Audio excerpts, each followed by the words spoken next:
Am I live?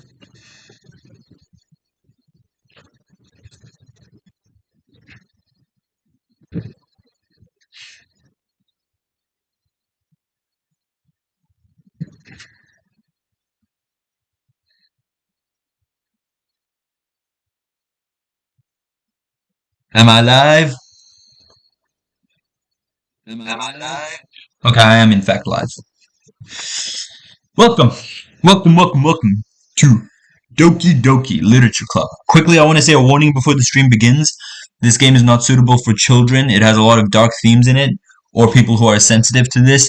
Um, I'll give you like a quick, like few seconds to search up what the game's about. If you guys don't are like sensitive to these kind of games, or if you guys are like if you guys are children watching this, first of all, you shouldn't be watching me if you're children. Second of all, I'd recommend not watching this. If any parents are watching this live stream with their children, which probably they aren't, because like no one watches me, but if you are, I'd recommend just not watching this. All right, this is for the people who have what do you call it? Who are okay with these types of games. I have actually played the entirety of this game before. I have played the entirety of it, except my videos on them were so bad. What do you call it?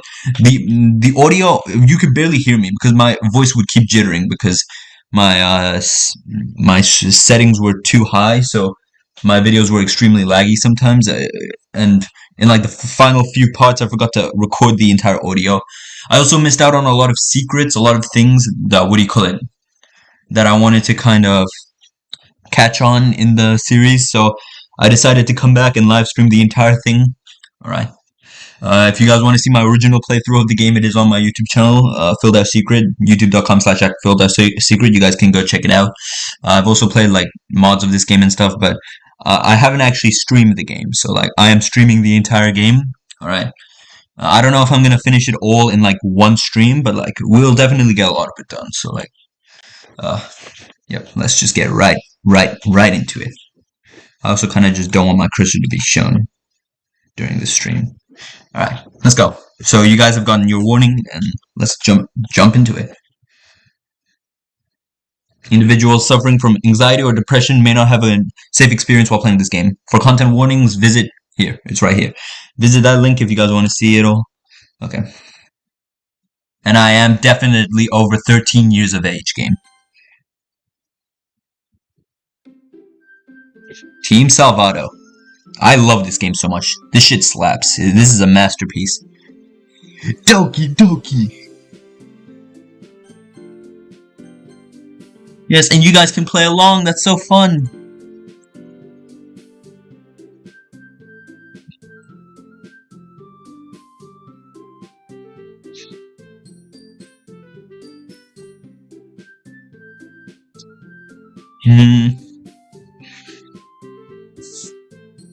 What would a good name be? I'm gonna go with my normal name, okay? I don't think I can put this many letters in. Yep. PhilDau. Because I want the characters to directly refer to me. You know what I'm saying?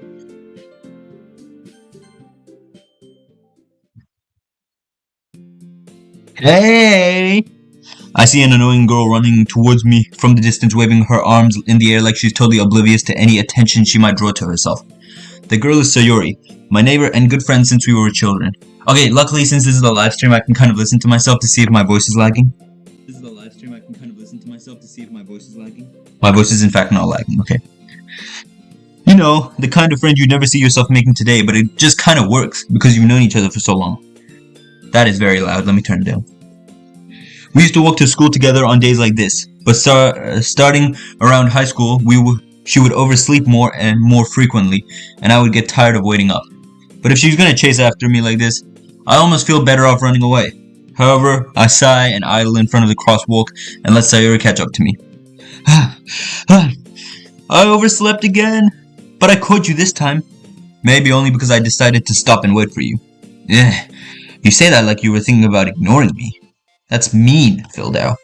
Well, if people stare at you for acting weird, then I don't want them to think we're a couple or something. Fine. But you did wait for me, after all. I guess you don't have it in you to be mean, even if you want to. Whatever you say, Sayori. We cross the street together and make our way to school. As we draw near, the streets become increasingly speckled with other students making their daily commute. By the way, PhilDau, have you decided on a club to join yet? A club? I told you already, I'm not interested in joining any clubs. I haven't been looking either. That's not true. You told me you would join a club this year. Did I? I'm sure it's possible that I did, in one of our many conversations where I dismissively go along with whatever she's going on about. Sayori likes to listen. What? Bro, I can't read. Sayori likes to worry a little too much about me when I'm perfectly content just getting by on my average while spending my free time on games and anime. I was talking about how I'm worried that you won't learn to socialize or have any skills before college. Your happiness is really important to me, you know. And I know you're happy now, but I die at the thought of you becoming a NEET in a few years because you're not used to the real world. What is a NEET? What is a NEET? Let me search it up.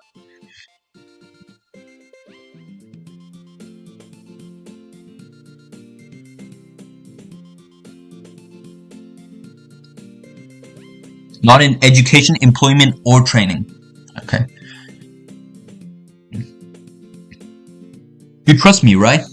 Don't make me keep worrying about you. Alright. I'll look at a few clubs if it makes you happy. No promises, though.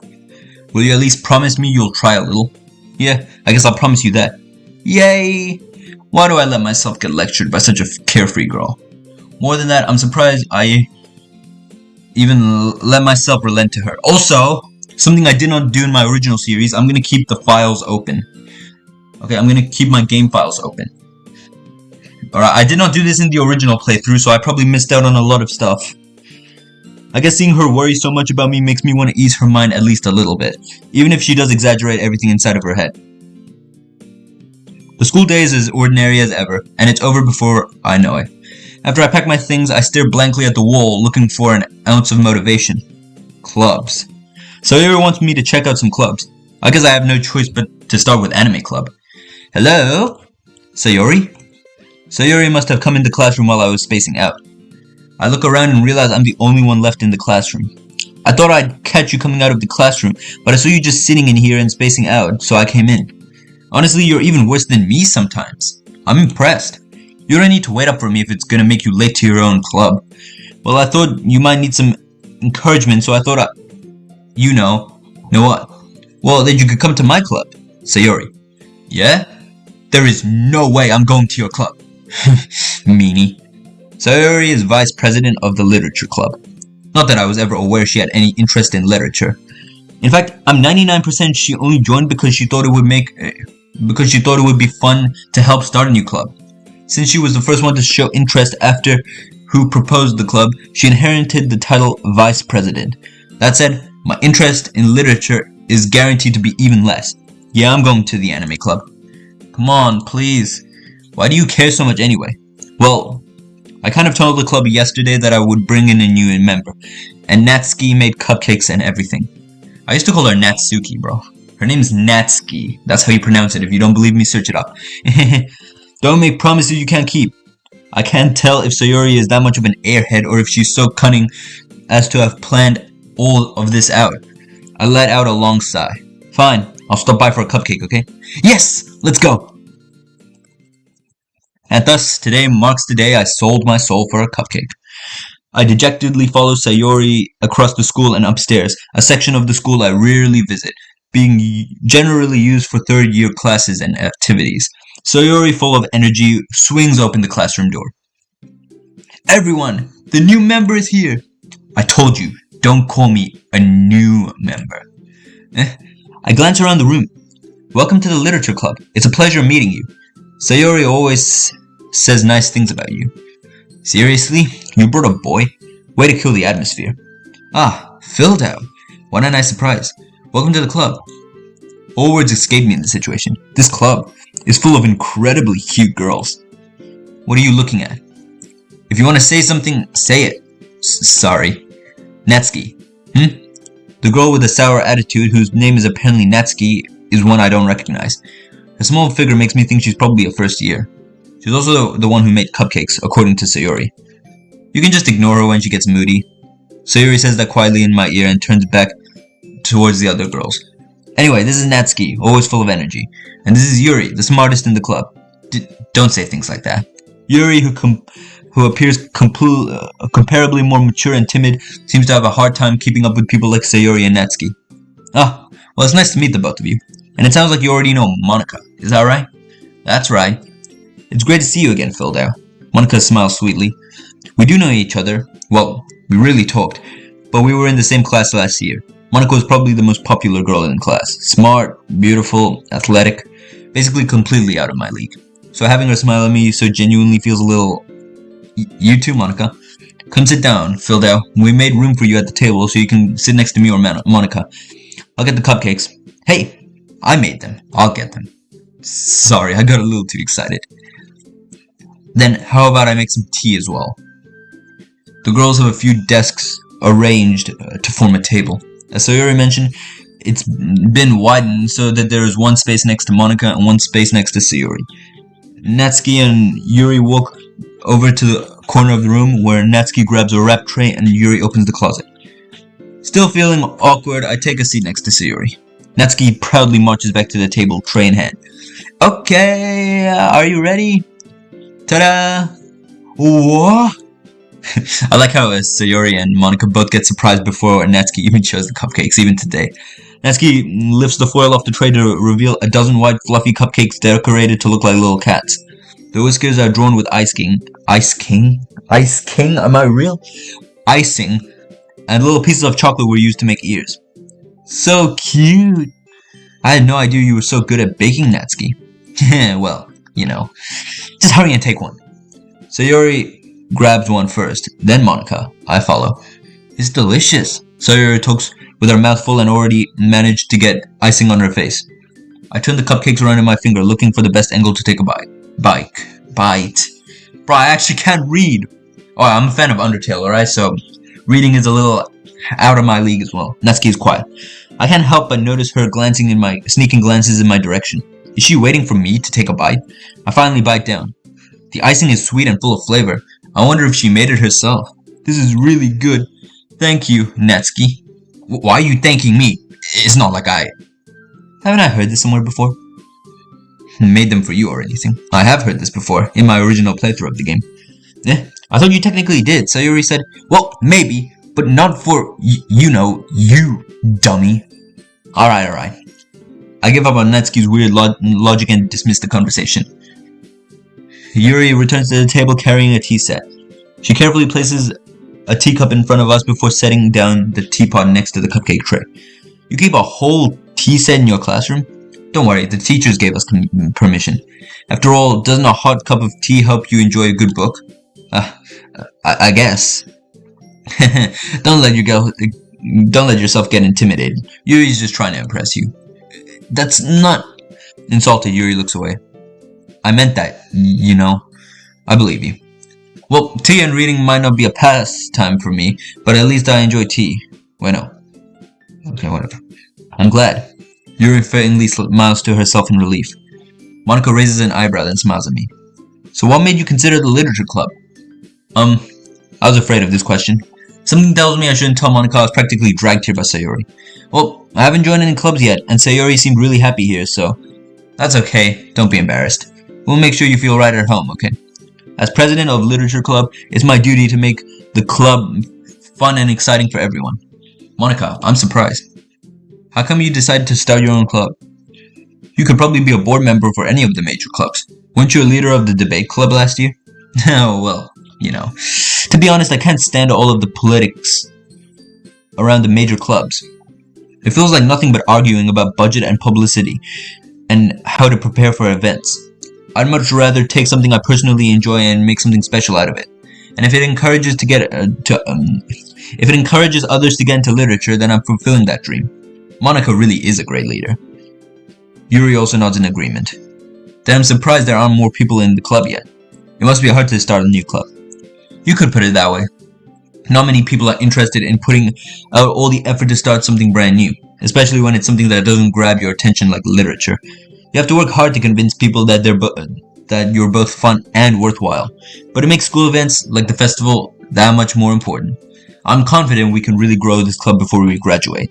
Right, everyone? Yeah! We'll do our best. You know it. Everyone enthusiastically agrees.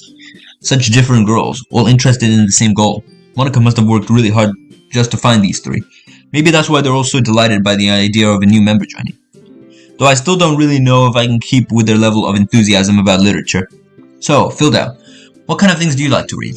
Well, considering how little I've read these past few years, I don't really have a good way of answering that. Bro, what? Okay. Wait.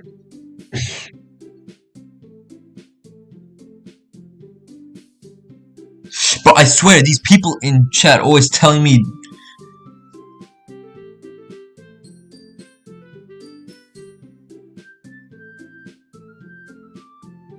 You can't, what do you call it?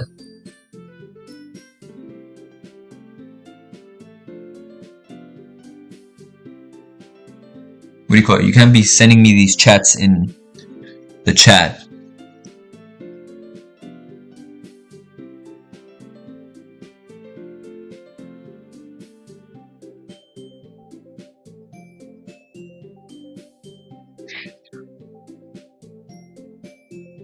Shield mode, what's shield mode? Okay. I keep getting these chats about stuff. Obviously, I never do it, alright? Manga. I mutter quietly to myself, half joking. Natsuki's head suddenly perks up. Oh, don't buy subs, that's bad. But like, people keep saying it in my chat. I'm trying to, what do you call it? I'm not... these guys are probably bots. I think about it.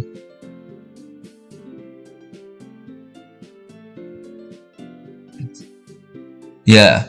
So many bots in my chat. Guys, just ignore these chats if you're watching the stream. Not much of a reader, I guess. Well, that can change. What am I saying? I spoke without thinking after seeing Yuri's sad smile. Anyway, what about you, Yuri? Well, let's see. Yuri traces the rim of her teacup with her fingers. My favorites are usually novels that build up deep and complex fantasy worlds. The level of creativity and craftsmanship behind them is amazing to me. And telling a good story in such a foreign world is equally impressive. Yuri goes on. Delective? Well, how did I get to that word? Clearly passionate about her reading. She seems so reserved and timid since the moment I walked in, but it's obvious by the way her eyes light up that she finds her comfort in the world of books, not people. But you know, I like a lot of things. Stories with deep psychological elements usually immerse me as well. Isn't it amazing how a writer can so deliberately take advantage of your own lack of imagination to completely throw you for a loop? Anyway, I've been reading a lot of horror lately. I read a horror book once. I desperately grasp onto something I can relate to at the minimum level. Bro, this MC guy, oh, he's really, relatable.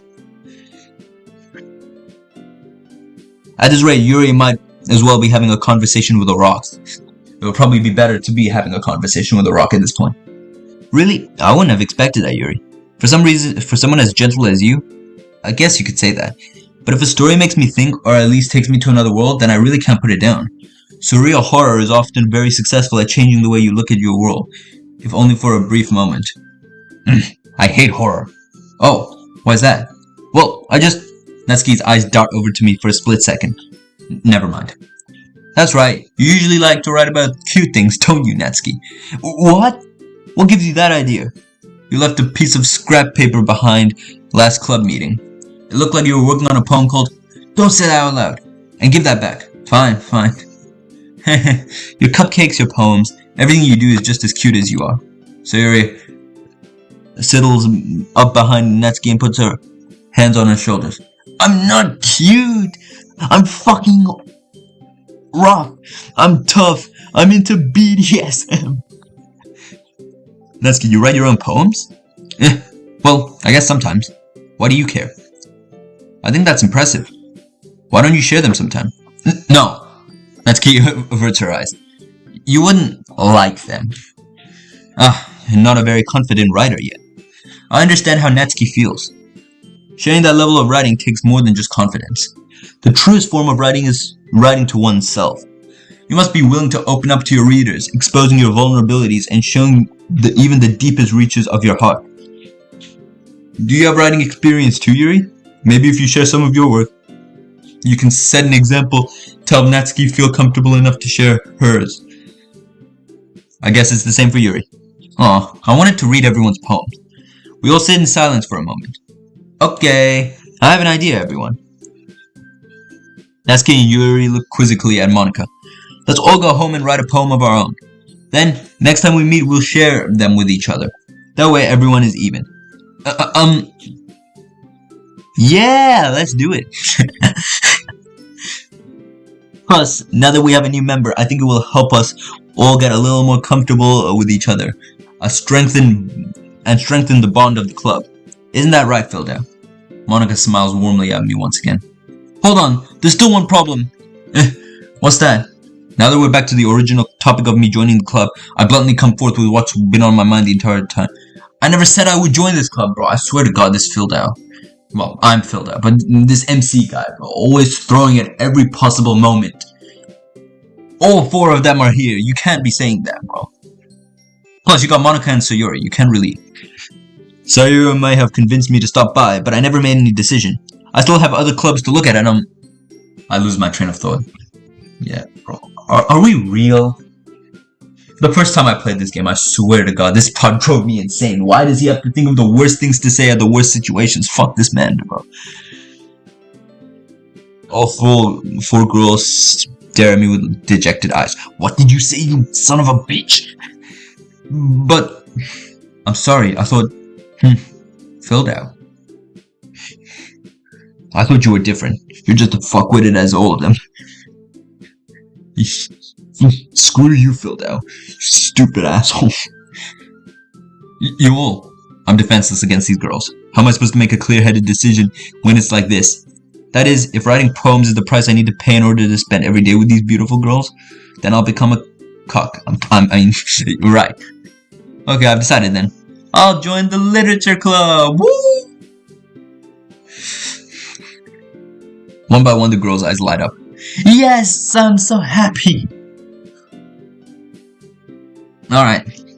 So he wraps her arms around me, jumping up and down. Hey, you really did scare me for a moment, you little shit. If you really came for the cupcakes, I'd be super pissed. Then that makes it official. Welcome to the literature club. Even though... Alright. Thanks, I guess. Okay, everyone. I think we can officially end today's meeting on a good note. Everyone remembers tonight's assessment. Write a poem to bring to the next meeting so we can all share. Monika looks over at me once more. PhilDau, I look forward to seeing how you express yourselves. I can't express for shit. I am fucking retarded. Yeah. Wait, let me just see.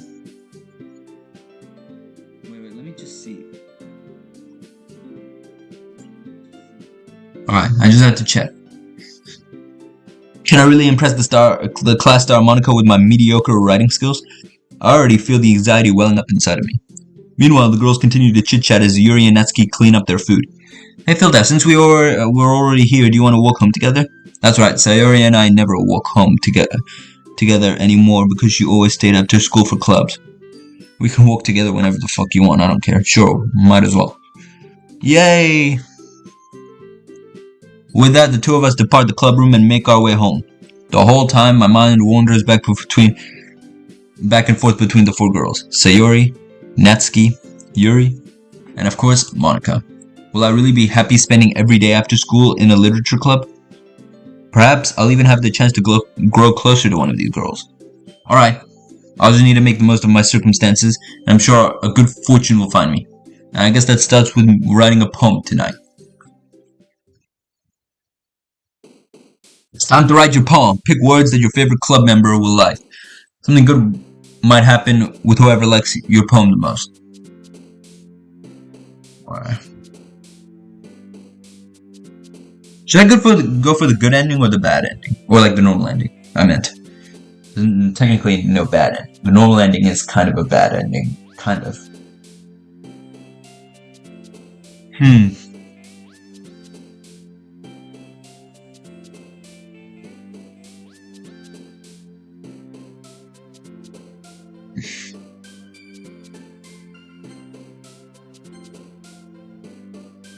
Um.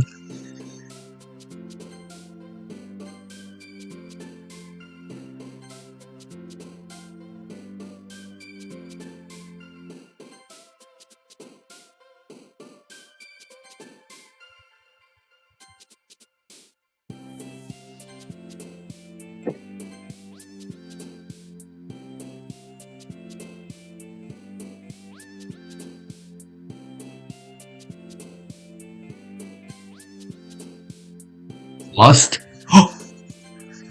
Oh my god.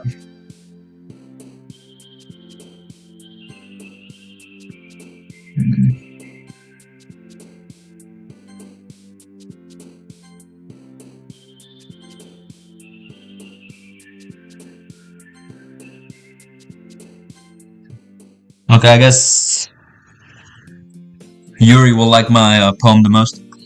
Hi again, PhilDau. Glad to see you didn't run away on us. Don't worry. This might be a little strange for me, but at least I keep my word. Wait, let me just search something up real quick.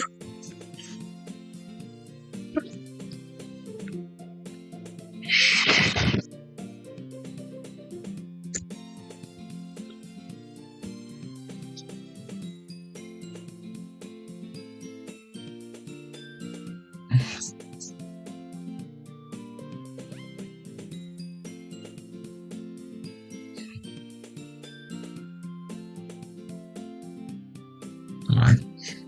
Just had to make some stuff clear, alright? We are like going into like the game files and stuff, this like this stream as well. This might be a little strange for me, but at least I keep my word. Well, I'm back at the literature club. I was the last to come in, so everyone else is already hanging out. Thanks for keeping your promise, PhilDau. I hope this isn't too overwhelming of a commitment for you, making you dive headfirst into literature when you're not accustomed to it. Oh, come on, like he deserves any slack, you stupid bitch. Sayuri told me you didn't even want to join any clubs this year. And last year, too. I don't know if you plan to just come here and hang out or what, but if you don't take us seriously, then you won't see the end of it. Natsuki, you certainly have a big mouth for someone who keeps her manga collection in the club room. Natsuki finds herself stuck between saying Monica and manga. Manga is literature! Swiftly defeated, Natsuki plops back into her seat. Don't worry, guys. PhilDau always gives it his best as long as he's having fun. He helps me with busy work without me even asking. Like cooking, cleaning my room. How dependable. Sayori, that's because your room is so messy it's distracting. And you almost set your house on fire once. Is that so? You two are really good friends, aren't you? I might be a little jealous. How come? You and PhilDau can become good friends too. Sayori. As usual, Sayori seems oblivious to the weird situation she just put me into. Oh, Yuri brought you something today, you know? Wait, Sayori... Me? Not really. Don't be shy. It's really nothing. What is it? Never mind. Sayori made it sound like a big deal when it's really not.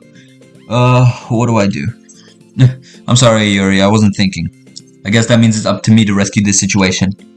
Hey, don't worry about it. First of all, I wasn't expecting anything in the first place.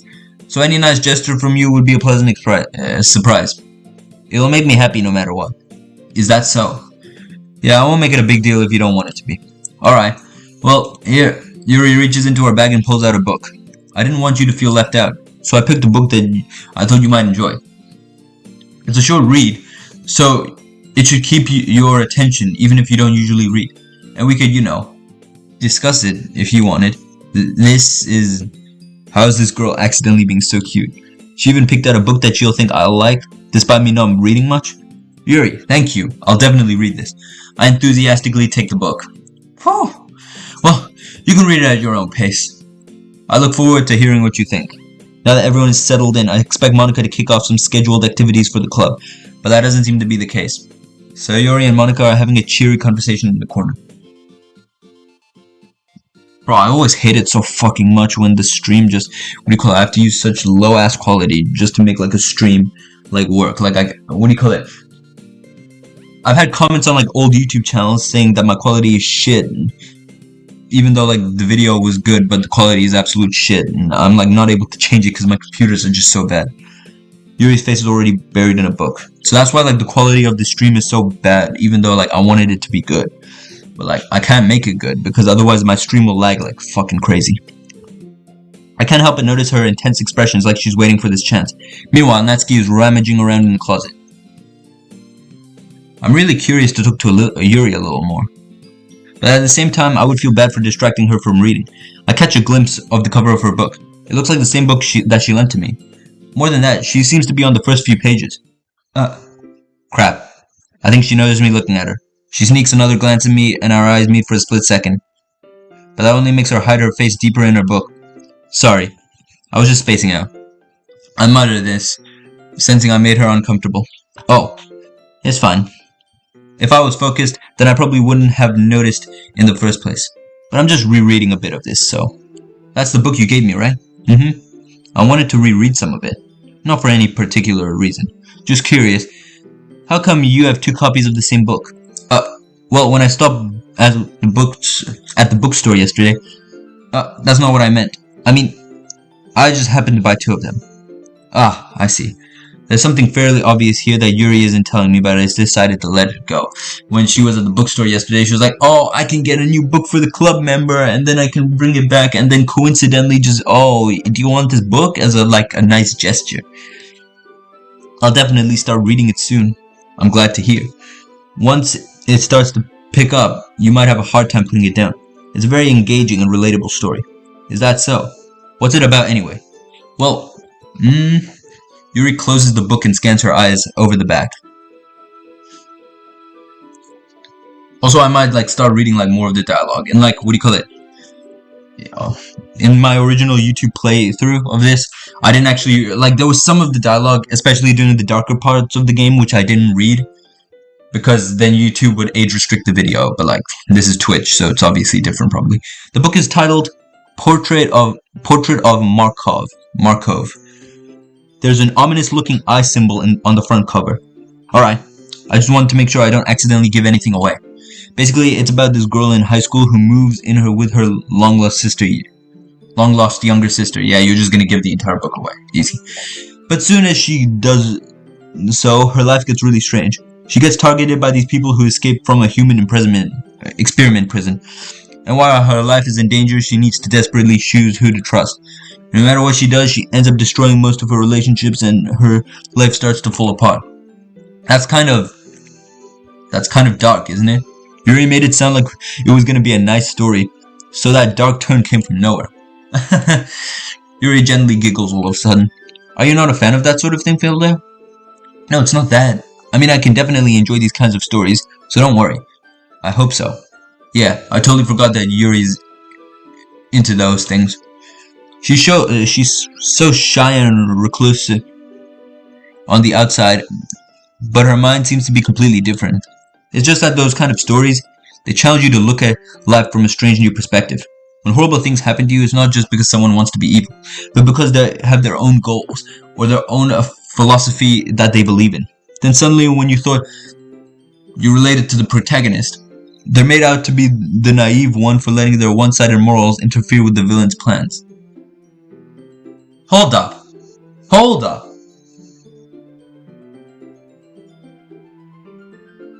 No. When you thought you related to the protagonist, they're made out to be one of the naive ones for letting their one-sided morals interfere with the villain's plans. Isn't that kind of like Sayori? I just realized. She's a protagonist. One-sided morals. Wait. Let me search something up.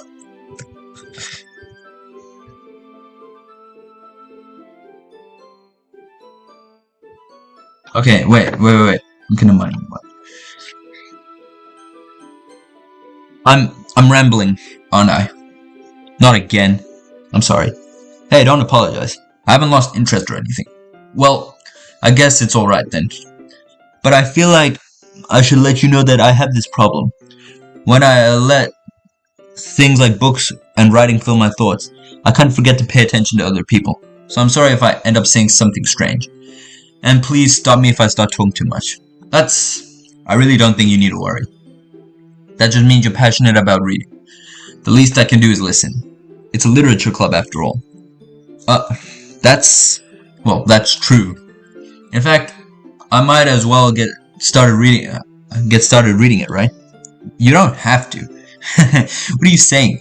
Just a moment ago you said you were looking forward to it. Let me just get the book. I quickly retrieved the book that I had put into my bag. Alright, it's fine if I stay here, right? I slipped into the seat next to Yuri. Yeah. Are you sure? You seem a little apprehensive. I'm sorry. It's not that I don't want you to. It's just that sometimes it's just something I'm not very used to.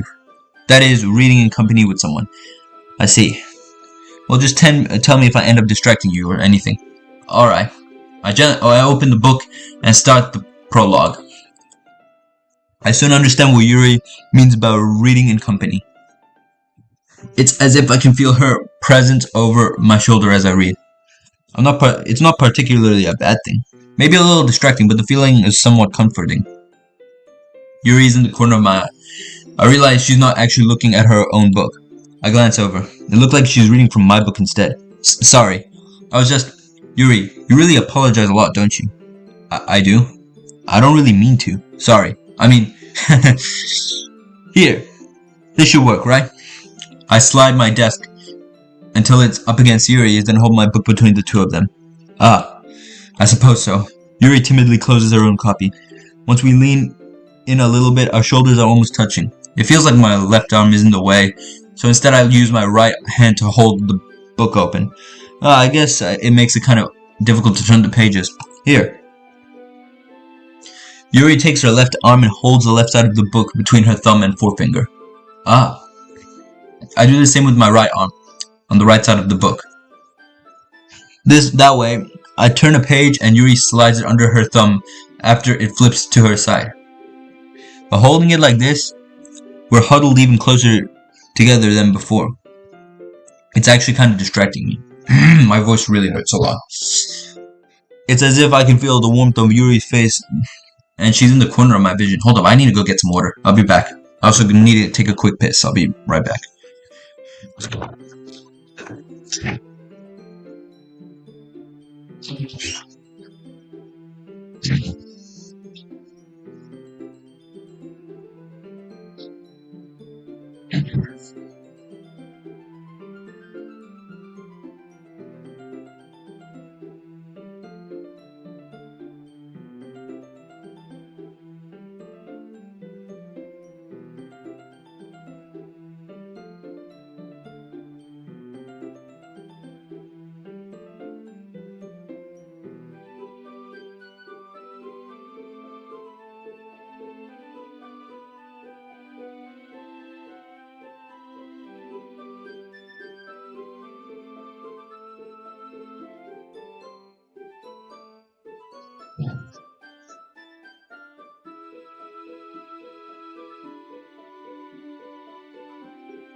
Righty, I'm back.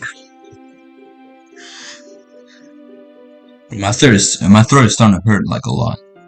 I got myself some milk. What did it say? Oh yeah, I already read that. Are you ready? To turn the page. Sorry. I got a bit distracted for a second. I glanced over at Yuri's face again, our eyes meet. I don't know if I'll be able to keep up with her. That's okay. You're not used to reading, right? I don't mind being patient if it takes you a bit longer. It's probably the least I can do, since you've been so patient with me. Yeah, thanks. We continue reading. Yuri no longer asks me if I'm ready to turn the page. Instead, I just assume that she finishes the page before me, so I turn it by my own volition. We continue the first chapter in silence. Even so, turning the page almost feels like an intimate exchange. Yo, calm the fuck down, bro. My thumb gently letting go of the page, letting it flutter over to her as she catches it under her own thumb. Hey Yuri, this might be a silly thought, but the main character kind of reminds me of you a little. You think so? How does she? Well, I guess she's a bit more blunt in a lot of ways, but she also second guesses all of the things that she says and does. Like she's afraid she'll do something wrong. It's not like I can see into your head or anything, but they're kind of reminiscent of some of your mannerisms. I see.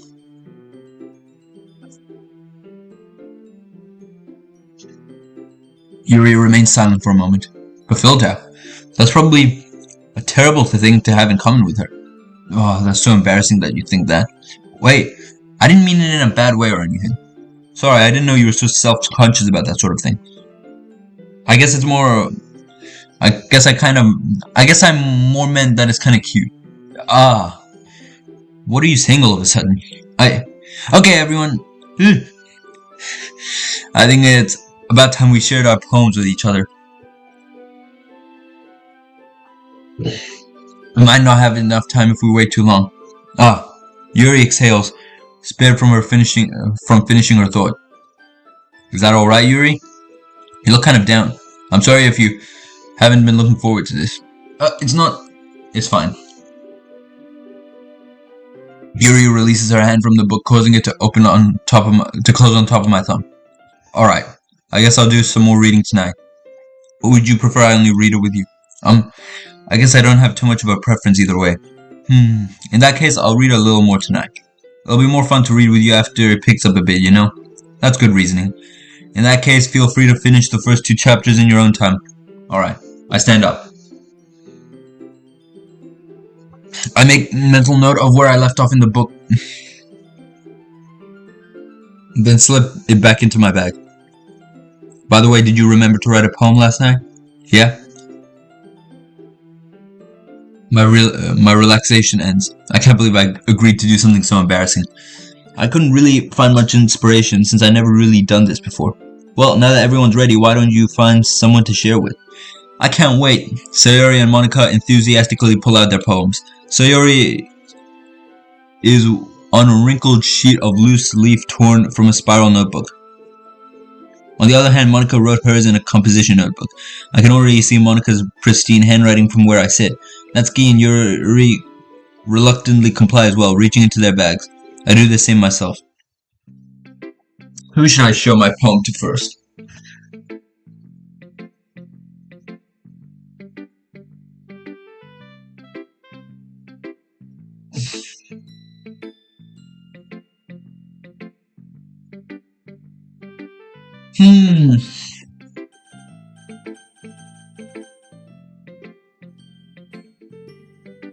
Who should I show it to first? My voice is fine.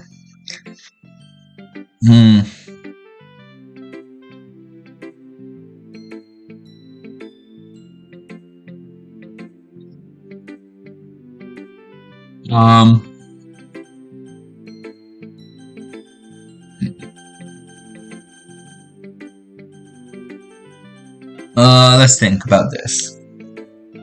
We spent the most time with Yuri, but I'm kind of writing my poems like in any way, so it doesn't really matter too much. I'm most comfortable with Sayori. I know it doesn't affect it a lot, actually, because I've already played this.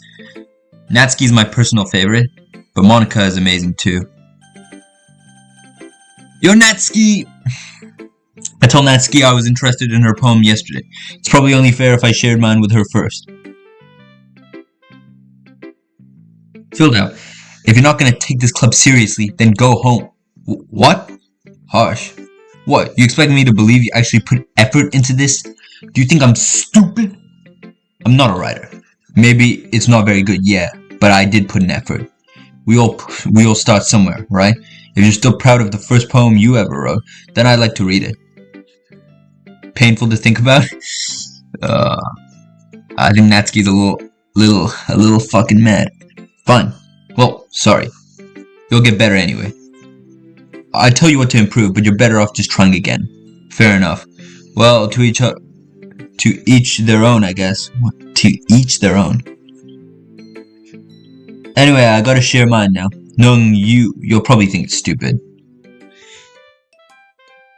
Yeah, I know how to click outside of a poem area to continue. Eagles can fly. Monkeys can climb. Crickets can leap. Horses can race. Owls can seek.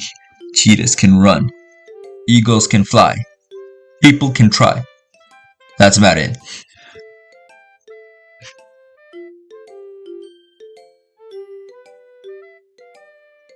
Alright. Yeah, I told you that you weren't gonna like it. Why is it so loud all of a sudden? I like it. What? Just be honest. I am. Why are you so convinced that I wouldn't like it?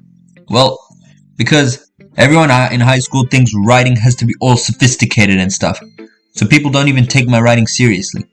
But isn't the point of poems for people to express themselves? Your writing style wouldn't make your message any less valid. Yes, exactly. I like when it's easy to read, but hits you hard. Like in this poem. Seeing everyone around you do great things can be really disheartening. So I decided to write about it. Yeah, I understand. But the other nice thing about simple writing is that it puts more weight on the wordplay. Like I set up for a rhyme at the end, but then made it in full flat on purpose. It helps bring out the feeling in the last line. So you did. I guess more went into it than I realized. That's what it means to be a pro. I'm glad you learned something. Didn't expect that from the youngest here, did you? Yeah, guess not. I decided to humor her with that last comment. I don't really care how old everyone is, but Natsuki is feeling proud then but if Natsuki's feeling proud, then I won't take it away from her.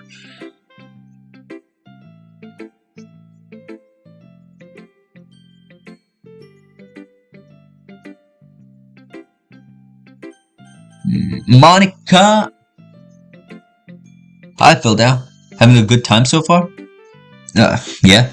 Good. Glad to hear it. By the way, since you're new and everything, if you ever have any suggestions for the club, like new activities or things we can do better, I'm always listening. Don't be afraid to bring things up, okay? Alright, I'll keep that in mind.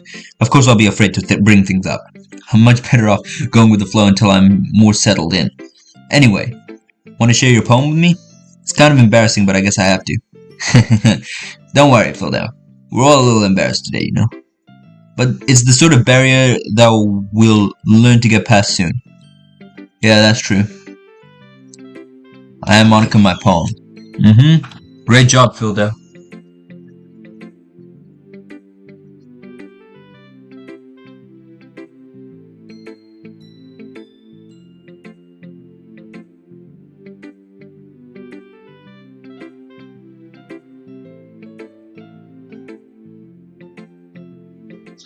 Great job, PhilDau.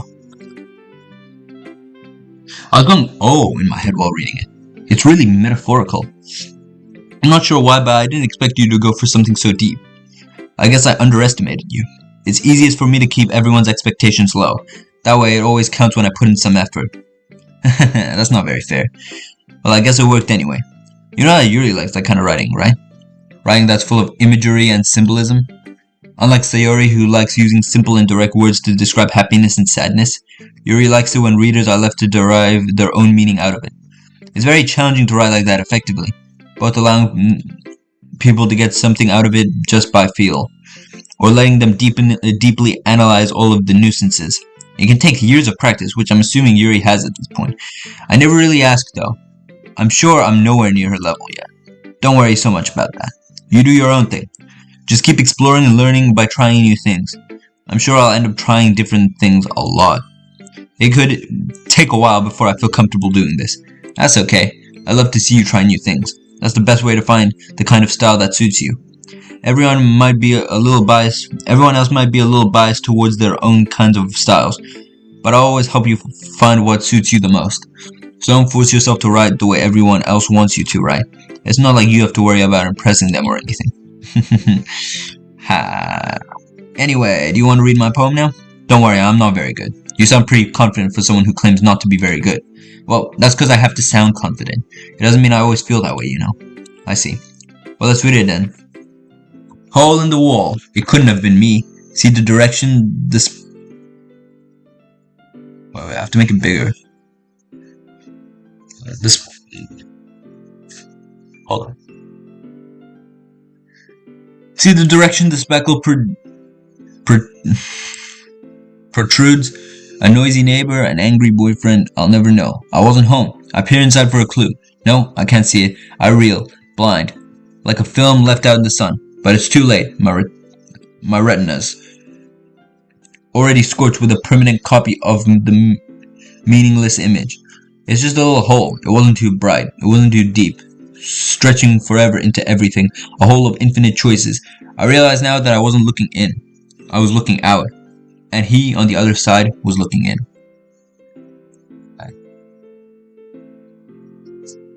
So, what do you think? It's very freeform, if that's what you call it. Sorry, I'm not really the right person to ask for feedback. It's okay. That kind of style has gone pretty popular nowadays. That is, a lot of people are putting emphasis on the timing between words and lines. When performed out loud, it can be very powerful.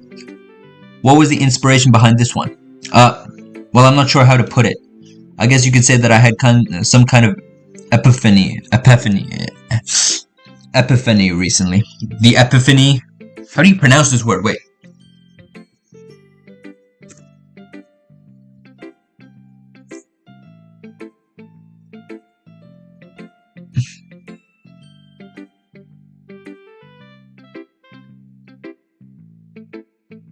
Epiphany.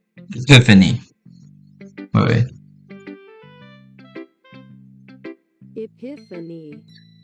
Epiphany. Epiphany. Okay, I guess I can say it either way. Okay. I guess you could say I had some kind of epiphany recently. Let's turn the sound back down. It's been a while.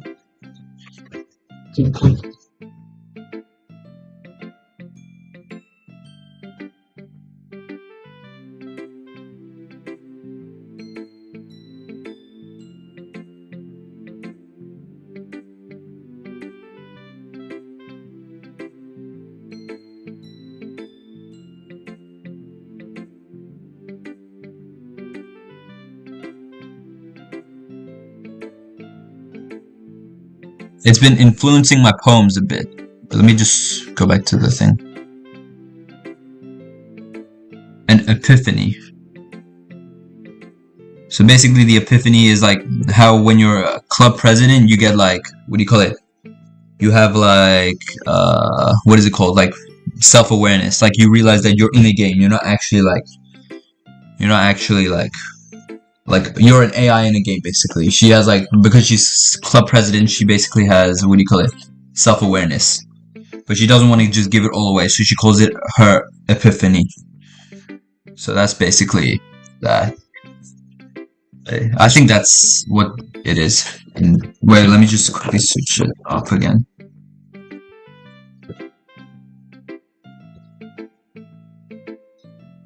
Yeah.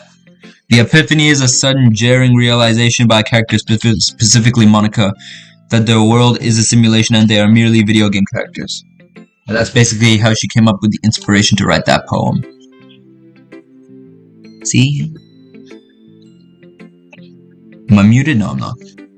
I'm kind of nervous to talk about deep stuff like that because then it's kind of coming on strongly. Maybe after everyone is better friends with each other. Anyway, here's Monica's writing tip of the day. Sometimes when you are writing a poem or a story, your brain gets too fixated on a specific point. If you try so hard to make it perfect, then you'll never make any progress. Just force yourself to get something down on a paper, tidy it up later. Another way to think about it is this. If you keep your pen in the same spot for too long, you'll just get a big dark puddle of ink. So just move your hand and go with the flow. That's my advice for today. Thanks for listening. Who should I show my poem to next? Sayori, of course. This is a good poem, PhilDau. Are you sure it's your first time? Of course. It's not that good. Am I the kind of guy who would be writing poems in his spare time? I guess you're right. But that's why it impressed me. Well, to be honest, I was afraid you wouldn't do it seriously, or that you wouldn't write one at all. I'm really happy that you wrote one. It just reminds me of how you're part of the club now. Not to mention the fact that I'm still standing in front of you in the club room. Another thing that kind of gets to me. Wait. Let me just search something up.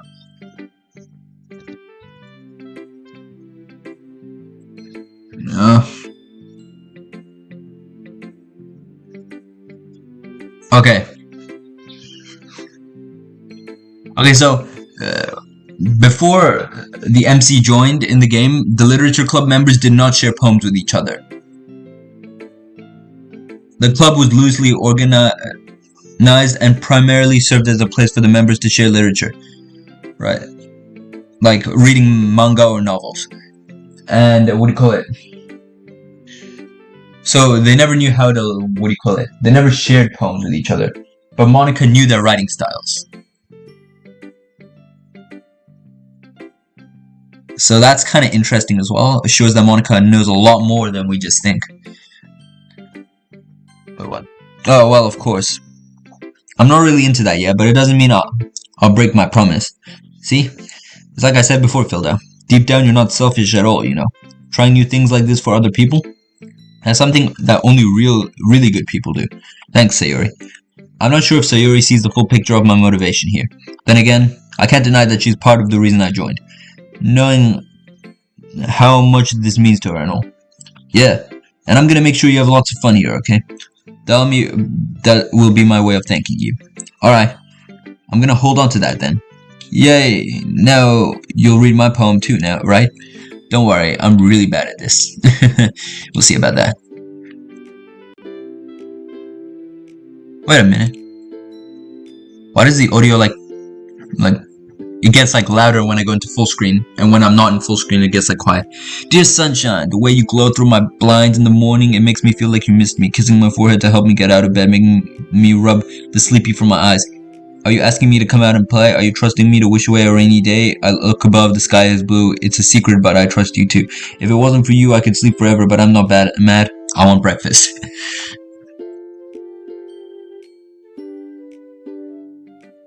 Sayori has a really... What the hell? Okay, never mind. Sayori has a really big connection with breakfast, clearly. Sayori, this is just a guess, but did you wait until morning to write this? No. Just a little bit. You can't answer just a little bit to a yes or no question. Forgot to do it last night. Well, at least that makes me feel a little better about myself. Don't be mean. I still tried my best. Yeah. I didn't mean to say that it was a bad poem. It came out nice, or how should I put it? It sounds just like you. Really? Yeah. Especially that last line. I made eggs and toast.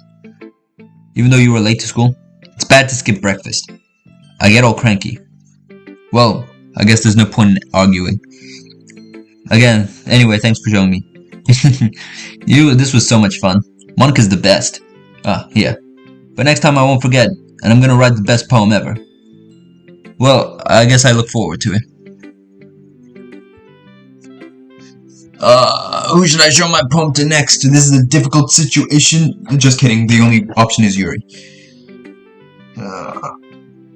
Alright, let's go. As Yuri reads the poem, I notice her lies I... What? What am I reading? Eyes lighten. Exceptional. What was that? Did I say that out loud? Yuri first covers her mouth, then ends up covering her whole face. He's gonna hate me. You really didn't do anything wrong, Yuri. Huh? I guess you're right. What am I getting so nervous for? Yuri takes a breath. So, What kind of writing experience do you have? Your use of imagery and metaphors indicate you've written a lot of poetry before. Really? Wow, that's a huge compliment coming from you. This is actually my first time, really. Huh? Yuri stares at me blankly, then looks at my poem again. Well, I know that. I just meant, Yuri trails off, unable to find an excuse. She traces her finger along the words in the poem, as if breaking it down more thoroughly. Yeah. Okay. This is the reason I was able to tell. It's just that there are specific writing habits that are usually typical for new writers, and having been through that myself, I kind of learned to pick up on them. I think the most noticeable thing that I recognize in new writers is that they try to make their style very deliberate. In other words, they tend to pick up a writing style separate from the topic matter, and they form fit the two together. The end result that both the style and the expressiveness are weakened. Once Yuri finishes her train of thought, it's as if her demeanor totally changes. Her stammering is completely gone, and she sounds like an expert. Of course, that's not something you can be blamed of. There are so many different skills and techniques that go into writing even a simple poem. Not just finding them and building them, but getting to work together is probably the most challenging part. It might take you some time, but it all comes with practice and learning by example, trying new things. I also hope that everyone else in the club gives you valuable feedback. Natsuki can be a little biased though. Biased? How? Well, never mind. I shouldn't be talking about people like that. Sorry. It's fine. I'm not sure if Yuri is apologizing to herself, to me, or to Natsuki. Do you mind if I read your poem now? Please do. I'd love to share my thought process behind it. Yuri smiles dreamily, as if that's a rare opportunity for her. Which itself is kind of funny. After all, isn't this supposed to be a literature club? Alright. Ghost under the light. The tendrils of my hair illuminate beneath the amber glow. Bathing. It must be this one. Shut up. Oh my god. Can I read this poem? The tendrils of my hair illuminate beneath the amber glow. Bathing. It must be this one. The last remaining streetlight to have withstood the test of time. The last to be replaced by the sickening blue-green hue of the future. I bathe.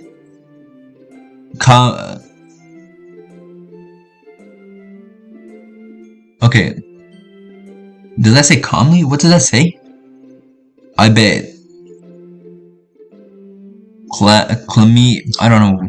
Breathing air of the present but living in the past. The light flickers. I flicker back. Okay. I'm sorry I have such terrible handwriting. Yeah, you have the most awful handwriting ever. I'm kidding. What? I wasn't thinking about that at all. But it took you a long time to read. Well, I just don't read script very often. I actually think your handwriting is pretty. That's a relief. Also, I like the poem. Even though it's short, it was really descriptive. It wasn't too short. I usually write longer poems. Not at all. I'm really glad you like it. I'll be honest. Since it's our first time sharing, I wanted to write something a little more mild. Something easy to digest, I suppose. Are you into ghost theory? Actually, the story isn't about ghosts at all, PhilDau. Really? I must have totally missed the point. Well, I suppose you did only glance over it after all. You just said I read it for a long time and now you're saying I just glanced over it. But remember that poets often express their own thoughts, feelings, and experiences in their work. They usually do more than tell a simple story or paint a picture. In this case, perhaps the subject of the poem is only being symbolically compared to a ghost, lingering in our last remaining place of comfort, unable to let go of the past, and soon to be left with nothing. That's a lot more solemn, putting it that way. I hadn't even thought of that. That's impressive. It's nothing really. Yours was impressive too, so, nah. If anything, I could probably learn a thing or two from you. You think so? Yeah, of course. You know, I was really nervous about doing all of this, but in the end I enjoyed it. I'm gonna keep doing my best for you, PhilDau. Me too. Whew. I guess that's everyone. I glanced around the room. That was a little more stressful than I anticipated. It's as if everyone was judging me for my mediocre writing abilities. Even if they're all just being nice, there's no way my poems can stand up to theirs. This is a literature club after all. I sigh. I guess that's what I ended up getting myself into. Across the room, Sayori and Monica are happily chatting. My eyes land on Yuri and Natsuki. They gingerly... Is this word even gingerly? I kept reading it gingerly. How do I pronounce this?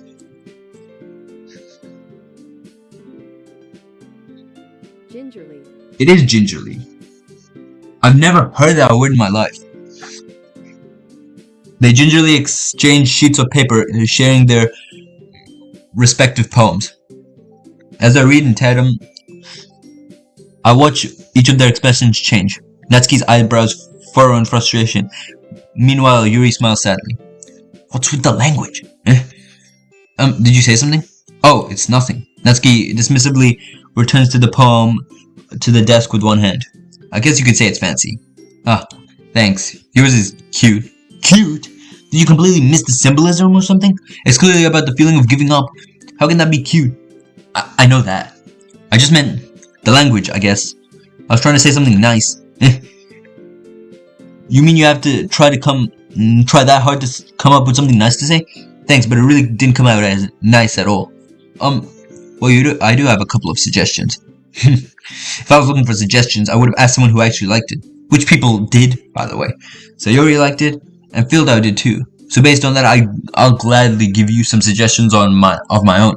First of all, excuse me. I appreciate the offer, but I've spent a long time establishing my writing style. I don't expect it to change anytime soon, unless of course I come across something particularly inspiring, which I haven't yet.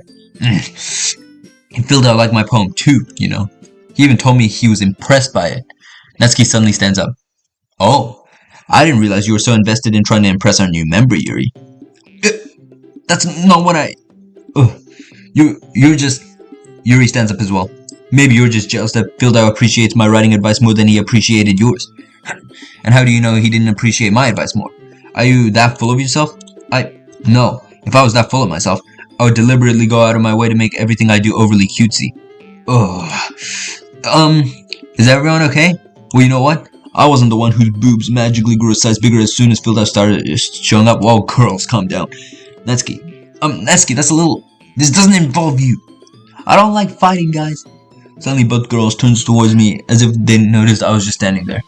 PhilDau, she's just trying to make me look bad. That's not true. She started it. Bro, in Act 2, this conversation trails off and becomes so much more dark. She started it. If she couldn't get over herself to learn to appreciate that simple writing is more effective, then this wouldn't have happened in the first place. What's the point in making your poems all convoluted for no reason? The meaning should jump out of the reader and not force them to have to figure it out. Help me explain that to her, PhilDau. Wait, there's a reason why we have so many deep and expressive words in our language. It's the only way to convey complex feelings and meaning the most effectively. Avoiding them is not only unnecessarily limiting yourself, it's also a waste. You understand that, right, PhilDau? Well, how did I get dragged into this in the first place? It's not like I know anything about writing, but whoever I'll agree with, they'll probably think more highly of me. So of course that's gonna be...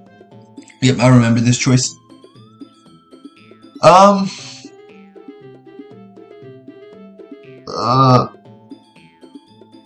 I've gone with all of these choices, technically. I've seen all of them.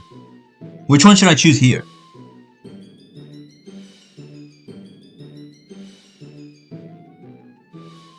Should I just go with Help Me Sayori like I did in my first playthrough?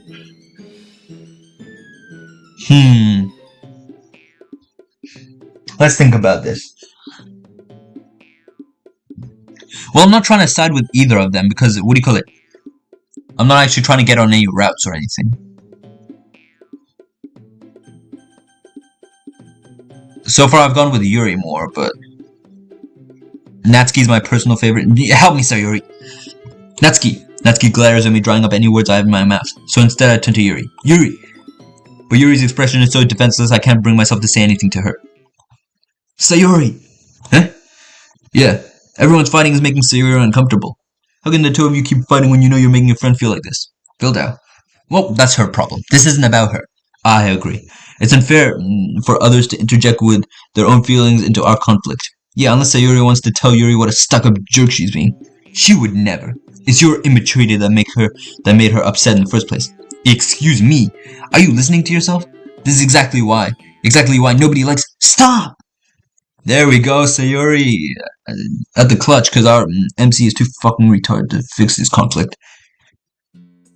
Natsuki, Yuri, you guys are my friends. I just want everyone to get along and be happy. My friends are wonderful people, and I love them because of their differences. Natsuki's poems, they're amazing because they give you so many feelings with just a few words. And Yuri's poems are amazing because they paint beautiful pictures in your head. Everyone's so talented. So why are we fighting? Because, well, also, Natsuki's cute and there's nothing wrong with that. And Yuri's boobs are the same as they've always been. Big and beautiful. Bro, that still cracks me up. Sayori stands triumphantly. Monica stands behind her with a bewildered expression. I'll make some tea. Yuri rushes off. Natsuki sits down with a blank expression on her face, staring at nothing. So, this is why Sayori is vice president, I whisper to Monica. She nods in return. To be honest, I might come off as a good leader, and I can organize things, but I'm not very good with people. I couldn't even bring myself to interject. As president, that's kind of embarrassing of me. Nah, it's not like I can blame you. I wasn't able to say anything either. Well, I guess that just means Sayori is amazing in her own ways, isn't she? You could say that. She might be an airhead, but sometimes it's weirdly suspicious that she knows exactly what she's doing. I see. Take good care of her, okay? I would hate to see her get herself hurt. That makes two of us. You can count on me. Monica smiles sweetly at me, causing my stomach to knot. Such a genuine person really does make a good president, regardless of what she says. If only I could get the chance to talk to her a little more. Okay, everyone. It's just about time for us to leave. How did you all feel about sharing poems? It was a lot of fun. Well, I'd say it was worth it. It was alright. Well, mostly. Phil, how about you? Yeah, I'd say the same. It was a neat thing to talk about with everyone. Awesome. In that case, we'll do the same thing tomorrow. I'll be right back.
I got myself a sandwich, bro.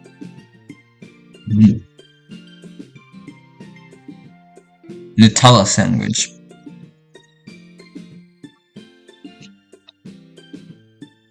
And maybe you learn something from your friends too. So our poems will always turn out even better. I think to myself. I did learn a little more about the kinds of poems everyone likes. With that luck, it means I can at least do a better job trying to impress those who I want to impress. I nod to myself with newfound determination. PhilDau, ready to walk home? Sure, let's go. Sayori beams at me. It's truly been a while since Sayori and I have spent so much time together. I can't really say I'm not enjoying it either. Sorry. About what happened earlier. What do you mean? You know, between Yuri and Natsuki? Does that thing kind of happen often? No. That's really the first time I've seen them fight like this.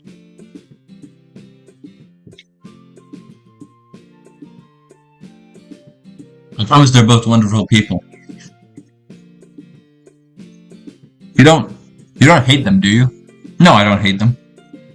I just wanted your opinion, that's all. I can see why they make good friends with you. You know, PhilDau. It's not just that I get to spend time with you in the club, but I think seeing you get along with everyone is what makes me the happiest. And I think that everyone really likes you too. That's... every day is gonna be so much fun. I look at Sayori. It looks like Sayori still hasn't caught onto the kind of situation I'm in. Sure, being friends with everyone's nice, but does it really need to stop there? Well, we'll see what the future has to hold, Sayori. I pat Sayori on the shoulder.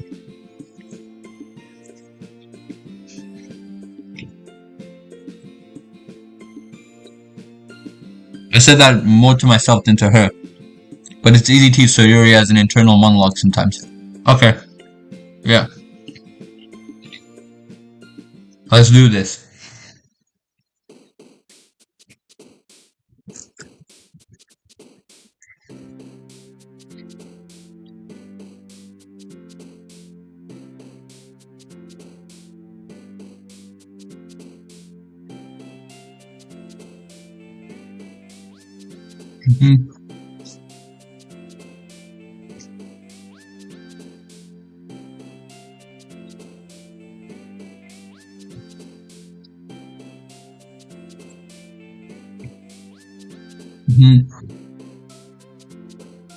Alright.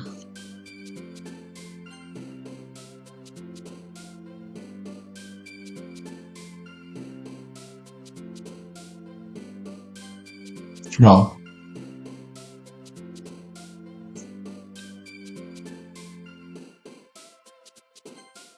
Oh my god.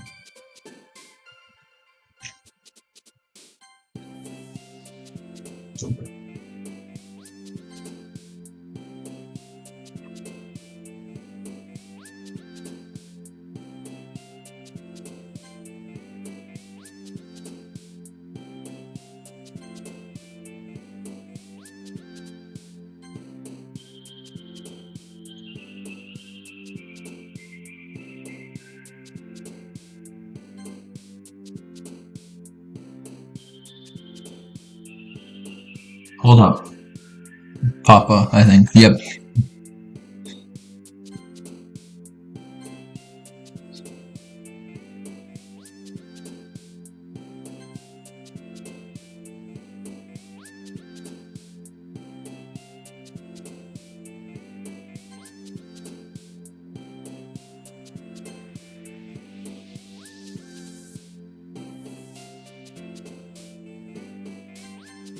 Or what? Oh my god, are we serious?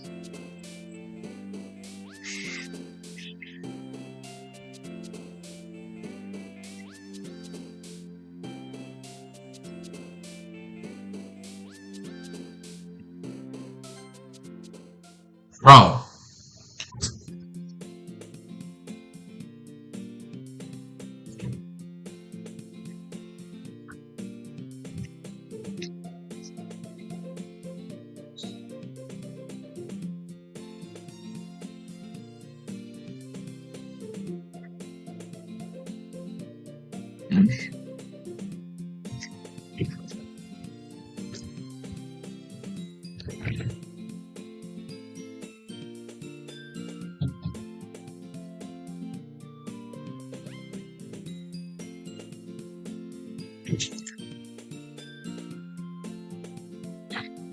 Another day passes. It's time for a club meeting already. I've gotten a little more comfortable here over the past couple of weeks. Entering the club room, the usual scene greets me. Hi, PhilDau. Yo, Sayori. Looks like you're in a good mood today. I'm just still not used to you being in the club, that's all. I see. It's a pretty simple thing to get you in a good mood. But I guess it's always been the simple things with you anyway. Speaking of which, I'm kind of hungry. Will you come with me to buy a snack? No thanks. That's not like you at all. I have my reasons. Why don't we take a look at your purse, Sayori? Why that, all of a sudden? No reason, really. I just wanted to look at it. Sayori nervously retrieves her coin purse. She fumbles with the latch and gets it open. Then she turns it upside down and the contents spills on the desk. Only 2 small coins fall out. I knew it. I can see right through you, Sayori. That's not fair. How did you even know? It's simple. If you had more money in the first place, you would have bought a snack before coming to the club room. So either you're not hungry and wanted an excuse to walk, or you plan to conveniently forget that you spent all your money that I would lend you some. But here's one more thing. You're always hungry. And so that only leaves the one option. Oh, I give up. Don't make me feel guilty. If you feel guilty, that means you deserve to be guilty. Yuri suddenly giggles. I didn't notice that she was listening in. Her face is in her book as always. I wasn't listening or anything. It's just something in my book. Right, I'll be right back.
Alright, I'm back. I got breadcrumbs all over my mouse pad.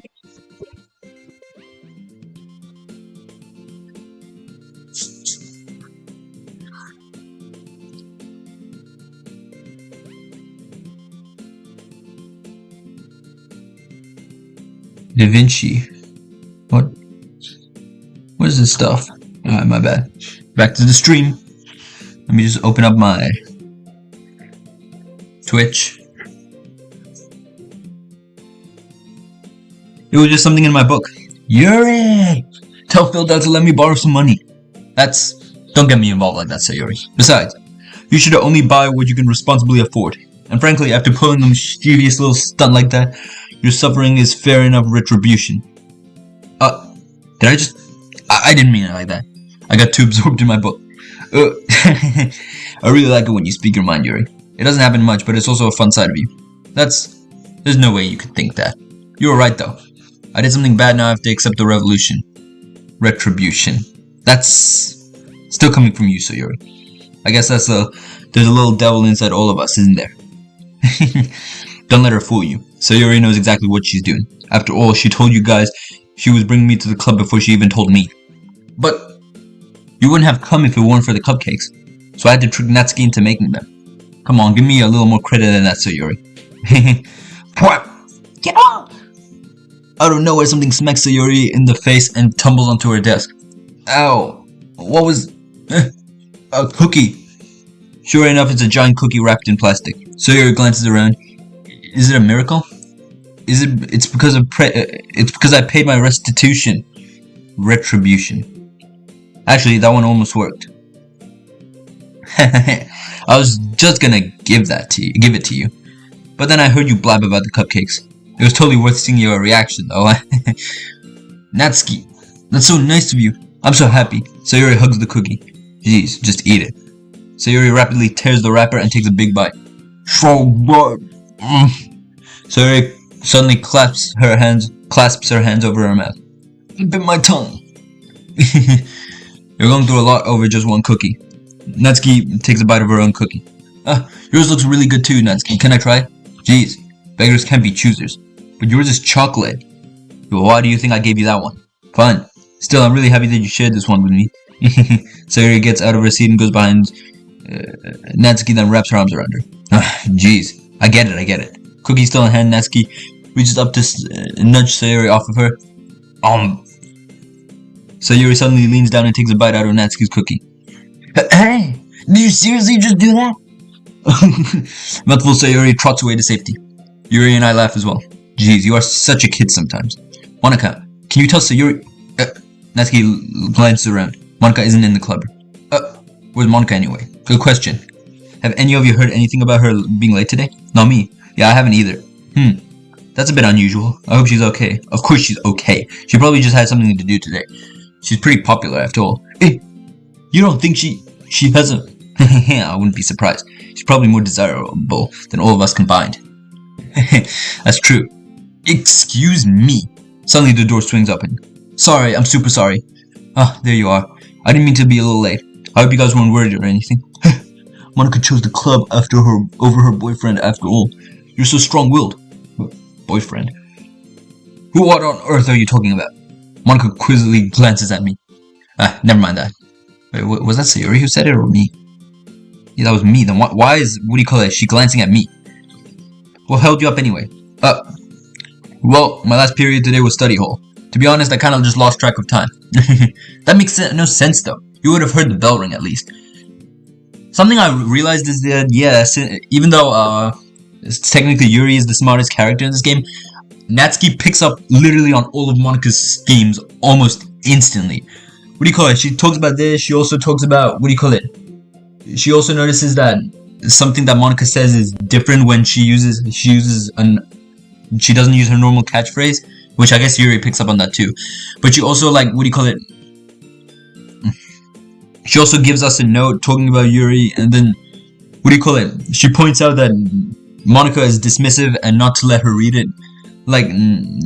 I think it's because she reads so much manga, she knows how to pick up on a lot of small things, almost instantly. It's actually kind of incredible. I must not have heard it since I was practicing piano. Yeah, now suddenly she's practicing piano. She does play piano though, so... Piano? I wasn't aware you played music as well, Monika. I don't really. I just kind of started recently. I've always wanted to learn piano. That's so cool. You should play something for us, Monika. Monika looks at me. Maybe once I get a little better I will. Yay, that sounds cool. I'd also look forward to it. Is that so? In that case, I wouldn't let you down, PhilDau. I can't even pronounce my own name. PhilDau. Actually, PhilDau is not even my name. It's just my kind of, My channels are just kind of branded around the name PhilDau. And then I added secret after PhilDau. Monica smiles sweetly. Ah, I didn't mean any pressure or anything like that. Don't worry, I've been practicing a whole lot recently, and I really love the chance to share once I'm ready. I see. In that case, best of luck. Thanks. So I didn't miss anything, did I? No, not really. I choose to leave Sayori's mischievous escapade. I'm sure Natsuki will end up complaining to her anyway. It looks like everyone has already settled down. Sayori somehow already finished her entire cookie. Yuri is back to her book, and Natsuki disappeared in the closet. I hear Natsuki utter an expirated sigh from within the closet. She seems to be annoyed by something. I approach her in case she needs a hand. You looking for something in there? Freaking Monica. She never puts my stuff back in the right spot. What's the point of keeping your collection organized if someone else is just gonna mess it up? Natsuki slides a bunch of stacked books and boxes across the shelf. Manga. You read manga, right?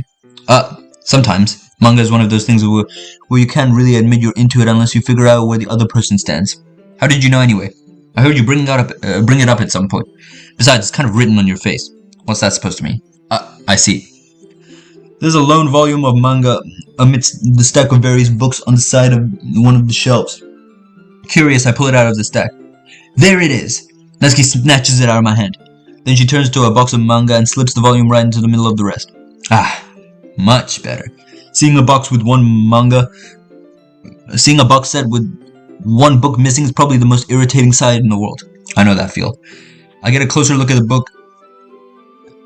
the box set she's admiring. Parfait Girls. It's a series I've never heard of in my life. That probably means it's either way out of my demographic or it's simply terrible. If you're gonna judge, you can do it through the glass on the door. She points to the classroom door. Hey, I wasn't judging or anything. I didn't even say anything. It was the tone of your voice. But I'll tell you one thing, PhilDau. Consider this a lesson straight from the literature club. Don't judge a book by its cover. In fact, Natsuki pulls out the first volume of Parfait Girls from the box. I'm going to show you exactly why. She shoves the book right into my hands. I stare at the cover. It features 4 girls in colorful attire striking animated feminine positions. Poses. Poses, right? Poses. Why did I say positions, bro? What? It's exceedingly Mo. Don't just stand there. What? Natsuki grabs my arm and pulls me out of the closet.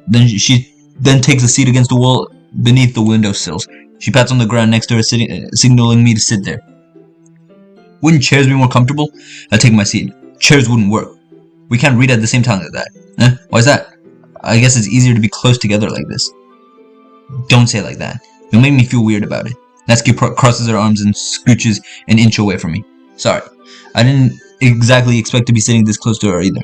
Not that I can say it's a particularly bad thing. I open the book. It's only a few seconds before Natsuki once again inches closer, reclaiming the additional space while she hopes I wouldn't notice. I won't notice. I can feel her peering over my shoulder and much more eager to begin reading than I am. Wow, how long has it been since I read the beginning? You don't go back and flip through the older volumes every now and then. Not really. Maybe sometimes after I've already finished the series. Hey, are you paying attention? I am, but nothing's really happened yet, so I can't talk at the same time. It looks like it's about a bunch of friends in high school. Typically a slice of life affair. I kind of grew out of these since it's rare for the writing to be entertaining enough to make up for the lack of plot. So, what should I expect from this? Is there going to be a plot? Well, obviously. You think I would enjoy something that didn't have a plot? I mean, well, I guess I know what you're saying. A lot of the beginning is about simple things. Like, there's a really funny chapter where they're obsessed with a guy at the ice cream shop. Here's something I noticed. What do you call it? The characters are kind of foreshadowing the future of the game. Like, let's just read the history again. Okay. Is there going to be a plot? Obviously, you think I would enjoy something that didn't have a plot? A lot of the beginning is about simple things. Look at the game. The beginning is like completely simple, and then the game immediately turns to horror. What do you call it? they're all obsessed with the guy at an ice cream shop. Here, they're all obsessed with the guy who joined their literature club. And besides, it's still entertaining. And the game all throughout is entertaining. Like, even at the start when it's not horror yet, the game is still entertaining. Like, the game is kind of like foreshadowing it itself. But later on, there's all kinds of drama. Like, when they get into their backstories, and when some kind of romance starts to happen, that's really what makes it so good. There are so many touching parts. I'm so fucking dirty-minded, bro. Is that so? It sounds like you really know what you're talking about. Maybe I underestimated you. Hey, wait. What's that supposed to mean? Oh. Natsuki gives me a little shove. I just meant that I haven't seen you at your full power. Good save. This chapter seems like it's about baking. This is just a guess. But is there a lot of baking in this manga? Well, Natsuki pauses for a moment as she doesn't want to admit something. Yeah? Why does that matter? It doesn't. I was just curious. Since you enjoy baking too, right? That's just a coincidence. I just happened to get into baking at the same time I got this manga. Like I would ever get into anything because it's in a manga. I feel bad for anyone that impressionable. Definitely not a coincidence. I guess that explains Natsuki's interest in baking. Still, of all the hobbies to pick from a manga, this is definitely one of the better ones. Not to mention she's really good at it, so who am I to judge? Damn, okay, you will have to get... Bro, I've played this before, and for some reason, in my mind, it's going like, wait, I've never seen this before. But like, I've played all of this before. It's just like not processing in my mind for some reason. We read on for a few minutes. I finished a couple of chapters at this point. Are you sure this isn't boring for you?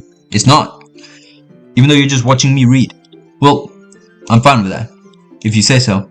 I guess it's fun sharing something you like with someone else. I always get excited when I convince any of my friends to pick up a series I enjoy.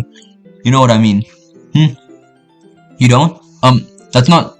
Well, I wouldn't really know. What do you mean? Don't you share your manga with your friends? Could you not rub it in? Jeez, sorry. Like I could get my friends to read this. They think that manga is for kids. I can't even bring it up without them being all like, you still haven't grown out of that yet? Makes me want to punch them in the face. I know those kinds of people. Honestly, it takes a lot of effort to find friends who don't judge, much less friends who are also into it. You know, the MC kind of reminds me of like a teacher, like how his expressions are so like exaggerated, kind of like, you know, teachers kind of do that. Like even in high school, I felt like teachers were doing that, mostly in primary school, but like it kind of reminds me of that. Like, I guess it kind of makes sense because our MC is kind of trying to you can kind of see the resemblance between the MC and the teacher, like in a way. I'm already kind of a loser, I guess, so I gravitated towards other kinds of losers over time. But it's probably harder for someone like you. Yeah, that's pretty accurate. Wait, which part? Wait, is she calling me a loser, or is she saying it's just harder for her? I mean, I feel like I can't even keep it in my own room. I don't even know what my dad would do if he found this. At least it's safe here in the club room. He would beat the shit out of me. Except Monica was kind of a jerk about it. I just can't win, can I? Well, it paid off in the end, didn't it? I mean, here I am reading it. Well, it's not like that solves any of the problems. Maybe. At least you're enjoying yourself, right? So? That's enough. Are you gonna keep reading or what? Yeah. I flipped the page. Suddenly Natsuki starts laughing. I totally forgot that happens. Natsuki puts her finger on one of the panels. Minori is my favorite character. Wait, let me just search something up.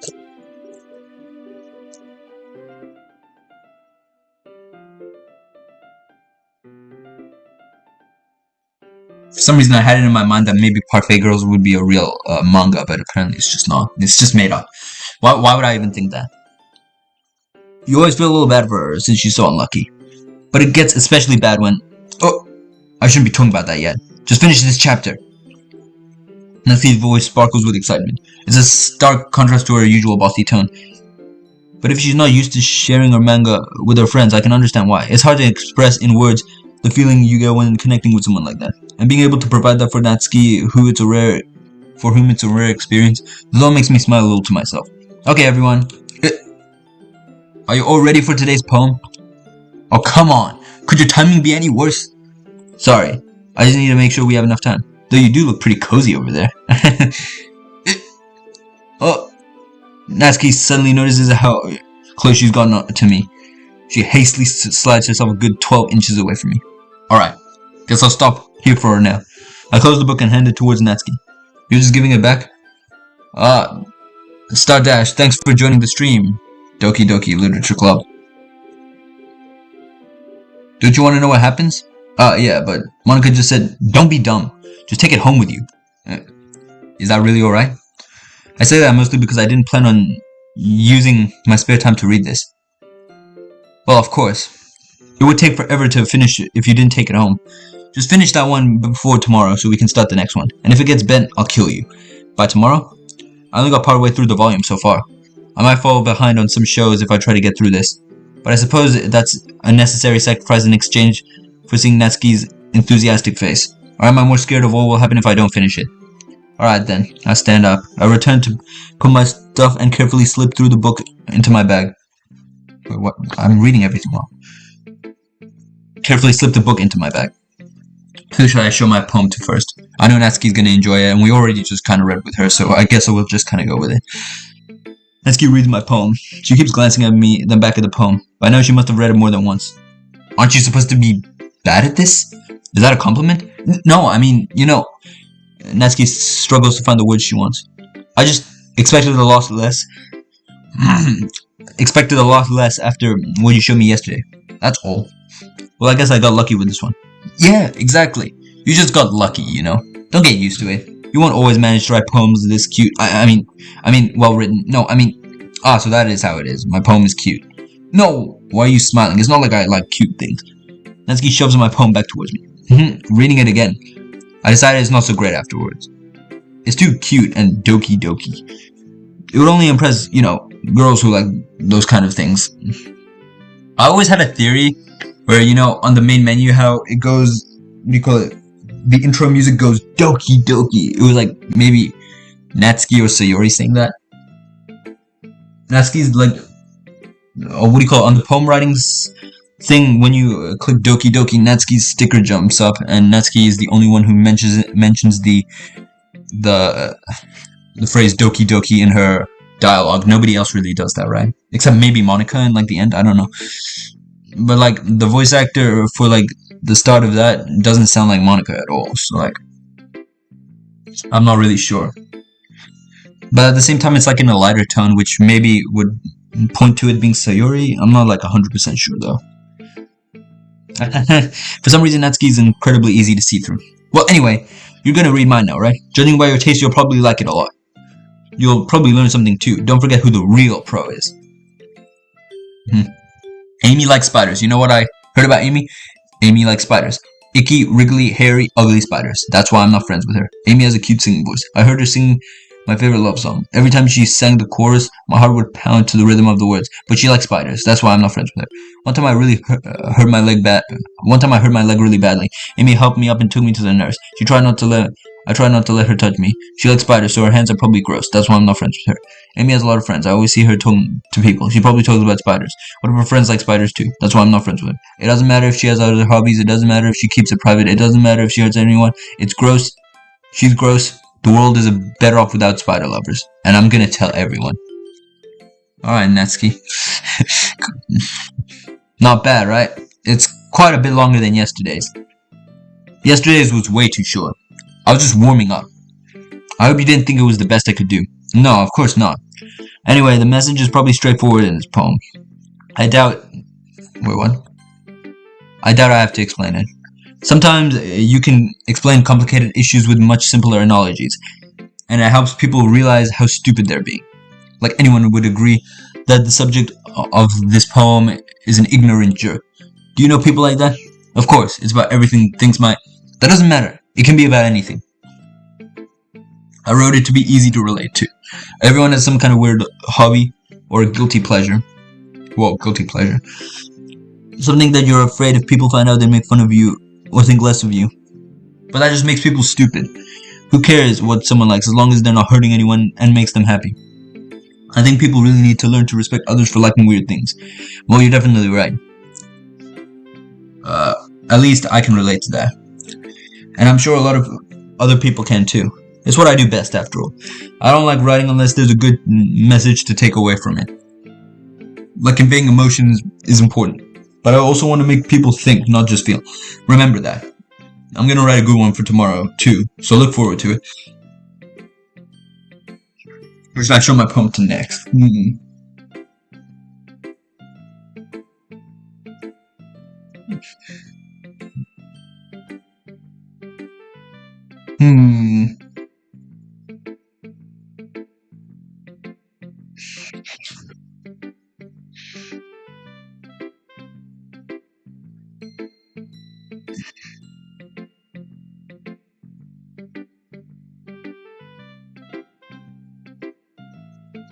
Just checking Twitch.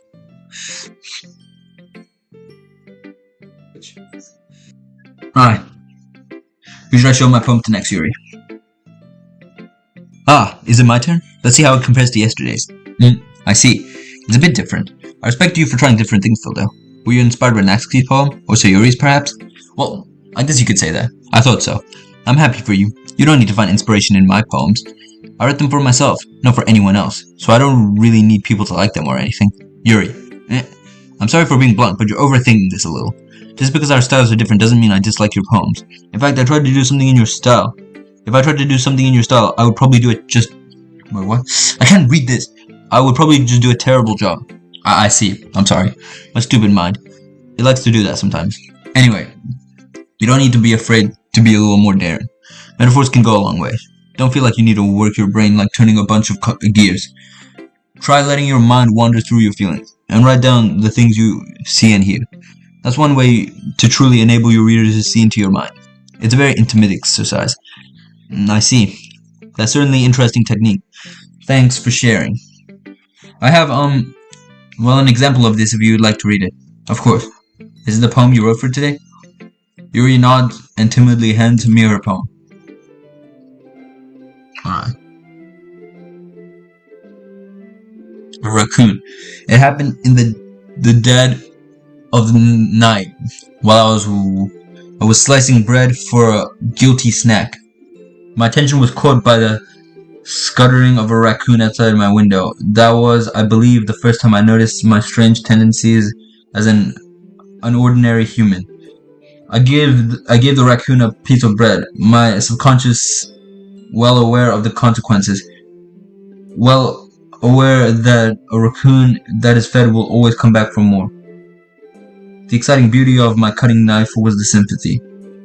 The bread, my hungry curiosity. The raccoon, an urge. The moon increments its phase and reflects that much more light off my cutting knife. The very same light that glisters in the eyes of my raccoon friend. The sliced bread, fresh and soft, the raccoon becomes excited. Or perhaps I'm merely projecting my emotions onto the newly satisfied animal. The raccoon has taken to follow with me. You could say that we've gotten quite used to each other. The raccoon becomes hungry more and more frequently, so my bread is always handy. Every time I brandish my cutting knife, the raccoon shows me its excitement. A rush of blood, classic Pavlovian condition. I slice the bread and I feed myself again. This one is actually foreshadowing more. You know, this entire poem is actually more foreshadowing. This is basically actually revealing Yuri's nature, where she uses a knife to cut herself, which is kind of dark. But yeah, that's basically what the poem is about. It's basically saying that it always comes back. The urge always comes back. What do you call it? It talks about the knife, the blood rushing. It talks about, what do you call it? Basically, if you read it and you kind of just look into it, you can notice it. I was a little more daring with this one than yesterday, yeah, and you can see that she's like, oh, I was more daring with it, but she's like, you can see it. You can see that. It's a lot more metaphorical. Yeah, it's more metaphorical. See, that's what I'm saying. That's what I am saying. It is more metaphorical. I don't know if it's my fault, but I can't begin to imagine what this poem is about. That's right. It's a bit closer to my preferred writing style. Using the poem as a canvas to express vivid imagery and conveying emotions through them. Yeah, if I take it at face value, then I can't even figure out what this is supposed to mean. Well, I think it's something that different people can relate to in their own way. I wanted to express the way it feels for me to indulge in my more unusual hobbies. unusual hobbies. We know what her unusual hobbies are. It's those swords that I'm usually forced to keep to myself. Again, you can see like the foreshadowing. Have you also always noticed how her arms are always behind her back and how her sleeves are always raveled all the way up? So sometimes I enjoy writing about them. Huh, that's funny. Didn't Natsuki also write something about that? About someone being ridiculous for a strange interest? Yeah. She did? Yeah. She was talking about how it doesn't really matter what you're into as long as you're not hurting anybody. She's right. I mean, does she really feel that way? Yeah. Sounds like you two have that in common. That's interesting. To me, she seemed like the kind of person who would make fun of my hobbies. But I suppose that's my fault for judging, isn't it? Please don't tell her I said that. Don't worry, I have no reason to. Okay. Thank you for sharing it with me. After all, if I hadn't learned to embrace my own weirdness, I would probably hate myself. I might be ranting a little bit now, but I'm glad you're a good listener. Who should I show my poem to next? Sayuri. Oh my goodness! This is so good, PhilDau. I love it. Especially after yesterday's poem. You're too honest sometimes, Sayuri. No, but really, I want to put this on my wall. Can I? Sayuri, you must be seriously overreacting. I'm not a good writer at all. I honestly have no idea what I'm doing. Well, maybe that's why. Because I have no idea what I like either. Jeez. I'm sure Yuri's opinion has to be a little more constructive than this. Maybe even Natsuki's. Are you sure you don't just like it because I wrote it? Well, I'm sure that's part of it. I think I understand you better than a lot of people, you know. So when I read your poem, it's not just a poem. It's a PhilDau poem. Yo, that's the caption of this live stream. PhilDau poem. Okay, I'm not actually gonna make that the caption. And that makes it feel extra special. Like I can feel your feelings in it. Sayuri hugs the sheet against her chest. You're so weird, Sayuri. Well, I'm not very good at figuring out if poems are good or bad. But that's why I go by my heart. If it makes me feel things, then it must be a good poem. I'm not sure that's exactly how it works. Kind of in a way it is. Then again, I guess feeling is a pretty important part of the whole thing. Yeah, maybe. Honestly, I don't even know what kind of writing you like in the first place. Yeah, me neither. Why don't you at least try giving it some thought? You want me to write something? You want to write something for me? That's so sweet. Yeah, right. But you always think about other people. You need to think about yourself once in a while. If you don't, you might end up getting hurt at some point. Well, I don't really know what you mean, but I'll try to keep it in mind. Well, whatever. Anyway, let's see. I guess I like happy poems. Wait, sometimes I like sad poems too. Sometimes I like a little bit of both. There's a word for that, right? What's the word I'm looking for? Bittersweet. Yeah. I like things that are happy and things that are sad. Happy and sad. I can't see you liking something sad, Sayuri. Well, why did you have to do this to me, Gabe? Why? Well, I like happy the most. But sometimes, when you have a little rain cloud in your head, a sad poem can help give that rain cloud a little hug. And make a nice, happy rainbow. Without rain, without sun, there's no rainbow. Sorry, that's unexpectedly poetic. It is? Maybe I'm getting better at expressing my feelings overall. Thanks, PhilDau. I should go write that down then. You can read my poem now, okay? Bottles. I puff off my scalp like the lid of a cookie jar. It's the secret place where I keep all my dreams. Little bowls of sunshine all rubbing together like a bundle of kittens. I reach inside my thumb and forefinger and pluck one out. It's warm and tingly, but there's no time to waste. I put in a bottle to keep it safe, and I put the bottle on the shelf with all the other bottles. Happy thoughts, happy thoughts, happy thoughts in a bottle, all in a row. My collection makes me lots of friends. Each bottle a starlight to make amends. Sometimes my friends feels a certain way. Down comes a bottle to save the day. Nights after night after night, more dreams, friend after friend, more bottles, deeper and deeper my fingers go, like exploring a dark cave, discovering the secrets hiding in the nooks and crannies, digging and digging, scraping and scraping. I blow dust off my bottle caps. It doesn't feel like time had elapsed. My empty shelf could use some more. My friends look through my locked front door. This one's really poetic. Finally all done, I open up, and in come my friends in they come in such a hurry. Do they want my bottles that much? I frantically pull them from the shelf, one after the other, holding them out to each and every friend, each and every bottle. But every time I let one go, it shatters against the tile between my feet. Happy thoughts, happy thoughts, happy thoughts, in shards, all over the floor. They were supposed to go for my friends who aren't smiling. They're all shouting, pleading something, but all I hear is echo, echo, echo, echo, echo inside my head. Yeah, this is the first poem that kind of signifies the fact that Sayuri might not be okay after all. Holy crap. Sayuri, did you really write this? Of course I did. Didn't I tell you yesterday I was going to write the best poem ever? Yeah, but, I mean, I didn't expect something like this coming from you. Monica told me a whole lot. Yeah, Monica's been talking to her a whole lot. We know that. And I've been really in touch with my feelings recently. I see that. It's almost kind of creepy. Creepy. Well, not exactly. Maybe because I'm so used to you being cheerful. Well, never mind. I'm thinking too hard about it. The point is, it actually came out good, so you should be proud of it. Oh, thanks.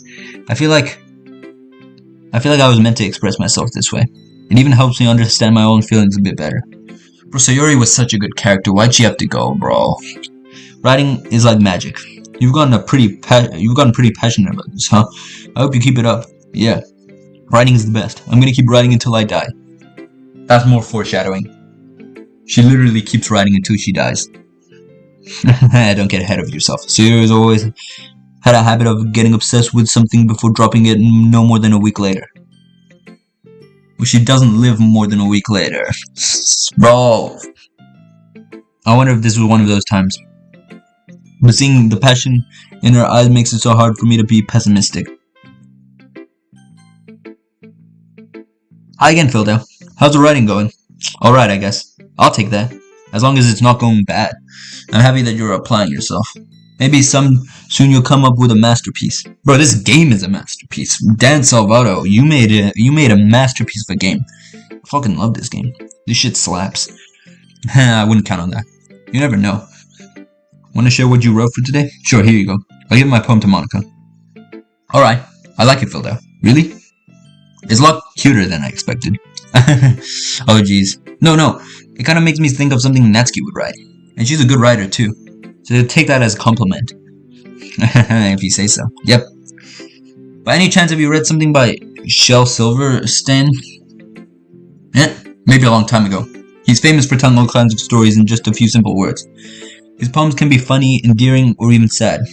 And sometimes they're only a few lines long. You might even feel like they're written for kids. But if you think about them, they can express the views of the world that would apply to anyone. This is more foreshadowing. This game is just full of foreshadowing.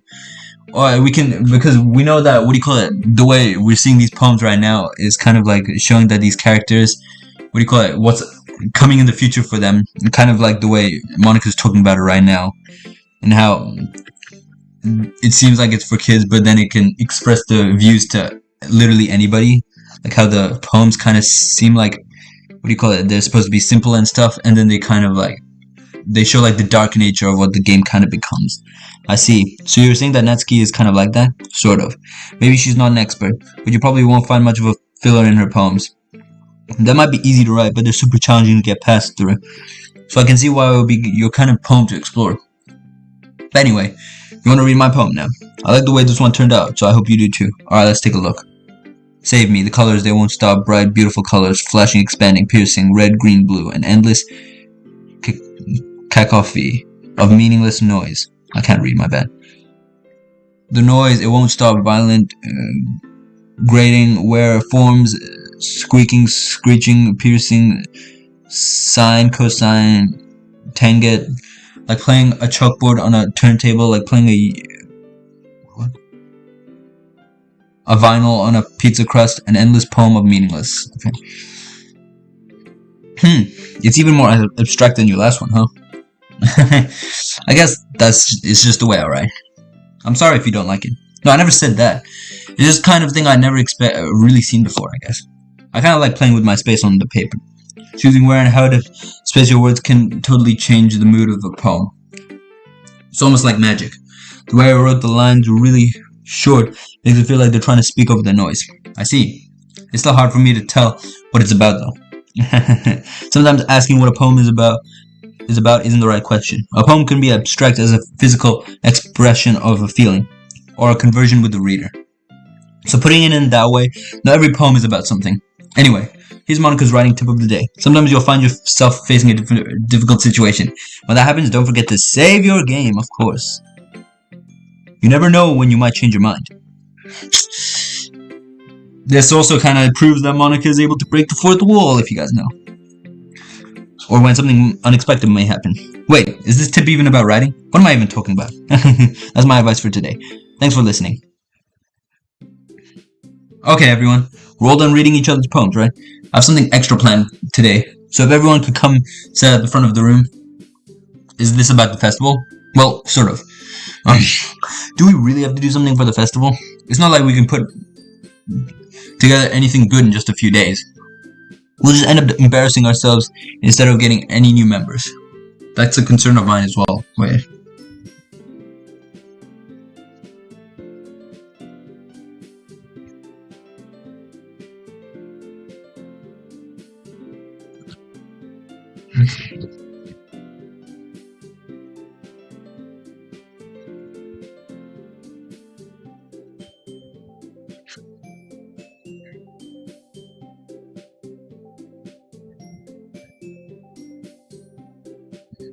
My voice hurts so much after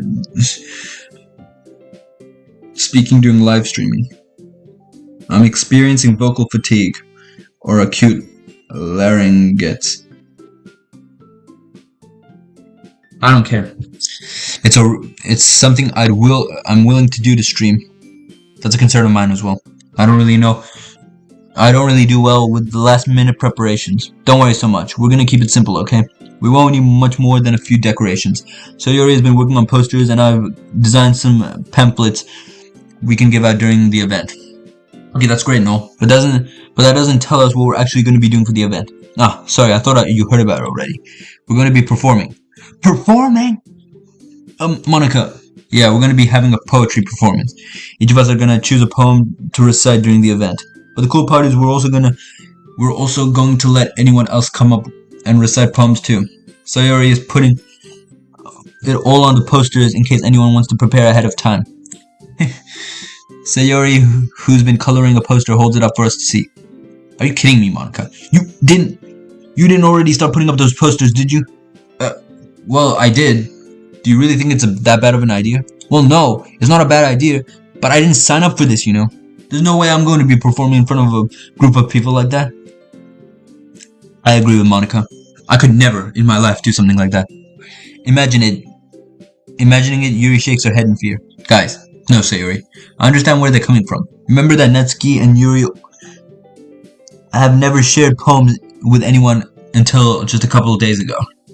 It's a lot to ask for them to recite their poems out loud while a room is full of people. I guess I kind of overlooked that. So, I'm sorry.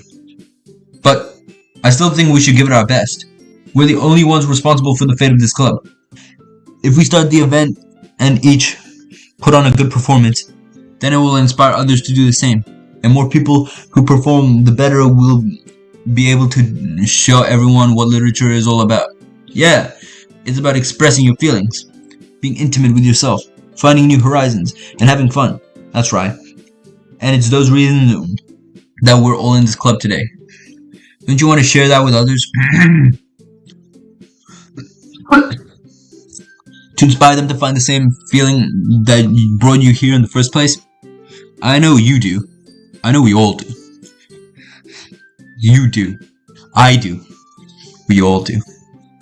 Oh, I'm so fucking sorry.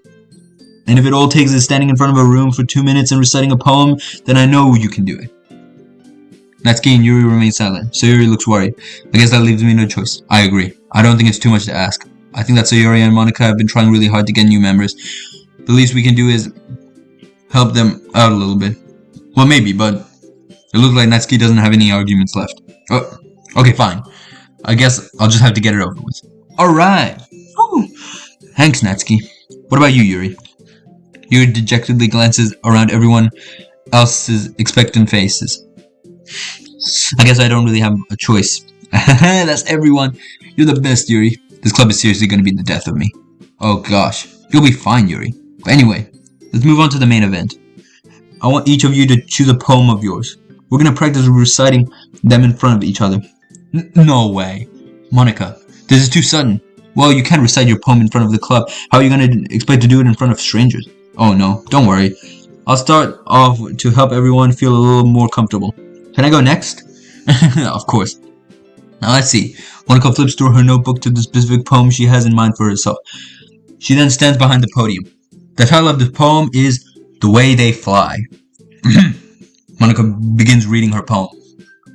Her clear, confident room. Are we dead ass? Her clear, confident voice fills the room. More than that, her inflection is pristine. She knows exactly how to apply emotion behind the lines she recites, bring the words to life. Is this something she's done before? Or is she simply a natural? I glance around me. Everyone has their eyes on Monica. Sayori looks amazed. Yuri has an intense expression on her face that I don't understand. Finally, Monica finishes the recitation. The four of us applaud. Monica takes a breath and smiles. That was so good, Monica. She has nothing to fear because she knows she's in a video game. The epiphany really coming in clutch, eh? Thank you very much. I was just hoping to set a good example. Are you ready to go next, Yuri? I'll go next. What? Yuri's fired up all of a sudden. Yuri clutches a sheet of paper between her hands and stands up. Keeping her head down, she walks quickly over to the podium. This poem is called... Yuri anxiously glances at each of us. You can do it, Yuri. It's called After Image of a Crimson Eye. Yuri's voice shakes as she starts reading the poem. Just a moment ago, she practically refused to do this. Why is she all of a sudden putting in so much effort? As Yuri gets past the first couple of lines, her voice changes. It's almost like what happens when Yuri gets absorbed into her books. The quivering words transform into the sharp syllables of a fierce and confident woman. The poem is full of twists and turns in its structure that she enunciates. How do I pronounce that?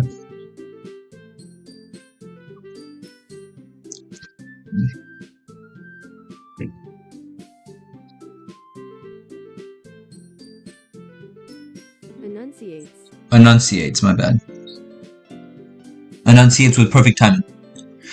This must be a rare glimpse into the whirling fire Yuri keeps concealed inside of her head. Suddenly she's finished. Everyone is stunned. Yuri snaps back into reality and glances around her as she bewildered even herself. It's up to me to save the situation. I'm the first to start applauding.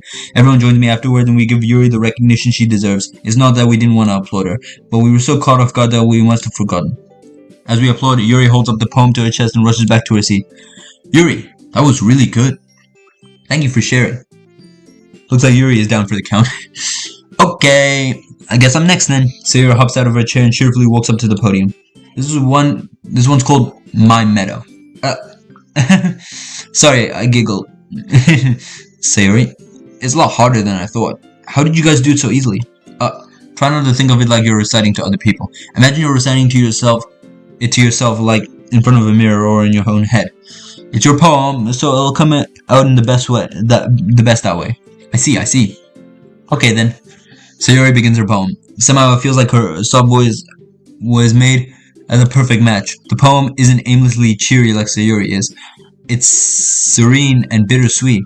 If I was to read this on paper, I wouldn't think of it as much.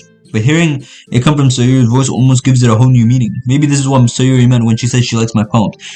It's like I get to read more deeply into someone I thought I knew through and through. Sayori finishes and we applaud. Bro, me reading that was more of a poem than listening to Sayori's poem. I did it! Good job, Sayori. Even PhilDau liked it. I guess that's a good sign. What does that even mean? It came out nicely, Sayori.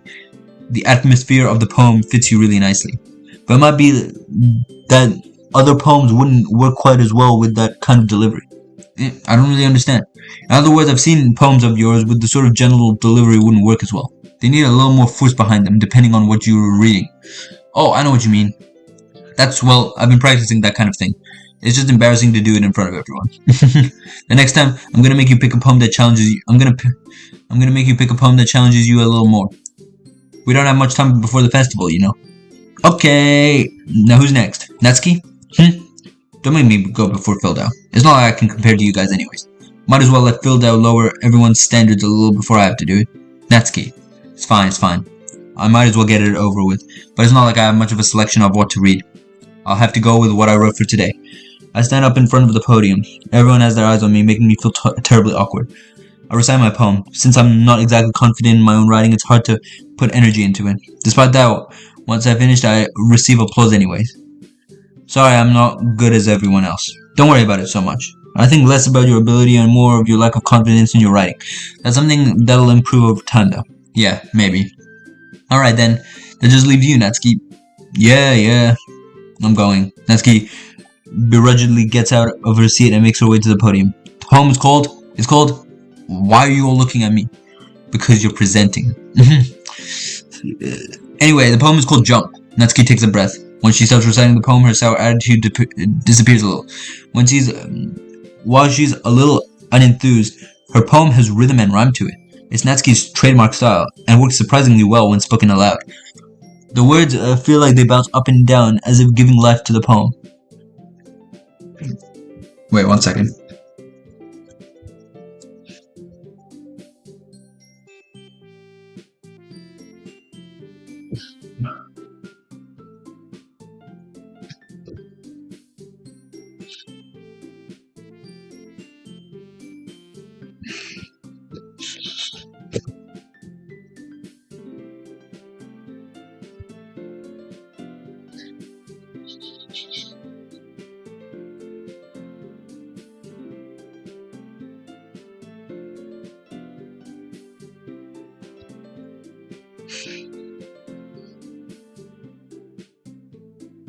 Alright, just have to check some stuff, you know what I'm saying?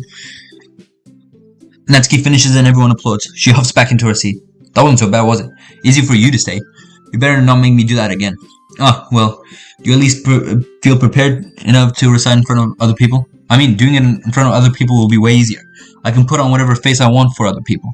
But when it's just my friends, it's just embarrassing. That's a surprise, Natsuki. I think it would be the other way around for me. Well, that's just how it is, so. Well, I guess in that case, you won't have much to worry about for the festival. That said, I want to thank everyone for coming through. It might be hard, but I hope that you all have an idea of what it's like now. Make sure you pick a poem and get enough practice before the festival, okay? Hold up.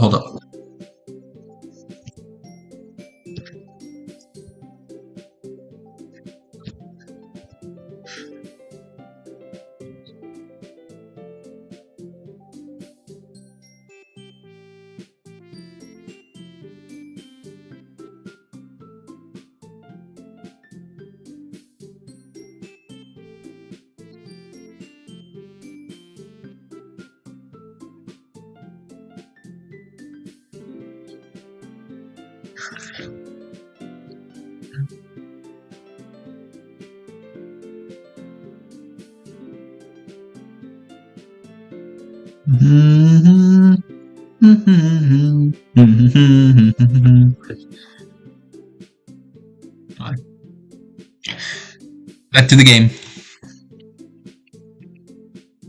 I'll be making pamphlets, so let me know ahead of time what you'll be reciting. Geez, I should probably find some other poem to recite instead. That's fine too. It doesn't have to be your own. I'm already pleasantly surprised that you're putting in all this effort for the club. Kinda makes me really happy. Yeah, no problem. Okay everyone, I think that's about it for today. I know the festival is coming up, but let's try to write our poems for tomorrow as well. It's been working out really nicely so far, so I'd like to continue that. As for the festival, we'll finish planning tomorrow, and then we'll have the weekend to prepare. Monday's the big day. I can't wait. I can do this. Alright. I stand up. There's no way I'll be able to find the same enthusiasm as Sayori and Monica, but I'll do my best to get through it. It's for the sake of the club and impressing Monica. Then I'll have to do my best. Ready to go, Sayori? Yep. Look at you two, always going home together like. It's kind of adorable, isn't it? Jeez, guys, don't make such a big deal out of it. It must be a little nice, though. Well, how am I supposed to respond to that? It's okay, PhilDau, you don't have to say it. Whatever, let's just go already. I will come with Sayori once more. Even though it's only been a few days, a lot of things have already changed. But today Sayori is being a little quieter than usual on the way home. Hey Sayori. Sorry, I was spacing out. No wonder. I was thinking about something from earlier. I like how we get to, Sayori fumbles with her words. So let's just say that one day Natsuki asked to walk home with you. Huh? What would you do? What kind of question is that? You're kind of putting me on the spot here. I would still walk home with Sayori, obviously. Sayori, you really think I would ditch you for Natsuki? But she's so cute and fun to be around. Jeez, I already see her in the club every day. Besides, you already seem to really like going home together. I wouldn't just ruin that for you. You're so silly, PhilDau. Think about me too much sometimes. Natsuki would deserve it if she wanted it, so here, I've already made up my mind. I really can't figure you out sometimes. Sorry. Besides, what's the point of speculating something that's never gonna happen? The conversation trails off. It's kind of a weird thing for Sayori to care so much about, but I want to respect her and keep her happy too. Then again, the festival is only a few days away. Who knows what will happen in that time? Wait.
Alright.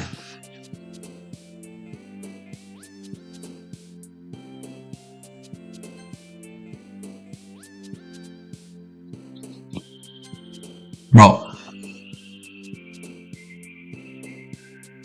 Dream. No.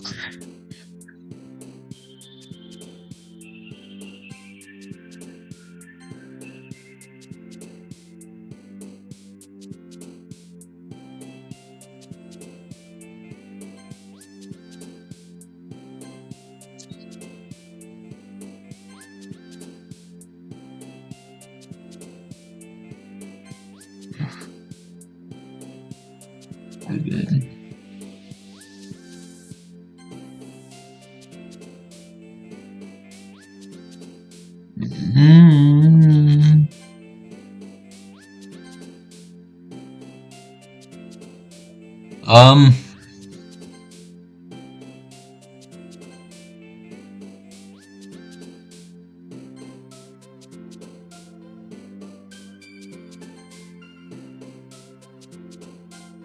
Bro, come on.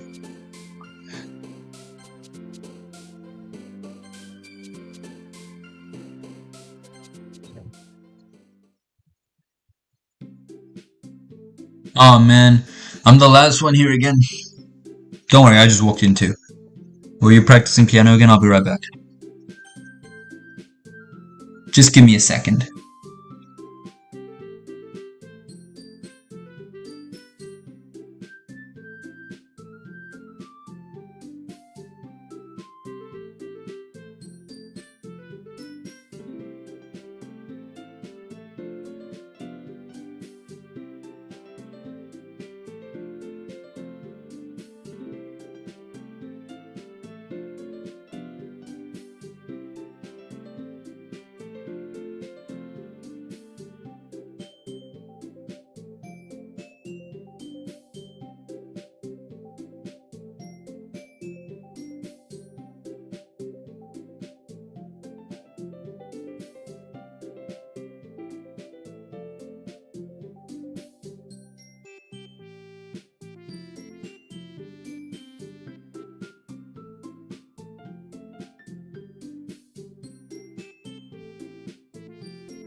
Alright, I'm back.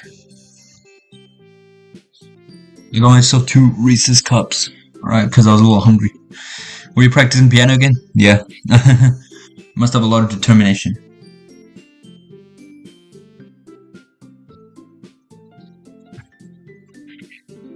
Oh my god, these are so perfect.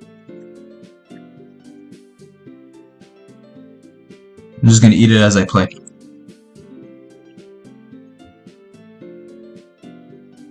You must have a lot of determination.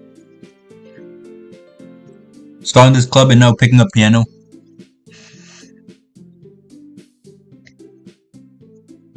Maybe not determination, but I guess passion. Remember that the club wouldn't be here if it wasn't for all of you.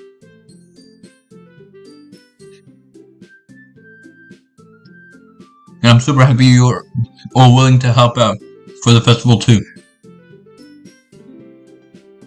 I can't wait for the festival. It's gonna be great. Huh? Weren't you complaining about it yesterday? Well, yeah. I'm not talking about our part of the festival. But it's a whole day of school where we get to play and eat all kinds of delicious food. We get another cup. Reese's peanut butter cups, my favorite candy. Literally S tier, best candy in the world.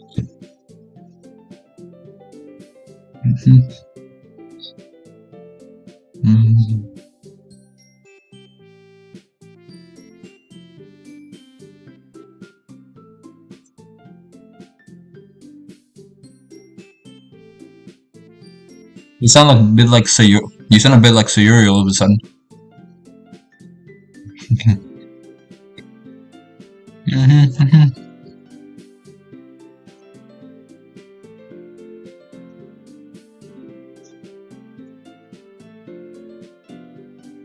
Monica, do they usually have fried squid?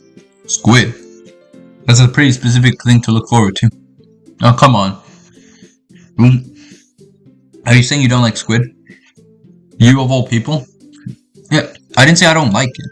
Besides, what do you mean by you of all people? Because it's right in your name. Monica.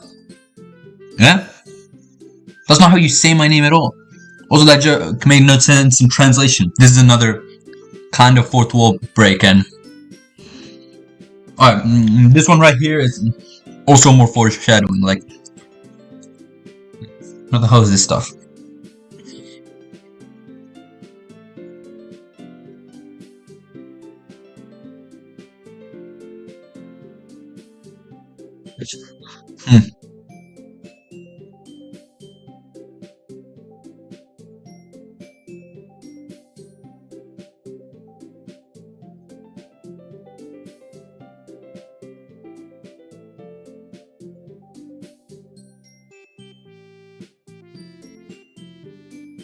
So Ika means squid in Japanese. And the thing is that, what do you call it? It's actually not even confirmed that the game takes place in Japan. It's only given a Japanese setting because, what do you call it? It was to make it like overly cutesy. And so like the game would like appear as like more of like a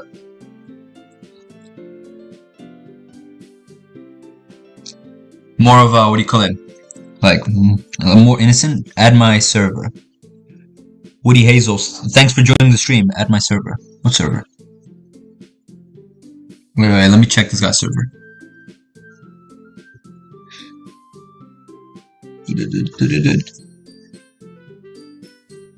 Hazelwood _2 is my name. Okay, just a second.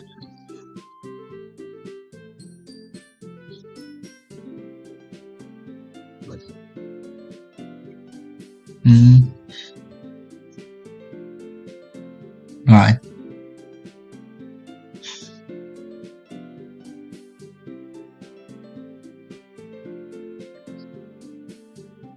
Well, let me try adding the server.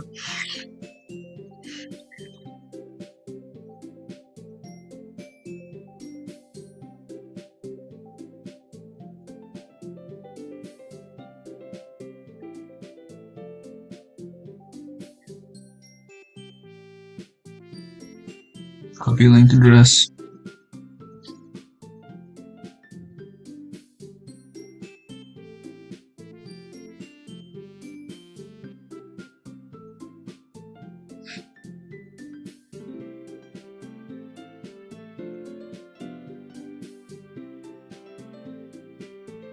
How my Discord's not even a thing anymore? Oh my... Are we serious? Okay, so apparently my Discord got banned somehow.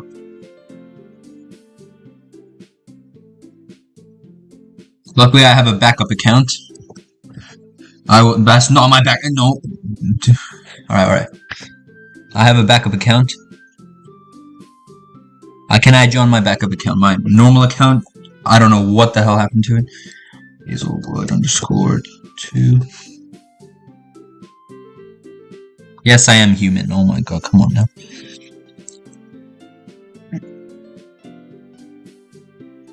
I moved it to the wrong area. I'm sorry. What is this? Okay, there we go.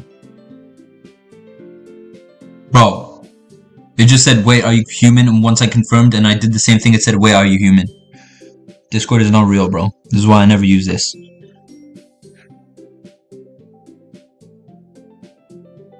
Bye. For some reason, the link of your server is not working on my thing, but I did add your username. Alright, back to the stream. Also, that joke made no sense in translation. Ah, never mind. Let's just focus on our own event for now, okay? Fine. Your reactions aren't as fun as Sayuri's or Sayuri's anyway. Excuse me? Where's Sayuri anyway? Oh, there you are.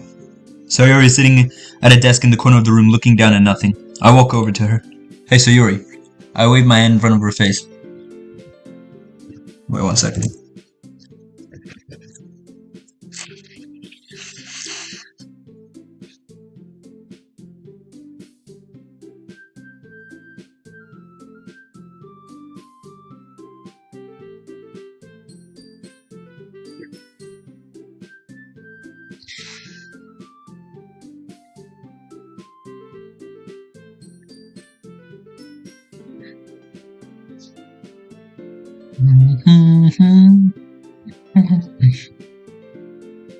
Alright. I wave my hand in front of her face. Eh? You're spacing out again. Sorry. Don't mind me. You can go talk to everyone else. Huh? Is it everything alright? Of course. Why wouldn't it be? It just feels like you're a little off. Sorry for assuming things. Jeez, you worry too much about me. I'm fine, see? Sayuri shows me a big smile. Don't let me distract you from having fun with everyone else. Well, alright. If you say so. I worriedly glanced at Sayuri before turning back towards everyone else. But the conversation has already dispersed with everyone back at their usual activities. Maybe I should ask Monica if she's noticed anything about Sayuri recently. Since they've been preparing a lot for the festival, they must have been spending a lot of time together. I timidly approach Monica, who is shuffling through some papers at her desk. PhilDau, what's up? Hey, this might sound kind of strange, but have you noticed anything up with Sayuri recently? Anything up with her? In what way do you mean? Maybe I'm reading into it a little too much. But she seems a bit downcast today. Oh, you think so? I can't say I've noticed anything about her. Monica peers across the room at Sayuri, who is idly dragging a rubber eraser up and down her desk. Maybe there is something on her mind. But I'm surprised I'm not the one asking you, PhilDau. You certainly know her a lot better than I do. Yeah, but she's never really like this. She's always talked to me about things that bothered her. But this time when I asked her, she was really dismissive. Sorry, I know it's not your problem. I just wanted to ask if you knew anything, so I'll drop in now. No. It's important to me too. I mean, I'm also friends with her. I also care about the well-being of my club members, you know. Maybe I'll try talking to her myself. Are you sure about that? She seems like she wanted to be left alone. Are you sure? Maybe she just has a hard time bringing it up with the person of interest. Person of interest? What do you mean by that? I'm saying that maybe the thing on her mind is you, PhilDau. Me? How on earth would you come to that conclusion? Well, I probably shouldn't say too much, but Sayuri talks about you more than anything else, you know. She's been so much happier ever since you joined the club. It's like an extra light was turned on inside of her. What? No way. Sayuri is always like that. She's always been full of sunshine. It's not any different now than it's always been. You're so funny, PhilDau. Have you ever thought that maybe you've always seen her as so cheerful? Because that's just how she is when she's around you? I said too much. I'm sorry, what do I know anyway? I didn't mean to jump to conclusions. You should probably forget about what I just said. I'll try to talk to her, so try not to think about it for now. Alright. Monica smiles meaningfully. I know she said to forget about it. but I already know that I won't be able to get her words out of my head.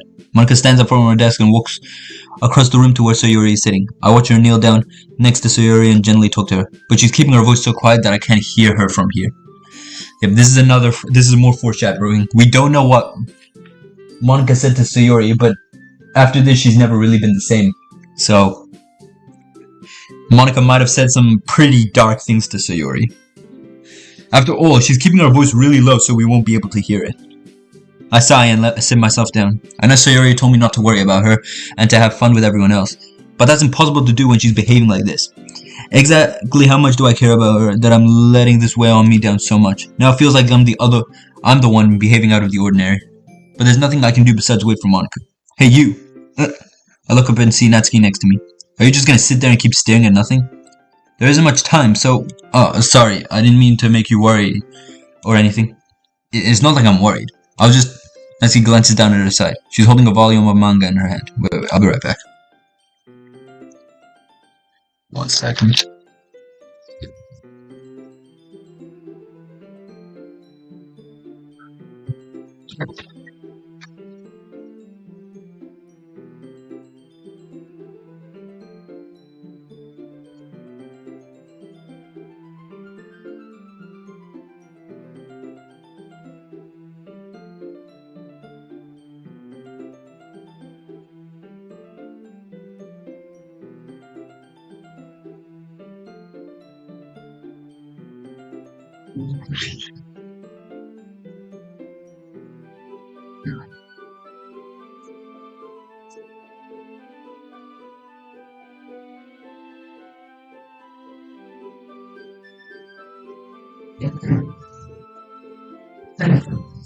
Alrighty, I'm back.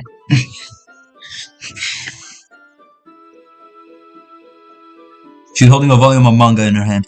That's right. Something just came up for a minute, but we can get started now. I won't make you wait any longer. Jeez. Now you're making me feel like a jerk. If something's bothering you, then you can just tell me to leave you alone and I will. I mean, assuming you didn't feel like talking about her or anything. She practically mumbles that last part. Nah, I'm probably just making it seem like a bigger deal than it is. I've just been thinking about Sayori, that's all. Sayori? Thinking about her? Yeah, she seems pretty down today. But she didn't want to admit it to me. So I can't help but wonder if something happened to her. Oh. Natsuki exhales. Oh. Okay, so you're not planning to fuck Sayori or anything, then it's fine. I still have chance. Well, first of all, you should really work on your phrasing. But anyway, you're her best friend, right? Yeah, I guess so. Yeah. Then in that case, I think you should trust her a little more. If she needed you, then she would be the first person. Then you would be the first person she would go to, right? Well, I guess that's true. I mean, some people just have those days. You can't always avoid it. If anything, she probably just doesn't want you to worry about her or anything because it's not important. Yeah, that's kind of what she said to me. Maybe it's not right for me to go against her wishes. Exactly. If she needs you to worry about her, then it'll be a lot more obvious. Yeah, I should have thought of that from the start. Natsuki fiddles with the book she's holding in her hands. She really means a lot to you, doesn't she? Don't get the wrong idea or anything. We've just been friends for a long time. It's normal to be worried about your friends. I mean, you were worried about me, so... I was not! Jeez, if you're fine, then let's hurry and get started already. Yeah. Okay, everyone. After some time passes, Monica calls out to the club room. Why don't we share our poems now? Before I know it, everything is back to normal.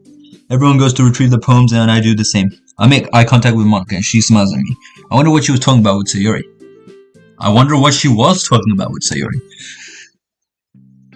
Who should I show my poem to first, Sayori? It's nice, I guess. Come on, I can already tell you don't like it. Well, you don't need to worry about what I think. After all, you wrote this for someone else, didn't you? Well, I wrote it exactly for you. Probably Yuri. What? Bro, I literally picked all the words that Sayori likes the most. I didn't write this for anyone specifically. Maybe. It's not really what I meant though. But it's okay. You're making new friends, just like I was hoping. That makes me really happy. And you're happy too, right? In this club? Well, of course I am. Good. That's all that matters to me. Thank you, Philda. Sayori, is there something wrong? Huh? No, nothing. I'm just a little tired today. Alright. Just tell me if you need anything. I will. Don't worry about me, okay? You can go play with everyone else now. If you insist. Yay, I'm gonna go home a little early today. Why do they always say play with each other when we don't play, we just read? Tell Monica I wasn't feeling very well, alright? I'll see you tomorrow. Before I can say anything else, Sayuri cheerfully walks out of the classroom humming to herself. Bro, I feel so bad for Sayuri, bro. She was one of my favorites. I mean, there's only 4 characters, but... Why? Why?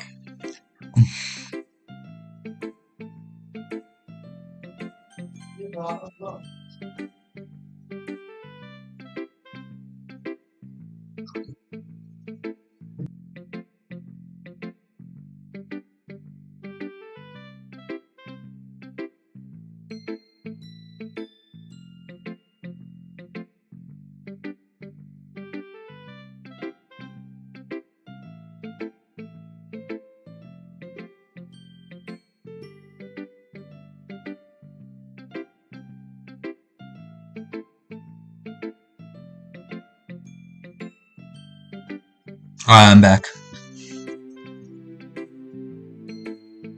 Have you thought about what you want to submit to perform at the festival? Well, being in this club is one thing, but performing in front of a bunch of people, I have to give it some more thought. Okay, no pressure. Whatever you do, I'm sure it'll turn out great. It would also make me happy to see. Anyway, let's go look at today's poem. Sure. I'll let Monica take the poem I'm holding in my hands. I like this one. It makes me think of something Sayuri would like. That's what I'm saying. Why did she think I wrote it for someone else? This game, bro. Is that so? You and Sayuri are really good friends, right?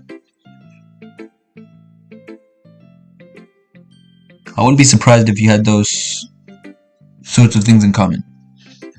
Well, we may be good friends, but Sayuri and I are actually really different. Wait, hold up, I'll be right back.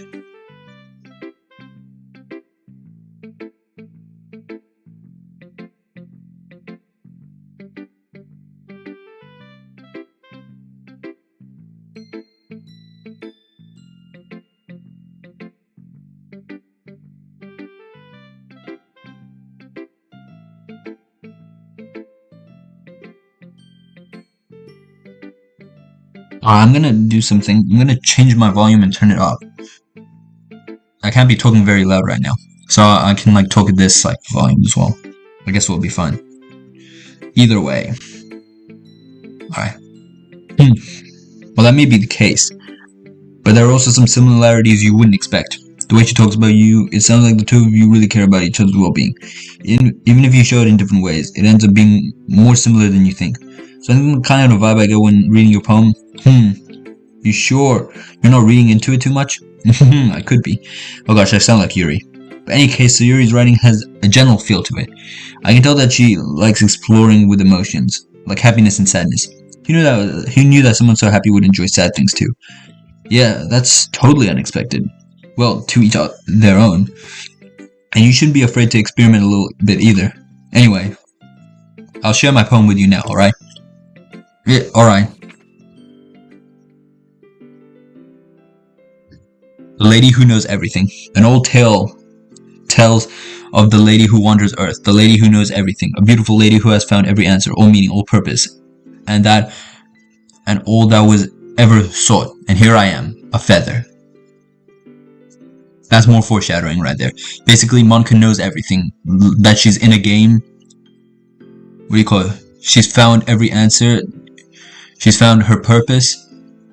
And then here she is. She's something meaningless because she's an AI. See? That's what she means by feather, because a feather can't really do much once it's gone. So, that's more foreshadowing right there. You know, I feel like learning and looking for answers are sort of the things that give life meaning. Not to get too philosophical or something, but it was kind of on my mind, so so that's what I wrote about. I see.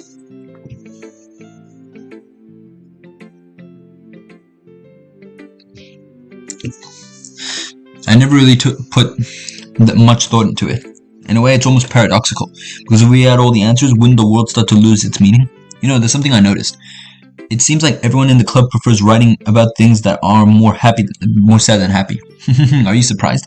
I mean, if everything was okay, we wouldn't really have anything to write about, would we? Humans are two-dimensional creatures. I think you know that better than anyone. You mean one-dimensional? Yeah, that. Anyway, here's Monica's writing tip of the day. If you're ever too shy to share your writing because you're afraid it's not that good, it can be really disheartening to get a lukewarm response to something you put so much into. When you find other people who enjoy writing, then sharing becomes a lot easier. Because instead of just telling you that your writing is good or okay or bad, they want to focus more on everything that went into it and the things you can work on. It's much more encouraging that way, and will make you want to continue improving. It's almost like having your own little literature club, don't you think? That's my advice for today. Thanks for listening. Who should I show my poem to next? Natsuki. This one's alright. Alright. Well, yeah. It doesn't blow me away. But there's nothing I really hate about it. It's just not really my style. I mean, that's fine. Come to think of it, this kind of reminds me of Sayori's poems from yesterday. You think so? Yeah. I guess if you've been friends with her for so long, you might be on the same wavelength. But you never really struck me as her type. Sayori has a type all of a sudden? Well, I don't know. But honestly, how can someone so fluffy spend so much time with someone like you? It's like she's dragging around a dead weight. That was a little unnecessary. But think of it this way. If it weren't for me, she'd probably just fly away like letting go of a balloon. You can say that we take care of each other in our own ways. 1 second.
Alright, I'm back.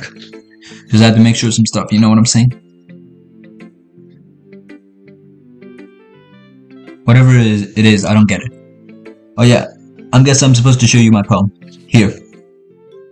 I'll be your beach. Your mind is so full of troubles and fears that diminish your wonders over the years. But today I have a special place, a beach for us to go, a shore reaching beyond your sight, a sea that sparkles with brilliant light. The walls in your mind will melt away before the sunny glow. I'll be the beach that washes your worries away. I'll be the beach that you daydream about each day. I'll be the beach that makes your heart leap. In a way you thought I left you long ago. Let's bury your heavy thoughts in a pile of sand, bathe in the sunbeams and hold my hand. Wash your insecurities in the salty sea and let me see your shine. Let's leave your memories in a footprint trail, set you free in my windy sail.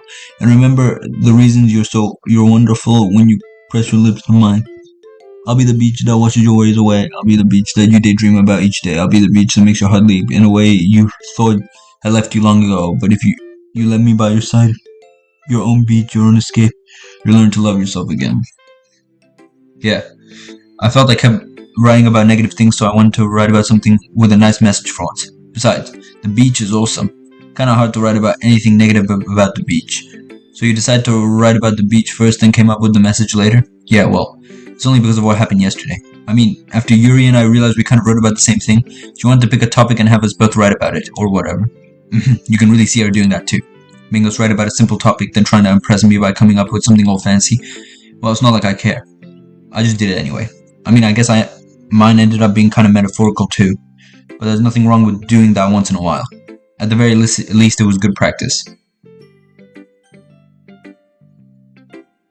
Okay. Well done, PhilDau. You've definitely improved your writing over the course of these few days. Has my advice been helpful to you? Yeah, definitely. I'm glad. Sharing our poems like this, it was a lot more fun and rewarding than I anticipated. I needed to remember to thank Monica. I think we all felt a little awkward at first, but now it seems like everyone is enjoying sharing their writing and seeing what others think. I guess I can't really disagree. I was afraid this whole thing would be a chore, but it's a great way for me to spend personal time with all the girls in the club. But it's been fun getting to know everyone in their writing. I guess doing some writing myself. Well, have you learned anything about yourself, PhilDau? Well, you know I like to say that writing is a very personal way to get in touch with yourself. But in the end, it doesn't matter if you're a good writer or a bad writer. And even my opinions are just opinions, you know. As always, I believe what's most important is exploring and discovering yourself. That's comforting. And I'm kind of afraid of disappointing you in some way or another. Why me? You're always sophisticated. Wait.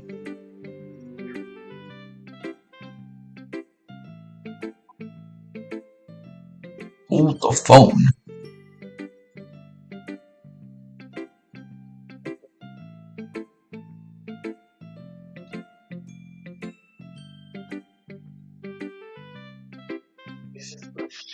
Have the most. You're always so sophisticated when you're writing and have the most advice to share. Is that so? Yuri thinks for a good minute. That must be terrible. For me to have to become someone whose opinion is fearsome, how unlikable of me. Yuri, it's not as bad as you're making it sound in your head. I just meant I respect your opinion. I see. I'm sorry that I always overthink and come to those sorts of conclusions. I'm just a little too used to it. Overthinking, being disliked.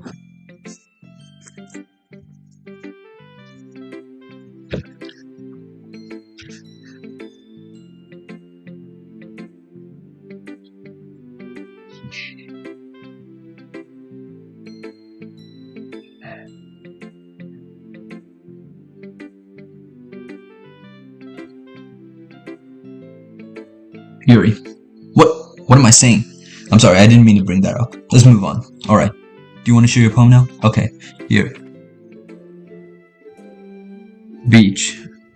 A marvel millions of years in the making, where the womb of Earth chaotically meets the surface, under a clean blue sky, an expanse of bliss, but beneath gray, rolling clouds, an endless enigma. the easiest world to get lost in is one where everything can be found. One day, one can only build a sand castle where the sand is wet. But where the sand is wet, the tide comes.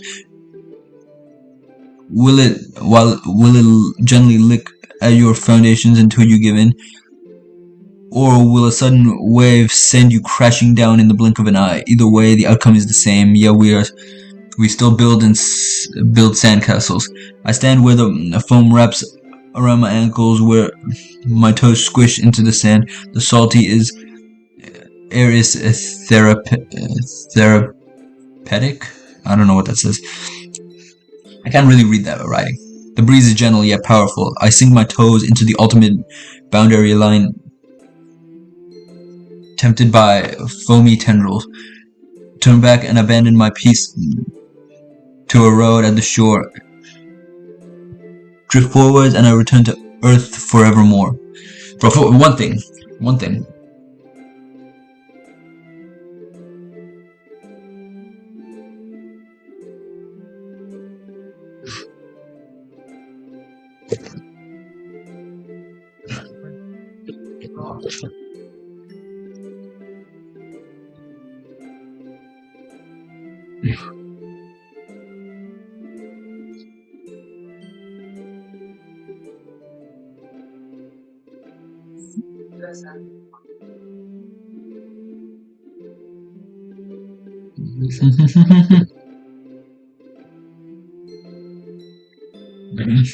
Alright. I'm aware the beach is a kind of inane thing to write about, but I did my best to take a metaphorical approach to it. Yeah, Natsuki already told me about it. She did? She didn't say anything weird, did she? She just wanted us to write about the same topic again. I suppose to better compare the differences in our writing styles or thought processes. Anyway, it was her idea. Knowing her, it's no surprise that she'd want to do something like that. She probably just wants to show off. It's not like I have a particular interest with her in her writing style. I just went with her request. But, well, I suppose it's not so bad to write about something simple on occasion. It can be refreshing, you know. It's good for me to calm my thoughts once in a while. Yeah, I think I agree. Thanks for sharing. Okay, you three. Yep, this is the part. We're all done sharing poems, right? Why don't we start figuring out? Hold on a second. Yep, Natsuki found it out. She found it out. She found it out. It's there.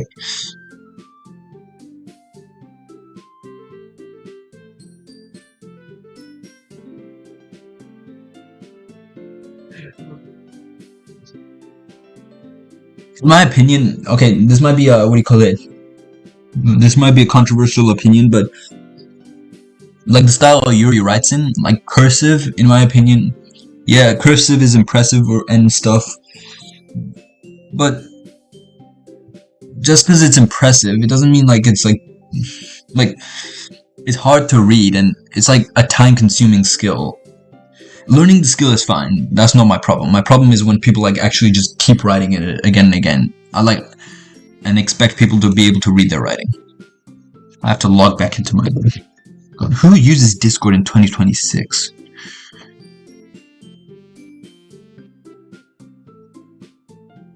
Raw. Dun, dun, dun, dun, dun.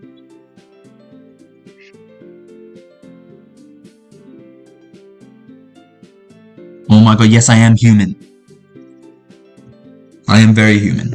I'm so human that the term human is human. What?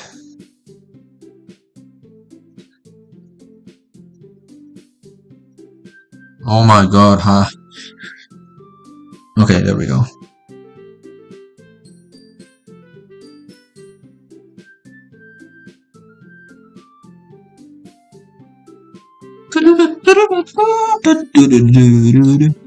Hold on a second. Is it just me or did you say something strange just now? Huh?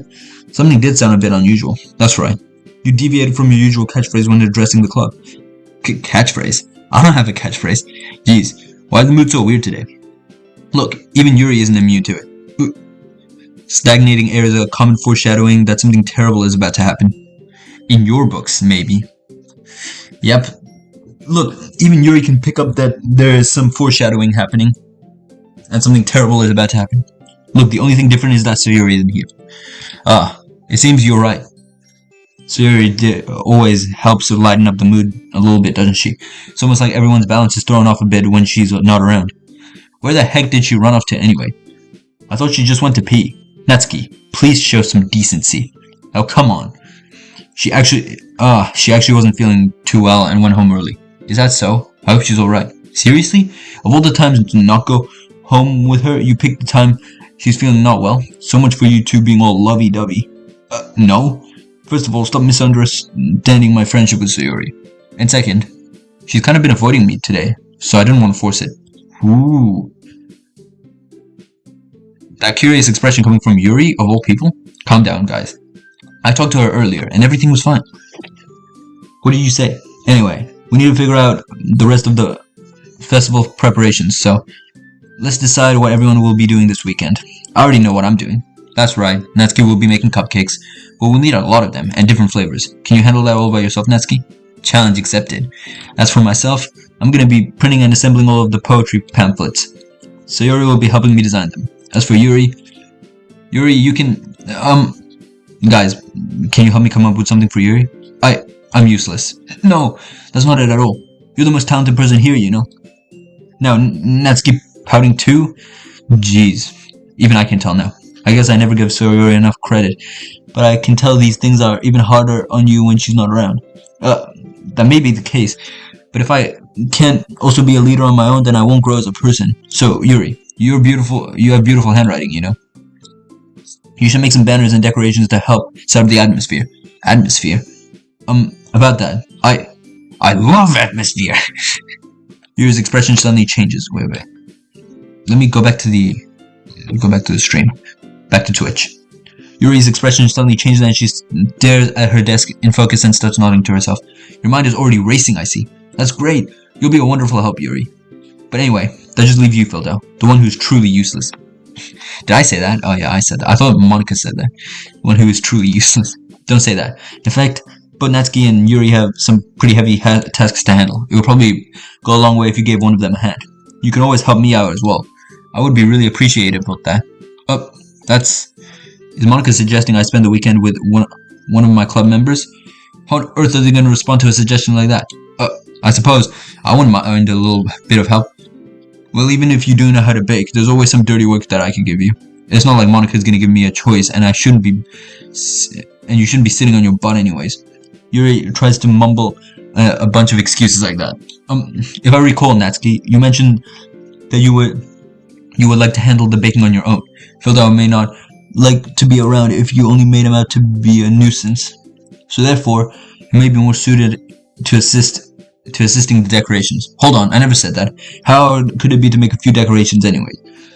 Sounds like you're just making excuses for PhilDau too. What are you saying? It would be an extremely meticulous work, and baking isn't? Just what do you think, guys? Let's settle down for a moment. In the end, I think it's up to PhilDau to decide how he'd like to contribute. Besides, he hasn't really gotten a chance to spend any time with me yet, you know. So I'm sure he's interested in. You literally just said. I'm surprised as well. Sorry. I was just saying though. Jeez, can we just sell this already? Yeah, PhilDau, you're okay with this, right? In the end, it's up to you. Of course. Very well. In that case, everyone looks straight at me. Of course, I'm gonna go with.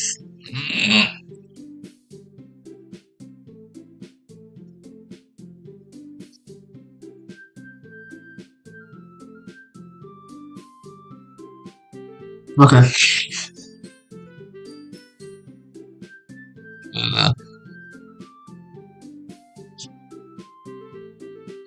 Let's think. Who should I go with? I know Sayuri and Monica don't work. I mean, if it's gonna be anyone, then I prefer helping Sayuri. I mean, we were already neighbors, but Monica said that Sayuri was helping her. Jeez, do you really hate us that much? No.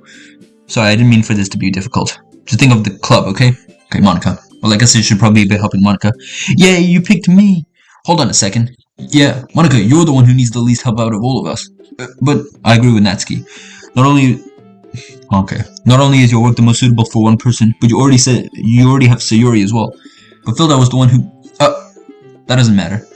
You were the one who scared him into picking you in the first place. You're the club president, Monica. You're supposed to be making responsible decisions for the club. Monica, you shouldn't let any ulterior motives interfere with your decision. Ulterior motives? What are you saying, Yuri? In fact, it sounds like you guys are the ones with ulterior motives. Excuse me? Otherwise, this wouldn't have been made into such a big deal in the first place. That's completely false, Monica. Yeah, we have a lot of work to do, you know? We won't do as good of a job if you make us work alone. Maybe that's true. Think of the club, Monica. If you want our event to succeed, then we need to properly distribute our resources. So are you gonna do the right thing, President? Okay, I get it. It's technically more logical for PhilDau to help one of you two. So, I guess that's what we'll do. Bro, come on.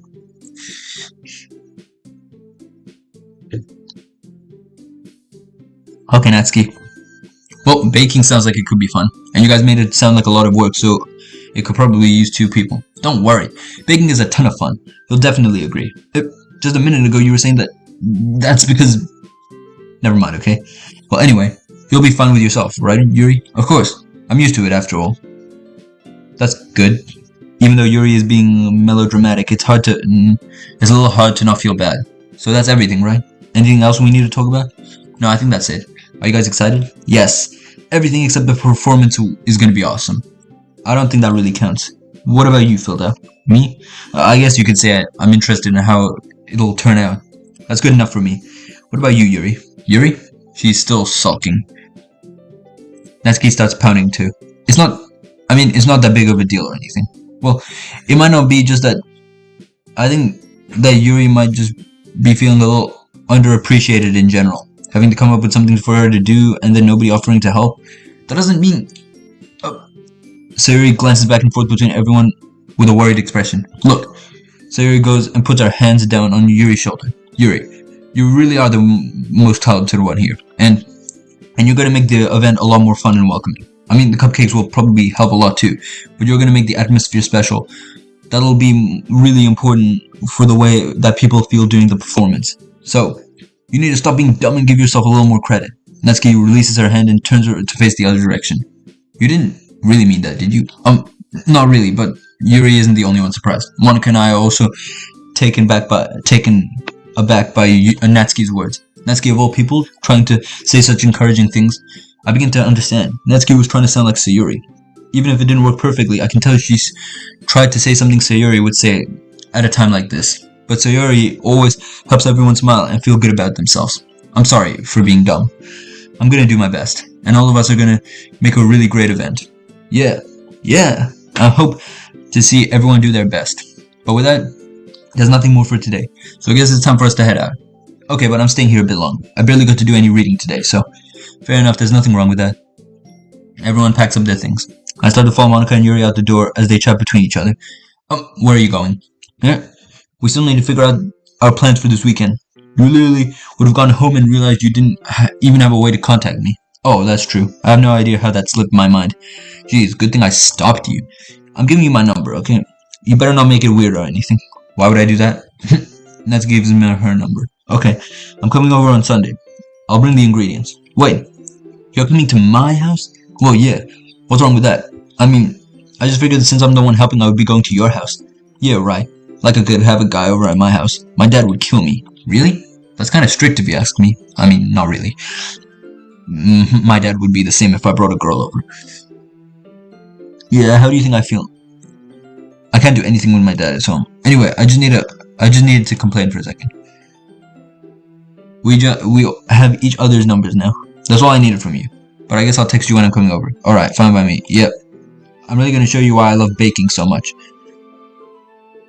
So you'd better look forward to it. Oh, didn't you just say you were gonna give me the dirty work? Well, I was just saying that. It's not like I could act like in front of everyone that I was looking forward to this. Wait, really? Well, kind of. Just because I never got to bake with anyone else before. That's all it is, so... Alright, I get it. Sorry for overreacting. Anyway, I'll be heading out now. See you on Sunday. Never mind. Alright.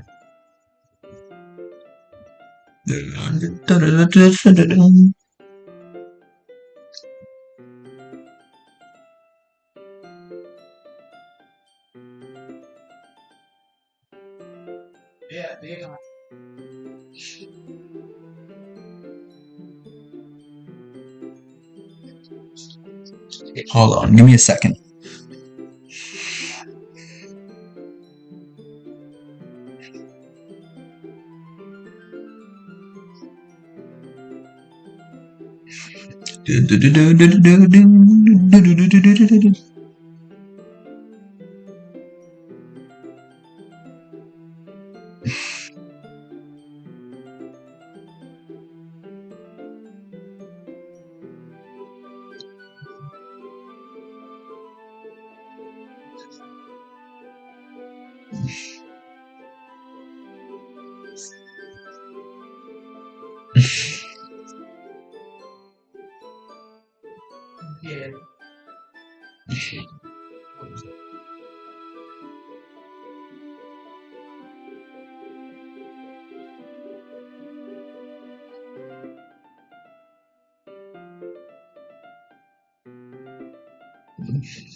I'm back.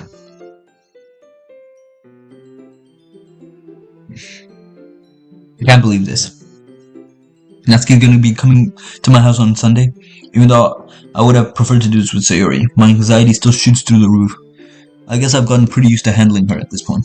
But who knows what might end up happening when we're outside of school. She even told me she was looking forward to it. I shake my head. Why do I feel nervous that Sayori finds out about this? It's not like we feel that way about each other. Besides, like Monica said, this is about the club. I have nothing to worry about. If I just go with it, I'll have a good time. It's already Sunday. I've been getting increasingly anxious about Natsuki's upcoming visit. I keep telling myself that there's no reason to be nervous, but it doesn't help much.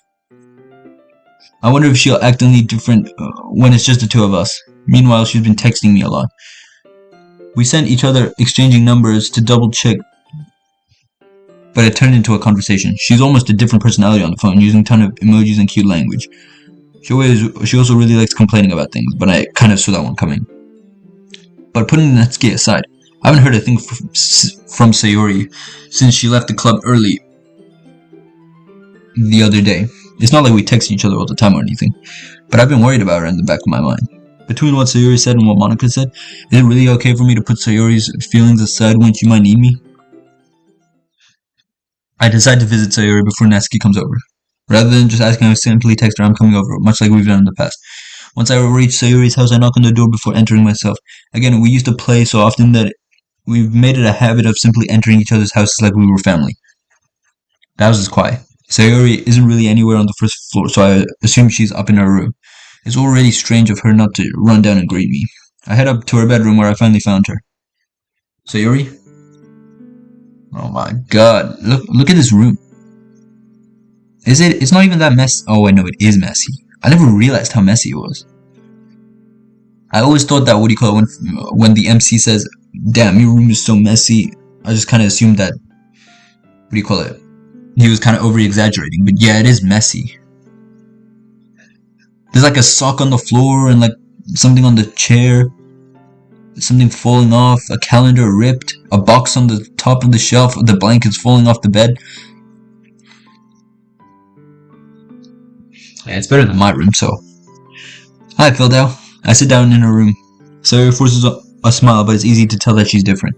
There's a minute of silence between us. You haven't come over like this in a long time, have you? I guess you're right. It's been a long time. Not much has really changed, has it? Sayori's room is always as messy as it's been.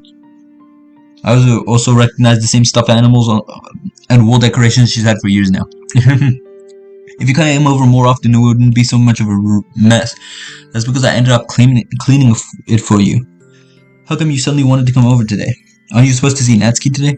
Yeah, but wait, how did you know that? Sayori already left by the time we decided that last meeting. Monica told me.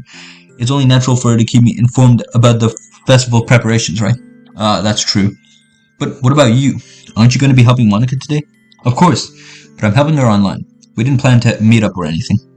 So it's just me and Natsuki then. Yep. There's more silence between us. Sayori stares in a random direction. Everything about her behavior is really uncharacteristic. I finally get to the point. I just wanted to see how you were doing after you left on Friday. When something's wrong, you can't hide it from me. So wait, would Monica have said to Sayori that none of it is real? And said, don't tell anyone, otherwise something bad is gonna happen? Or I'm assuming something like that. I also never realized how messy, like, Sayori's hair was. Like, look at her hair. I always thought it was kinda neat, but like, no, it's messy, like you can tell.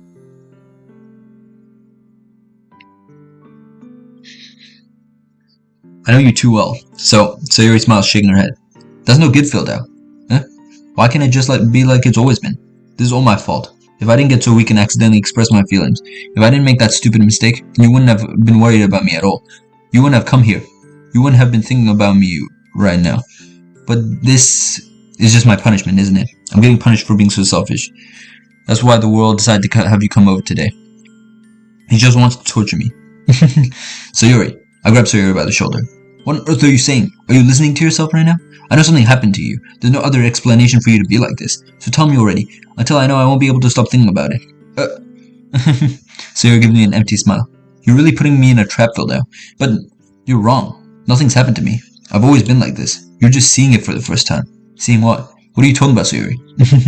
You're really just gonna make me say it, aren't you, PhilDau? I guess I have no choice this time. The thing is, I've had really bad depression my whole life. This is another thing that was foreshadowed. During the poem selection, like a lot of negative words affect Sayori. Her blazer is always undone, and her hair is always messy because she's too lazy to fix it. Right? We also hear how her room is also messy, and how she's always waking up late and eating a lot of food, which is also, look, this is also all foreshadowed. See, all of this is foreshadowed in the game. It's actually crazy. Did you know that? Why do you think I'm late to school every day? Because most days I can't even find a reason to get out of bed.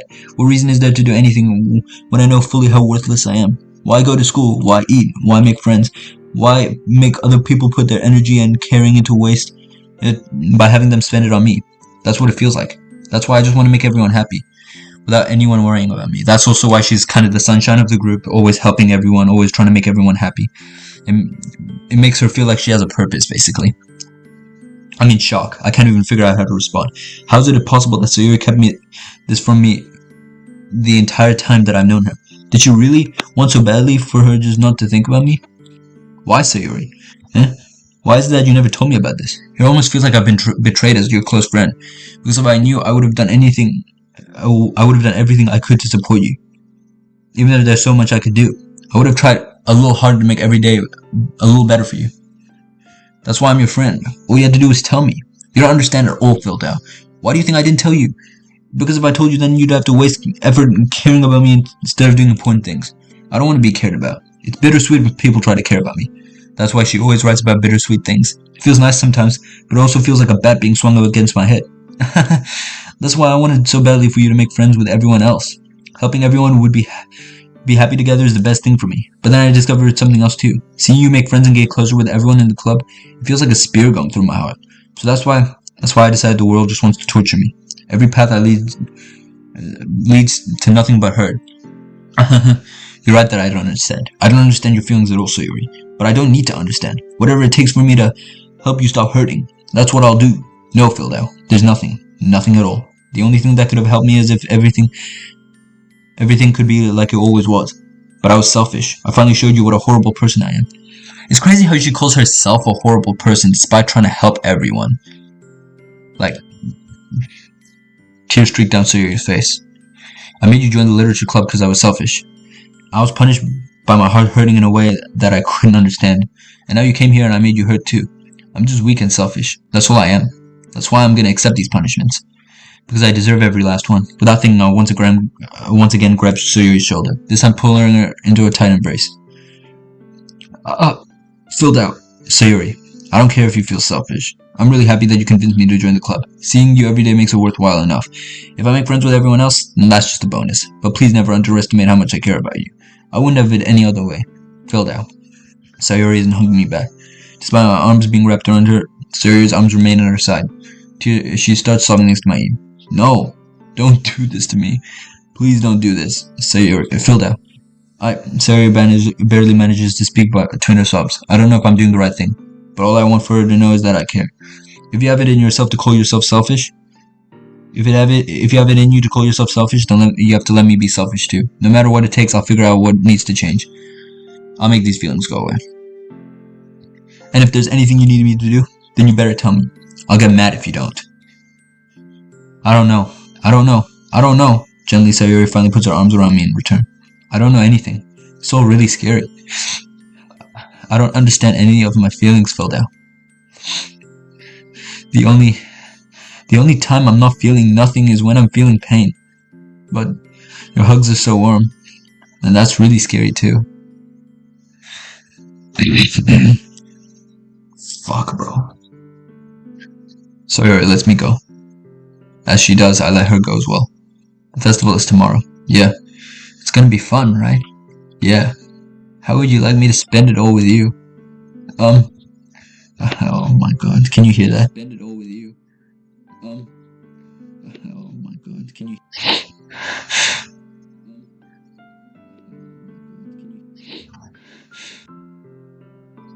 God damn. It's what I want. I promise. I think that would be nice then. Yeah. Sayuri wipes her eyes, bro. I'm starting to fucking tear up.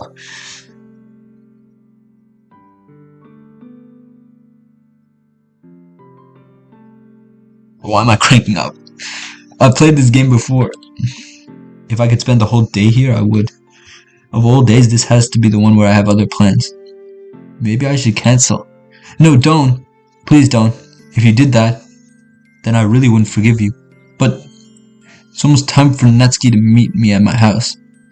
At the very least, do you want to come along and help out? It would be fun. To my surprise, Sayuri shakes her head. I'm sorry. I don't know if that would be very good for me today. Bro, I've played this game, bro. Why am I crying? You understand, right? Bro, why am I crying? And it's kind of hard for me to fully understand. But I'm trying my hardest. It's okay. Don't worry too much about it. I'll see you tomorrow, okay? Alright. I look forward to it. I say goodbye to Sayuri and exit her house. On the way home, I find myself feeling uneasy. But it's hard for me to keep thinking about it when Natsuki is coming over too. I think Sayuri is right. I shouldn't be worrying too much, and we're definitely gonna have a great time tomorrow. I should just focus on what's ahead of me. I spent only a few minutes walking back home, anxiously awaiting Natsuki's arrival. Before I know it, she texts me to let me know she's outside my front door. Without delay, I opened the door to let her in.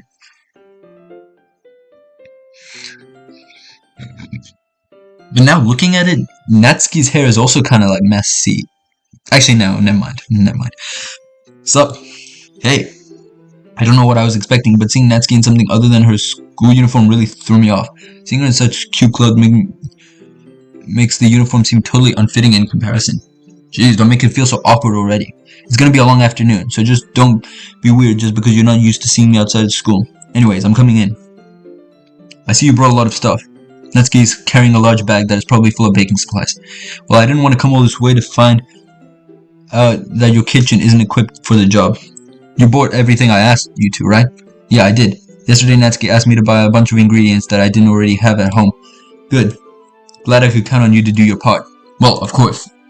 I'm surprised to hear Natsuki suddenly saying that rather than saying something snarky like she usually does. Could it be that she's different outside of school after all?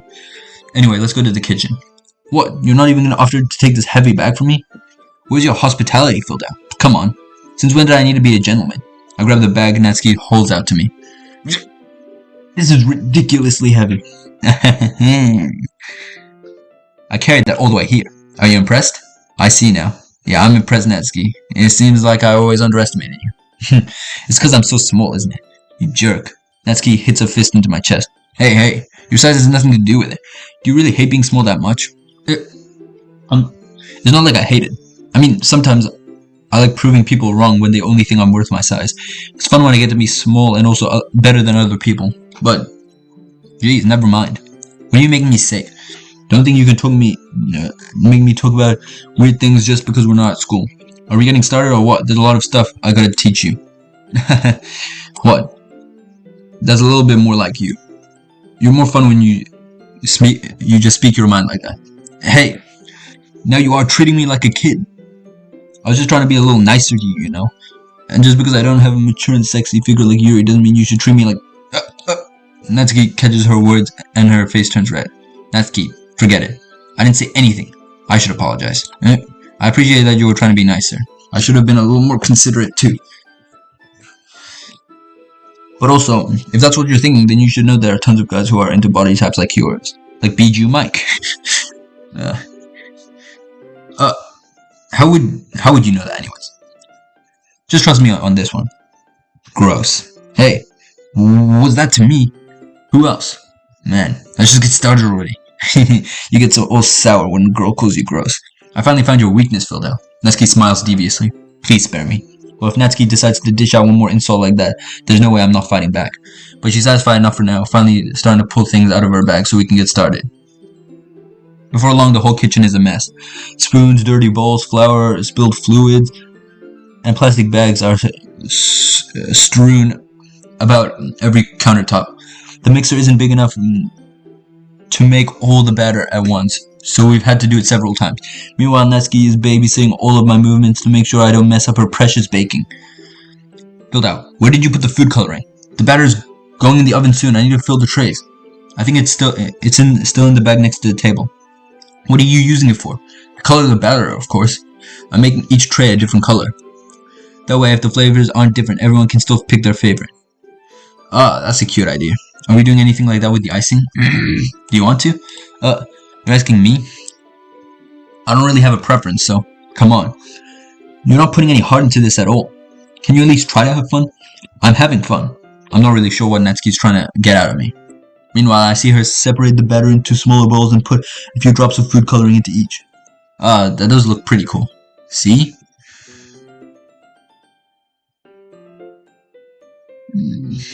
One second. Give me a second.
I'm back. It's not like baking is just about following instructions. The presentation is where you get to be creative and have the most fun. It's a million times better is a million times more worth it in the end if just looking at it makes everyone's eyes lighten up. Like the one you made on your first date, huh? I recall Natsuki proudly presenting her cat-shaped cupcakes and Sayori and Monika's delighted expressions. I wonder if I can make Natsuki proud like that too. Yeah, maybe I'll use the food coloring then. Sounds like you're starting to understand. Just make sure you completely finish mixing the icing before you mess with the food coloring. Yeah, it's getting there. We were just using the electric mixer for the batter, so I got stuck with a whisk and a huge bowl for the icing. The icing is still all lumpy. Are you even trying? Well, yeah. It'll just take a little longer. Jeez, I'll be here all night if you just do it like that. Here, look. Natsuki grabs the whisk from me and uses her other hand to tilt the bowl back. You really need to beat the crap out of it. After a few seconds, the consistency of the icing has already improved. See? As if to emphasize, Natsuki sticks a finger in the icing and pops it in her mouth. I reluctantly start to do the same. Hey! Natsuki suddenly grabs my wrist. I don't want your gross fingers in my icing. Your icing, eh? Are you forgetting who did all the work? I start to fight back, trying to inch my finger towards the bowl. Don't make me beat the crap out of you next. I'd like to see you try. I push harder, just enough for my finger to reach the icing. I triumphantly scribbled some with my finger just as Natsuki tugs with all her might. The force of Natsuki pulling me caused me to stumble, making her stumble in return. Gross. You got it on my face. Whose fault is that? There's a big glop of icing on Natsuki's cheek. She tries to reach it with her tongue, but it's too far away. Jeez. You know what? Take this. Natsuki instead wipes it off with her finger before shoving her finger towards my face. You wish. I'm faster. I grab her wrist with my hand before it reaches her face. Natsuki tries to use the other hand to fight back, but I grab that one as well. Yeah, then this scene happens. We can see the icing is on her finger. Stop. Not until you apologize for calling me gross. Fine. I'm sorry for calling you gross. You know I don't mean it. It's just fun seeing you react to it. You do that all the time, you know. Saying dumb things just to get a reaction out of me. You really shouldn't tease girls like that. Is that so? In case I probably shouldn't do this either. I take Natsuki's finger and put it in my mouth, licking off the icing. Bro, this guy. Biggest fumbler. What? Did you just seriously just... Natsuki is so surprised that she can't even figure out how to get mad at me. Her face is entirely red. Filled out. You really shouldn't do that kind of thing to girls unless you really like them. You know that, right? What kind of question is she asking me just like that? How did the mood turn to this so quickly? Because you put her finger in your mouth. That's gross. Natsuki gazes at me in silence. I notice her shallow breaths. I said breaths, okay? Why am I feeling so dizzy? Out of nowhere, the fire alarm starts going off. Natsuki rushes over to the oven. Is something burning? I thought you didn't put the cupcakes in yet. No wonder. You left a dirty tray in here, dummy. How could you make a mistake like that? You should have checked before turning the oven on. Don't blame me for your mistakes. Jeez. Natsuki uses the oven mitts to grab the blackened tray out of the oven. She sets it on top of the stove. In another moment, the fire alarm stops. Anyway, I'm putting them in the oven now. Yeah. Tension from the moment before still lingers over our heads, but the moment has already been lost. I watch as Natsuki slides the cupcake trays into the oven. Then I reluctantly pick up the whisk and continue with the icing like nothing ever happened. Ah, that smells so good! The cupcakes are ready to be pulled out of the oven. As soon as Natsuki opens the oven door, a blast of sweet-smelling warm air fills the room. Look how cute they all look. She proudly shows off the different colored cupcakes in each of the trays. They look even better once we add the icing. Not like you need to tell me that. I brought decorating stuff, so I hope you can get creative. Here, scoop the icing into these bags. Natsuki hands me some plastic bags. I have the nozzles that will make it look nice and fluffy. This one can even make flowers. We probably won't be using it this time though. What's this one for? I pick up one of the nozzles that has a much thinner tip than the others. That one is really thin, so you can use it to make stripes or patterns. But you can also use it to write stuff on the cake. Like happy birthday or whatever. I see. That gives me an idea actually. Eh? Well, it's literature event, right? We could just make it more literature themed by writing a different word on each of the cupcakes. It would be fun to see people choose their cupcake based on the word they like. I was kind of expecting you to say something really stupid, but that's actually a really cute idea, so maybe I'm getting it from you. What's that supposed to mean? I'm not cute. Come on. We're not at school, nobody's judging. You can't just dress and act like this and not expect me to think you're cute. Well, Natsuki's voice trailed off. Same with you. Did you just say something? No, nothing. Let's just do the icing. Natsuki picks up the paste and fastens a nozzle onto each of the bags. There's a lot to do, so we shouldn't be wasting time. Here, I'll show you how to do it. Without giving me a chance to think before, Natsuki quickly moves on. She shows me how to apply the icing, then we each get to work. When we're finally finished, Natsuki puts them all to the side to admire our work. Look at how pretty they are together. Yeah, they are, aren't they? I was wishing I could have one now. Well, there's no reason you can't, right? I don't see any harm in that. Well, yeah, but my dad's making dinner, so I really need to save my appetite. Sayori is the exact opposite in that regard. If she was here, she'd probably be down 10 cupcakes already, and she would still eat dinner. Come on, that's just really unhealthy. Besides, when my dad cooks, I need to eat as much of it as I can. Well, anyway, I was hoping we could have the time for manga, but I need to be home before dinner. Oh, really? That's a shame. It's your fault for working so slow. You shouldn't have thought about that. It's not like you always have this chance. Man, as usual, Natsuki puts the blame on me. You can bring cupcakes tomorrow, right? If you and Sayori each carry some, then you can probably do it in one trip. Yeah, I can do that.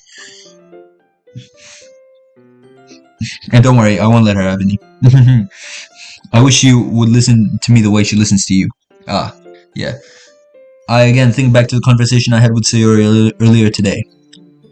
Felt so helpless. Sayori always does listen to me, but at that point, it felt like she couldn't listen to me at all. Okay, I'm all packed up. Go work today. You too. I'll walk you out, I guess. Is she wearing a skirt? I never realized that. Just like that, Natsuki is already about to leave. It feels like the afternoon went by in a flash. More than that, did I even take the opportunity to get closer to her like I wanted? Bro, I always thought she was like wearing like the most like simple thing. She's wearing like some cat thing, I just realized. Well, I guess I'll be off then. Thanks for all the help and everything. I'll see you tomorrow. Wait, Natsuki. Yeah? Well, you said it before about not always having this chance. It doesn't have to be that way at all. I had fun today. You showed me how fun baking can be. But aside from that, you can come over anytime, okay? I think that if possible, I'd like to spend more time like this. If you want to read manga or go somewhere. Do you really mean that? Natsuki looks at me tensely like she's trying to hide her expression. Yeah. I want to spend more time with you. PhilDau. I thought you only care about getting this done.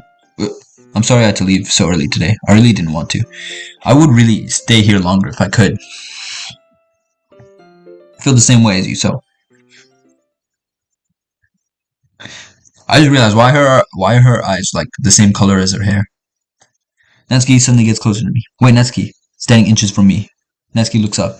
I feel her fingers gently clutch the sides of my shirt as if holding on to me.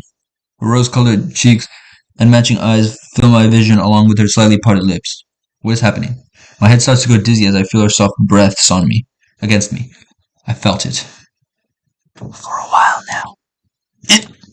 Natsuki suddenly jumps back. Sayori? Hi, PhilDau. Sayori. Just know we weren't. We were. Don't even lie, alright? Own it. It's okay, PhilDau. I just stopped by to say hi. Well, you should really have come a little earlier. I'm already on my way out, so. Oh, really? That's too bad. Yeah, well, I'll still see you at the festival tomorrow, so it's fine. Just don't eat any cupcakes before then. Anyway, later. Clearly flustered, Natsuki hurries off. Wait, what? And Sayori waves goodbye. Sayori, I thought you didn't want to come over today. Well, I tried staying in my room, but my imagination was being really mean to me, so I had to come here and see it for myself. See what? What are you talking about? You know, how much fun you were having with Natsuki, and how close you got to her. It makes me really happy that you made such good friends. That's all that matters to me. Tears start to fall down Sayori's face. That's all that matters to me. Why am I feeling this way, PhilDau? I'm supposed to be happy for you. Why does it feel like my heart is splitting in half? It hurts so much. Everything hurts so much.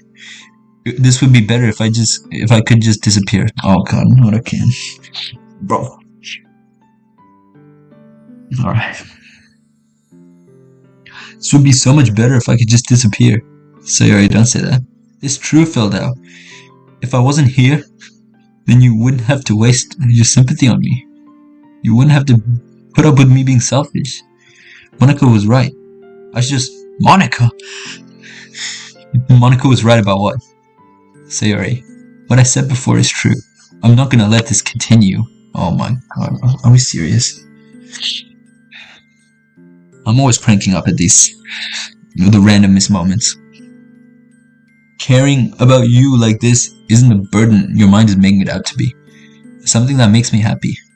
It's something that I wouldn't trade for anything else. So even if it takes an entire lifetime, I'm gonna be by your side until you don't feel any more pain. But Sayori looks away. I put a hand on her shoulder to reassure her. I'm scared, PhilDau. I'm really scared. What are you scared of, Sayori? I'm scared that I might like you more than you like me. Sayori, it's true, isn't it? I was weak and started to like you too much. I did this to myself. PhilDau, I like you so much I want to die. That's how I feel. And that's enough, Sayori. I don't want you to hurt anymore. I slide my hand down Sayori's arm and squeeze her hand in my own.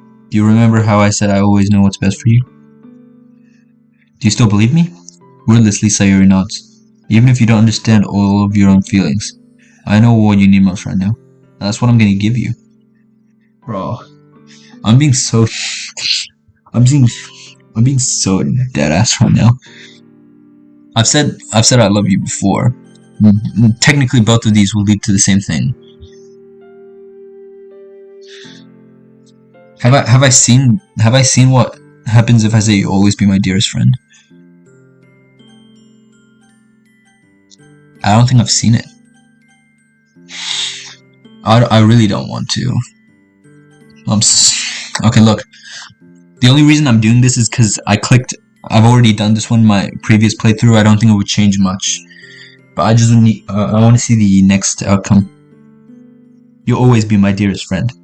What you need most is for things to be like how they've always been. Monica told me the truth. She told me how much happier you seemed after I joined the club. I know you're struggling with some really difficult feelings right now, but please trust me that I know what's best and what will make you happy in the end. I promise I'll get things back to the way they were.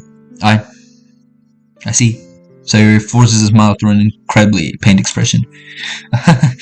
This is what it feels like to get stabbed in the chest. I should write a poem about this. Sayori, it's okay. This is just my punishment, remember? For being so selfish. So please don't worry about these stupid feelings. I know you're right. I knew this whole time that there's no happiness down this path. That's why I came here, just so I could get the answer I needed to hear. And the other thing? You're also right that I just wanted to go back to the way it was. I realize that now. But you do know me better than anyone, PhilDau. I'll trust you with anything at all. So, Sayori's smile finally breaks. All of a sudden, she turns around and drops to her knees.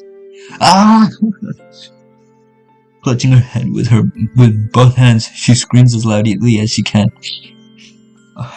I'm so shocked that I don't know how to react. Sayori looks over her shoulder and flashes me one more weak smile before turning around and running off. Sayori, I'm left helplessly standing in the front of my house. Why am I feeling so horrible about this? There's nothing more I could have done. The most I can do is support Sayori through her feelings and help her on the path that's right. But I'm having as much trouble understanding Sayori's feelings as she is. Even though I can comfort her, I keep wondering if I should be doing something more or something different. I know these thoughts will continue to plague me until things are back to the way they were. I'm gonna give it everything I've got. Sayori will always be my dearest friend, and I'll do whatever it takes to put a smile on her face every day.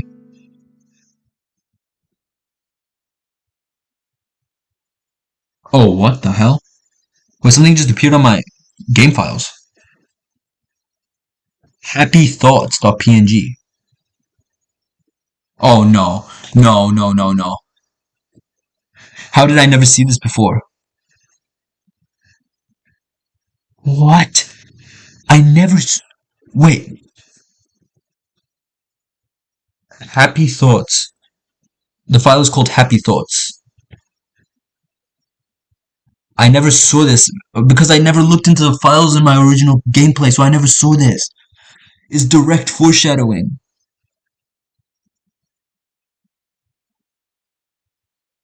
I'm gonna pull it up on screen right now.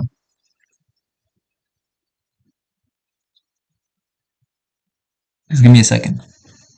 Just give me a second. Look at this. Are you seeing this? It's Sayori.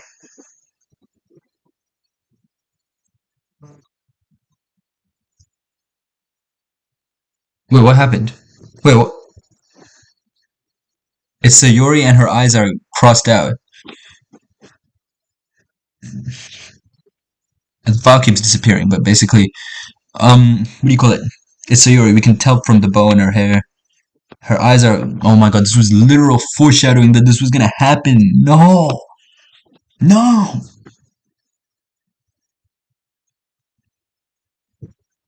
Okay. It's the day of the festival. Of all days, I expected this to be the one where I'd be walking to school with Sayori. But Sayori isn't answering her phone. I considered going to her house and to wake her up, but I decided that's a little too much. Meanwhile, the preparations for the event should nearly be complete. I managed to carry all the cupcakes by myself by stacking two trays. Carefully stacking two trays. Natsuki is already texting up a storm, but I can't respond thanks to my hands still being full. Funnily enough, I probably feel the same way as Natsuki about the event. I'm more excited for it to be over so I can spend time with Sayori and Natsuki at the festival. But knowing Monica, I'm sure the event will be great too. PhilDau, you're the first one here. Thanks for being early. That's funny. I thought at least Yuri would be here by now. Monica is placing little booklets on each of the desks in the classroom. They must be the ones she prepared that all have poems we're performing. In the end, I found a random poem online I thought Monica would like and submitted it. So that's the one I'll be performing. I'm surprised you didn't bring Sayori with you. Yeah, she overslept again. That dummy. You think that on days like this, she'd try a little harder. I say that, but I suddenly remember what Sayori told me yesterday. And suddenly I feel awful knowing it's not nearly that simple for her. I only said it because it's the way I'm used to thinking. But maybe I should have gone to wake her up after all. You should take a little more responsibility for her, PhilDau. I mean, especially after your exchange with her yesterday. You kind of left her hanging this morning, you know. You kind of left her hanging this morning, you know. Isn't Monica such a little comedian, bro? That is direct foreshadowing on what's about to come. You kind of left her hanging this morning, you know. Exchange. Monica, you know about that? Of course I do. I'm the club president after all. But I stammer, embarrassed. Did Sayuri really tell her about it that quickly? About how I basically turned down her confession? That makes me really seem like the bad guy here. But I'm the only one who knows what's best for her, right? Jeez.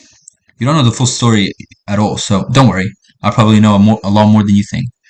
Bro, Monica is giving us every hint. Every hint right now. Yeah. Monica is being as friendly as usual, but for some reason I feel a chill down my spine after hearing that.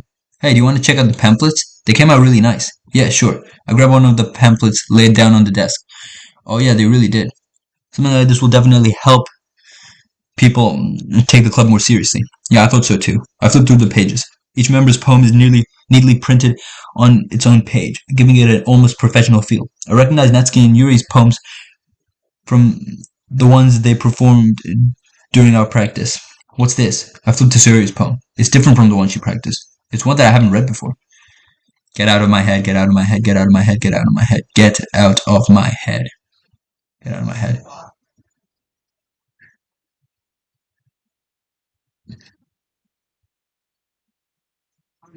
Get out of my head before I do what I know is best for you. Get out of my head before I listen to everything she said to me.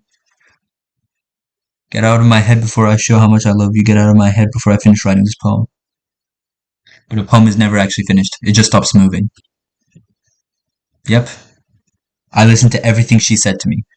So this could literally be Monica telling Sayori to unalive herself. That's really dark, actually.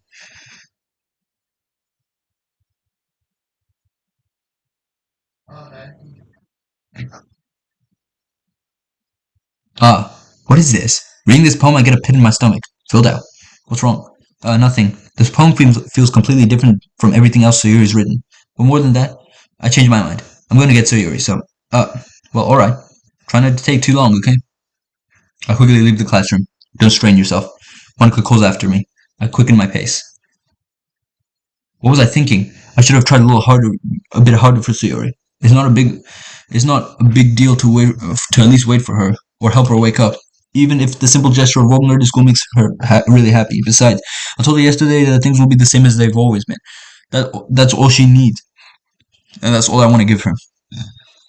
I reach Sayuri's house and knock on the door. I don't expect an answer since she's not picking up her phone either. Like yesterday, I opened the door and let myself in. Sayori? Oh, I'm not ready for this. I'm not ready for this. Bro, I'm feeling so emotional today over this game, bro. What's going on? I'm not ready for this. She really is a heavy sleeper. I swallow. I can't believe I ended up doing this after all. Waking her up in her own house. Isn't that more like something a boyfriend would do? In any case, it just feels right. Outside Sayori's room, I knock on the door. Sayori? Wake up, dummy. There's no response. I really didn't want to have to enter her room like this. Isn't this kind of a breach of privacy? Which really leaves me no choice. I gently open the door.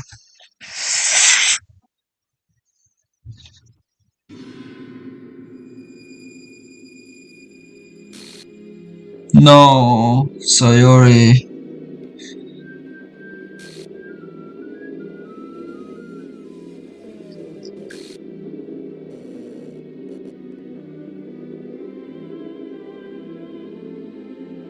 An exception has occurred.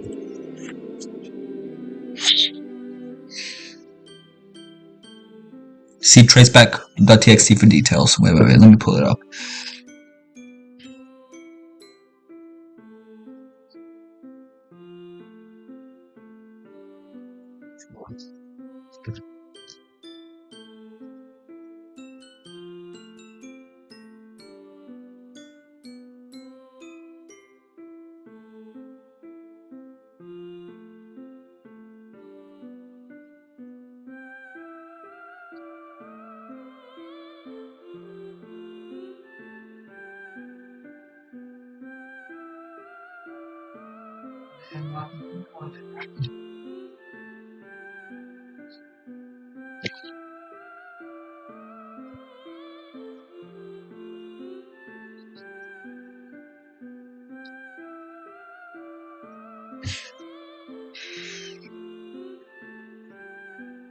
I'm sorry, but an unexpected exception occurred. Oh geez, I didn't break anything, did I? Hold on a second, I can probably fix this, I think. Actually, you know what? This would probably just be a lot easier if I deleted her. She's the one who's making this so difficult. Well, here goes nothing.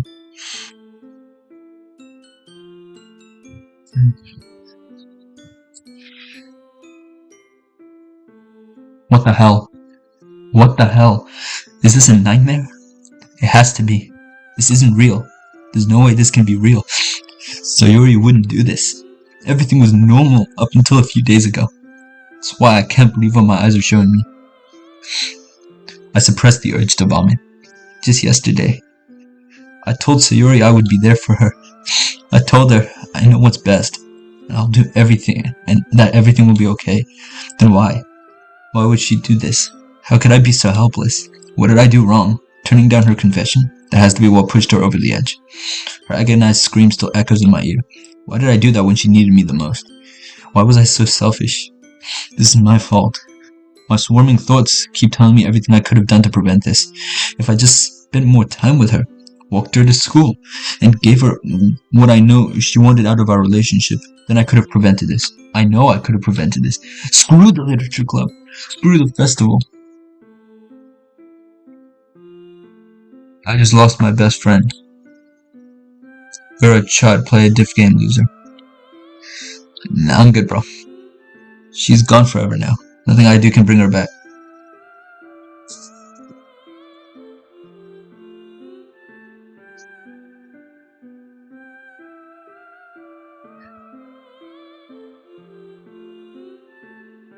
Wait, what?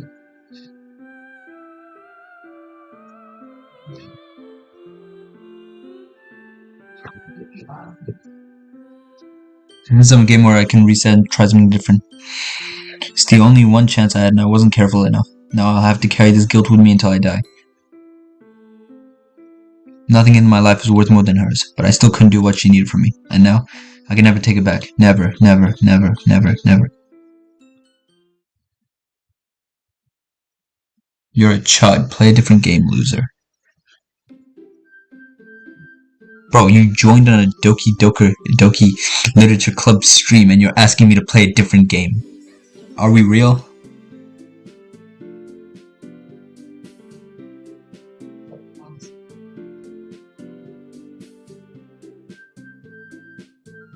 Who's this guy?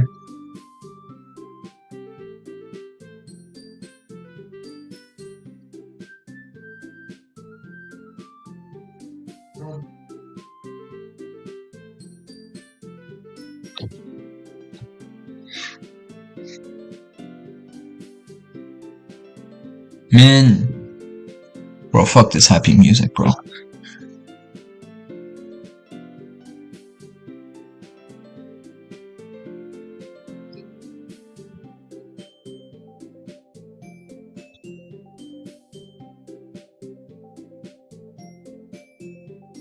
Chat pause due to scroll. Oh, the chat pauses when you scroll. Okay, I didn't notice that. Okay.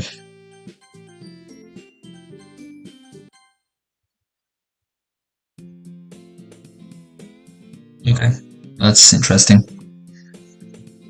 Anything new in the files? No.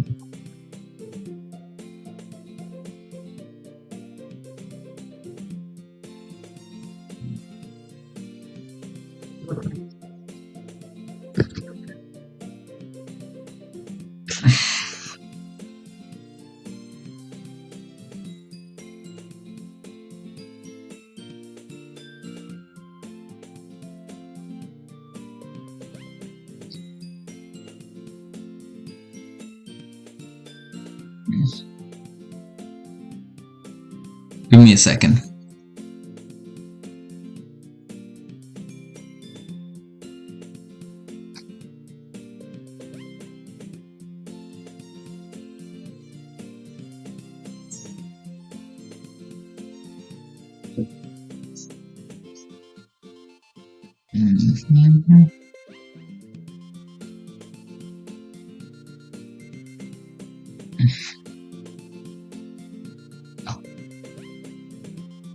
Alright, we can also see that, what do you call it? Wait. There's a file in the, what do you call it? There's a file in the game. It's called characters. I'm pretty sure you've seen it before. I'm pretty sure we all know about this one. I've seen this one before. Usually the file has, what do you call it?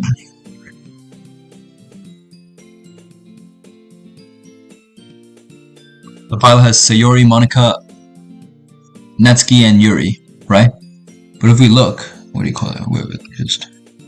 If I just bring the file on screen, look at this. Here's the file. It's only got Monika, Natsuki, and Yuri, and Sayori is no longer there. Monika literally deleted her. I see an annoying girl running towards me in the distance, waving her arms in the air like she's totally oblivious to any attention she might draw to herself. Oh my god, wait. Let me just go back to the Twitch. That girl is my neighbor and good friend since we were children. You know, the kind of friend you'd never see yourself meeting today, but it just kind of works out because you've known each other for so long. We used to walk to school together on days like this. But starting around high school, she would oversleep more and more frequently, and I would get tired of waiting up. But if she's gonna chase after me like this, I almost feel better running away. However, I sigh and idle in front of the crosswalk, letting catch up to me. Ah, that's beautiful. This is the ad where the true horror of the game begins. It's an ordinary school day like any other. Mornings are usually the worst, being surrounded by couples and friend groups walking to school together. Meanwhile, I've always walked to school alone. I always tell myself it's about time I meet some girls or something like that. So, what do you call it? The game tried to execute itself with Sayori, realized Sayori is not in the files. What do you call it? And just made a different storyline where Sayori never existed. But I have no motivation to join any clubs. I'm perfectly content just getting by on the average while spending my free time on games and anime. There's always the anime club, but it's not like there would be any girls in it anyway. The school day is as ordinary as ever, and it's over before I know it. After I pack up my things, I stare blankly at the wall looking for an ounce of motivation. Clubs. There really aren't any that interest me. Besides, most of them probably would be way too demanding for me to want to deal with. I guess I have no choice but to start with anime club. Phildau? Monika. Oh my goodness, I totally didn't expect to see you here. It's been a while, right? Ah, yeah, it has. Monika smiles sweetly. We do know each other, well, we really talk, but we were in the same class last year. Monica was probably the most popular girl in the school. Smart, beautiful, athletic. Besides, basically completely out of my league. So having her smile at me so genuinely feels a little... What did you come in here for anyway?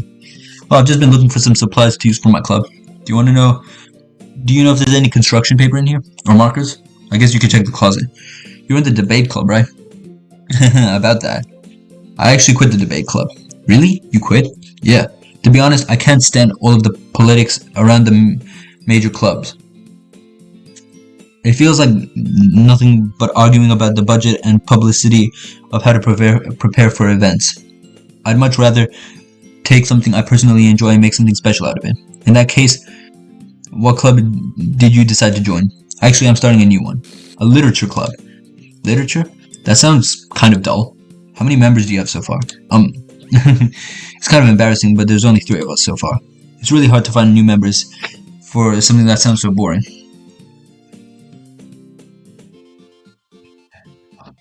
What's chat identity? I'm sorry, I'm still getting new to this entire Twitch thing.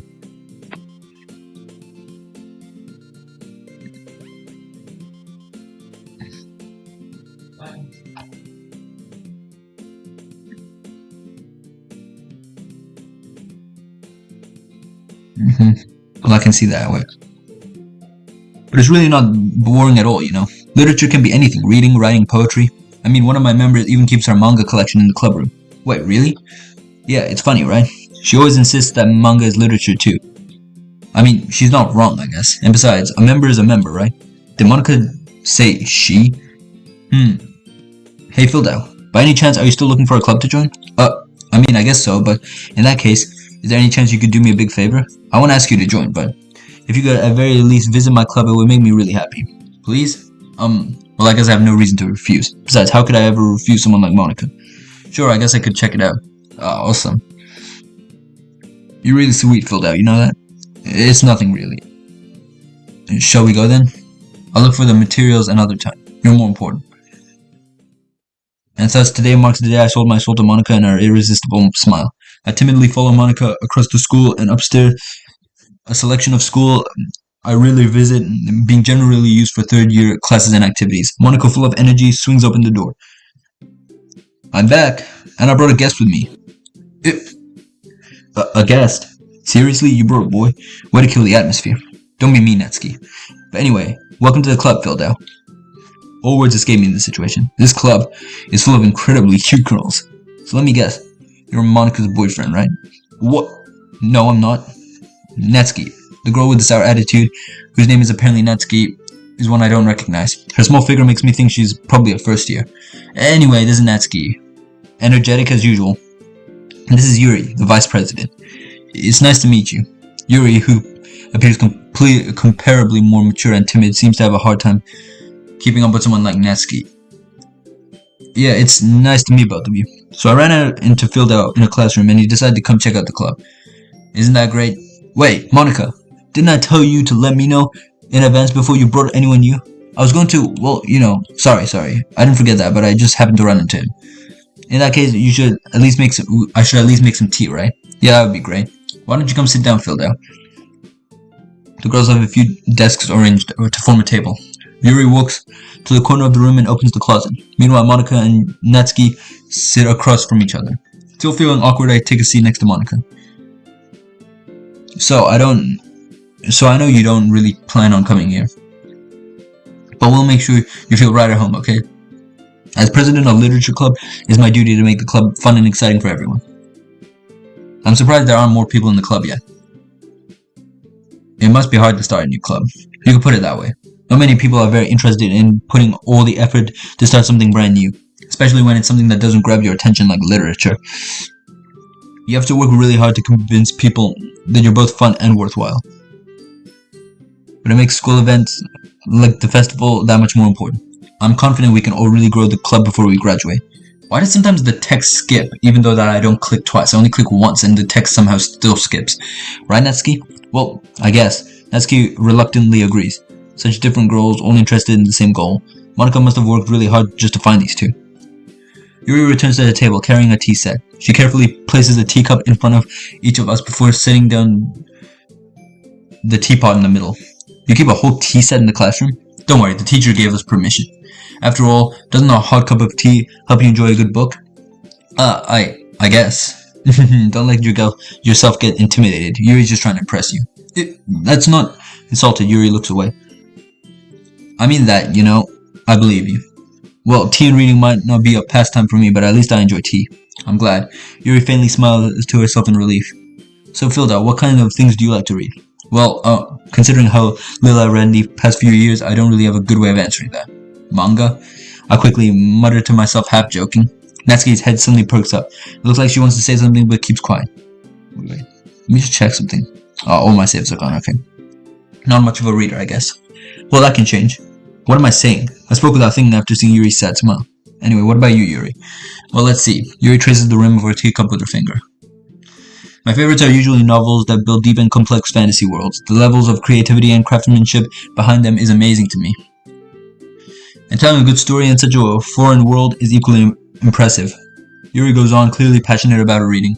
She seems so reversed and timid since the moment I walked in, but it's obvious by the way her eyes light up that she finds comfort in the world of books, not people. Sometimes I just can't click, sometimes it clicks twice. I don't know how this works. But I like a lot of things. Stories with deep psychological elements usually immerse me as well. Isn't it amazing how a writer can so deliberately take advantage of your own lack of imagination to completely throw you for a loop? Anyway, I've been reading a lot of horror lately. I read a horror book once. I've already read all of it, so why am I reading it again? Why don't I just skip it? Oh well, I guess I'll keep reading. I desperately grasp something I can relate to at the minimum level. At this rate, Yuri might as well be having a conversation with a rock. I'd expect that from you, Yuri. It suits your personality. Oh, is that so? Really, if a story makes me think or takes me to another world, then I really can't put it down. Surreal horror is often very successful at changing the way you look at the world, if only for a brief moment. I hate horror. Oh, why's that? Well, Natsuki's eyes dart over to me for a split second. Never mind. That's right, you usually like to write about cute things, don't you, Natsuki? What? What gave you that idea? You left a piece of scrap paper behind last club meeting. It looked like you were trying to write... I can't read! It looked like you were working on a poem called Don't Say It Out Loud. And give me that back. Fine. Natsuki, you write your own poem? Well, I guess sometimes. Why do you care? I think that's impressive. Why don't you share them sometime? No. Natsuki averts her eyes. You wouldn't like them. Not a very confident writer yet. I understand how Natsuki feels. Sharing that level of writing takes more than just confidence. Hold up.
Right.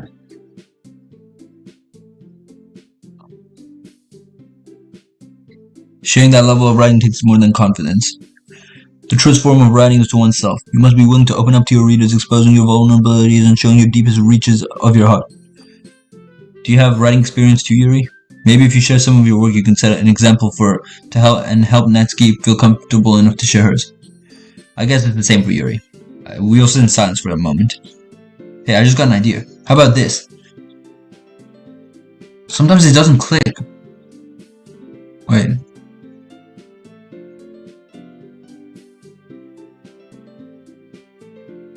Okay, no, it's only my Doki Doki. Everything else is clicking. Natsuki and Yuri look quizzically at Monika. Let's all go home and write a poem of our own. The next time we meet, we'll all share it with each other. That way everyone is even. I thought it was a good idea. Well, I think you're right, Monica. We should probably start finding activities for all of us to participate in together. I did decide to take on the responsibility of vice president after all. I need to do my best to nurture the club as well as its members. Besides, now we have a new member. It seems like a good step for us to take. Do you agree as well, PhilDau? Hold on, there's still one problem. What's that?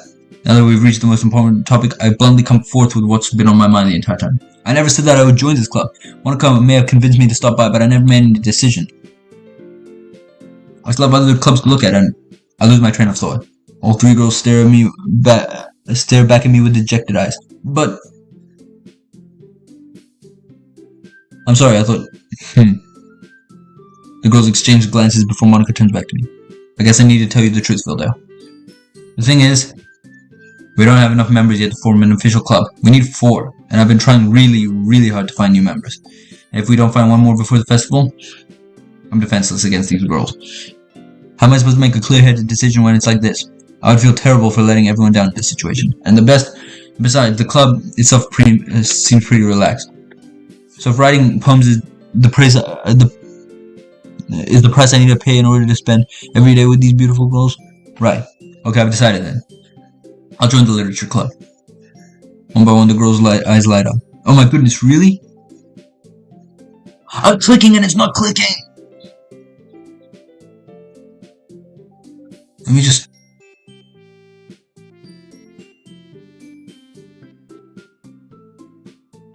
Whoa, as soon as I open it up, my left click just doesn't work at all. Wait.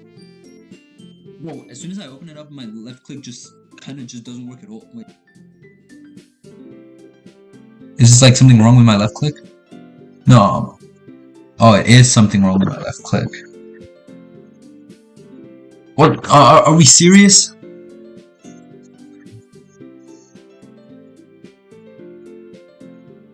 Bro, I grabbed this. Oh, I see. Wait. Never mind, I don't see. Plugging back never fails, baby. Never mind, it failed. Now it's working fine.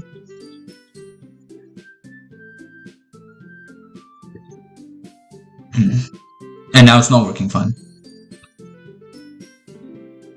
This is actually annoying.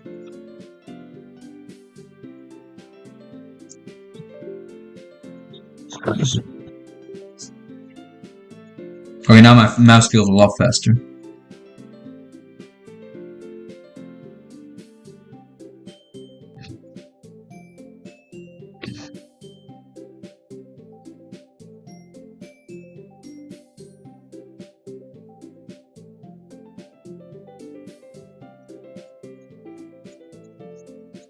Alright, here we go. Let's try this again now.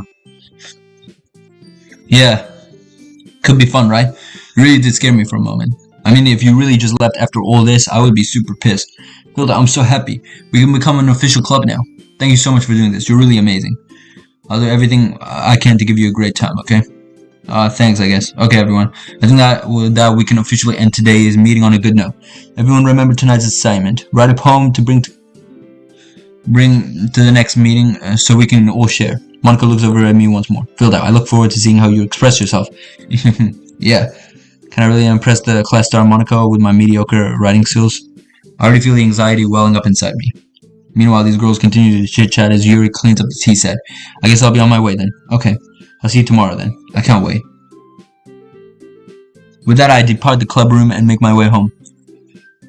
The whole day my mind wanders back and forth between the 3 girls. Natsuki, Yuri, and of course Monica.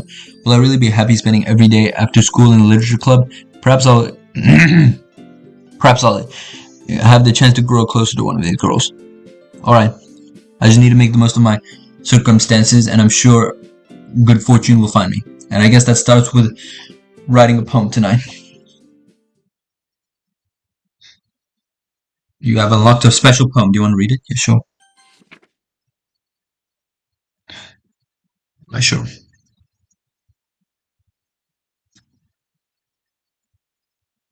I swear if this is a jump scare. Oh, I love you. Is this Monica? I think this poem is from Monica. Oh my god. Mm.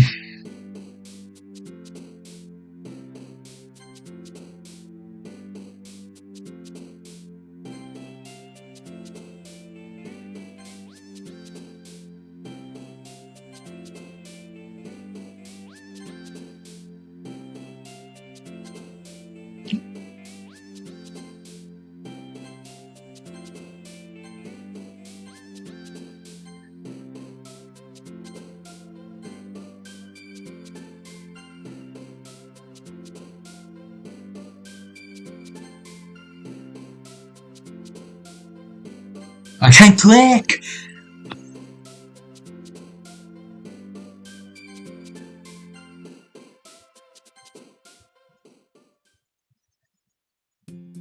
Again, Phildale. Glad to see you didn't run away on us. Nah, don't worry. From my mouse. I didn't read anything, wait.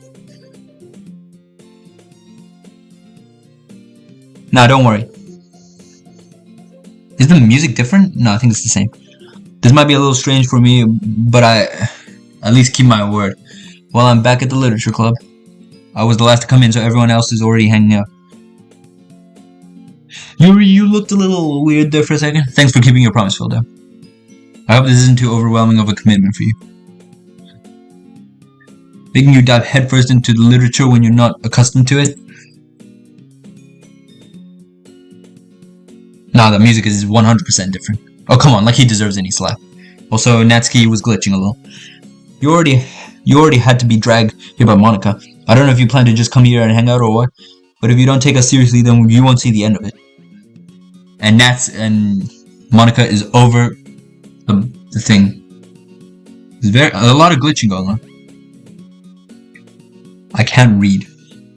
Natsuki finds herself stuck between saying Monica and manga. Manga is literature. Swiftly defeated, Natsuki plops back into her seat. I'm sorry, Philda. We'll make sure to put your comfort first, okay? Yuri shoots Natsuki with a disappointed glance.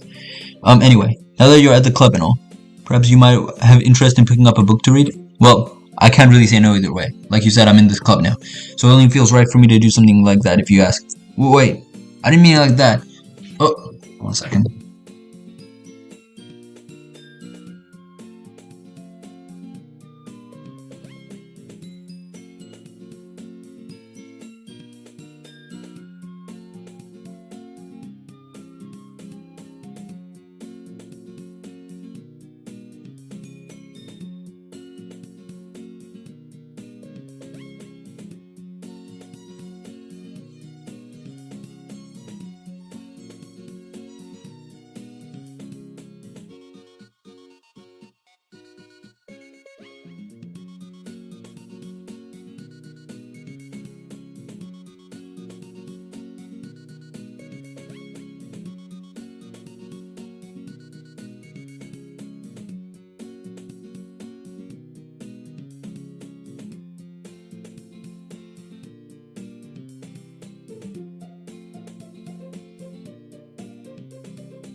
Alright, I'm back.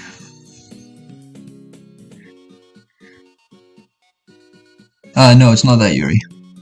I want to try being a part of this club, so even if I don't read often, I'd be happy to pick a book if you wanted me to. Are you sure? I just felt like, well, as vice president and all, that I should help you get started on something you might like. Yuri reaches into her bag and pulls out a book. I didn't want you to feel left out, so I picked a book that I thought you might enjoy. It's a short read, so it should keep your attention even if you don't usually read. And we could, discuss it if you wanted. How this girl accidentally being so cute. She even picked out a book that she thinks I'll like, despite me not reading much. Yuri, thank you. I'll definitely read this. I enthusiastically take the book. Whew. Well, you can read it at your own pace. I look forward to hearing what you think. Everyone's settled in. I expect Monica to kick off some scheduled activities for the club, but that doesn't seem to be the case. Yuri's face is almost already buried in a book, but I can't help but notice her intense expressions as she was waiting for this chance. Meanwhile, Natsuki's rummaging around the closet. I hear Natsuki utter an expirated sigh from within the closet. She seems to be annoyed by something. I approach her in case she needs a hand. You looking for something in there?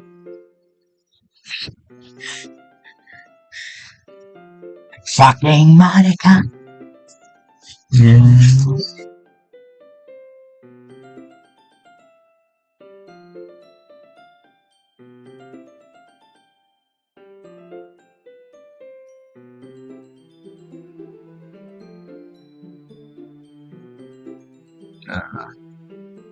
She never puts my stuff back in the right spot. What's the point of keeping your collection organized if someone else is just gonna mess it up? Natsuki slides a bunch of stacked books and boxes across the shelf. Manga. You read manga, right? Sometimes. Manga is one of those things you can't really admit you're into until you figure out where the other person stands. How did you know anyway? How did you bring it up at some point? Besides, it's kind of written on your face. What's that supposed to mean? I see. There's a lone volume of manga amidst the stack of various books on the side of the ones of the shelf. Curious, I pull it back out of the stack. There it is. Natsuki snatches it out of my hand, then turns to a box of manga and slips the volume right into the middle of the rest. Much better. Seeing a box with one book missing is probably the most irritating sight in the world. I know that feel. I get a closer look at the box. Parfait Girls is a series I've never heard of in my entire life. Probably means it's either way out of my demographic or it's simply terrible. If you're gonna judge, you can do it through the glass of the door. She points to the classroom door. Hey, I wasn't judging or anything. I didn't even say anything. It was the tone of your voice. I'll tell you one thing, PhilDau. Consider this a lesson straight from the... Don't judge a book. In fact, Natsuki pulls out the first volume of Parfait Girls. I'll show you exactly why. She shoves the book right into my hand. I stare at the cover. It features 4 girls in a colorful attire striking animated feminine poses. It's exceedingly mo. Don't just stand there. Natsuki grabs my arm and pulls me out of the closet. She then takes a seat against the wall beneath the windowsill. She passes on the ground next to her, signaling me to sit there. Wouldn't chairs be more comfortable? I take my seat. Chairs wouldn't work. We can't read at the same time.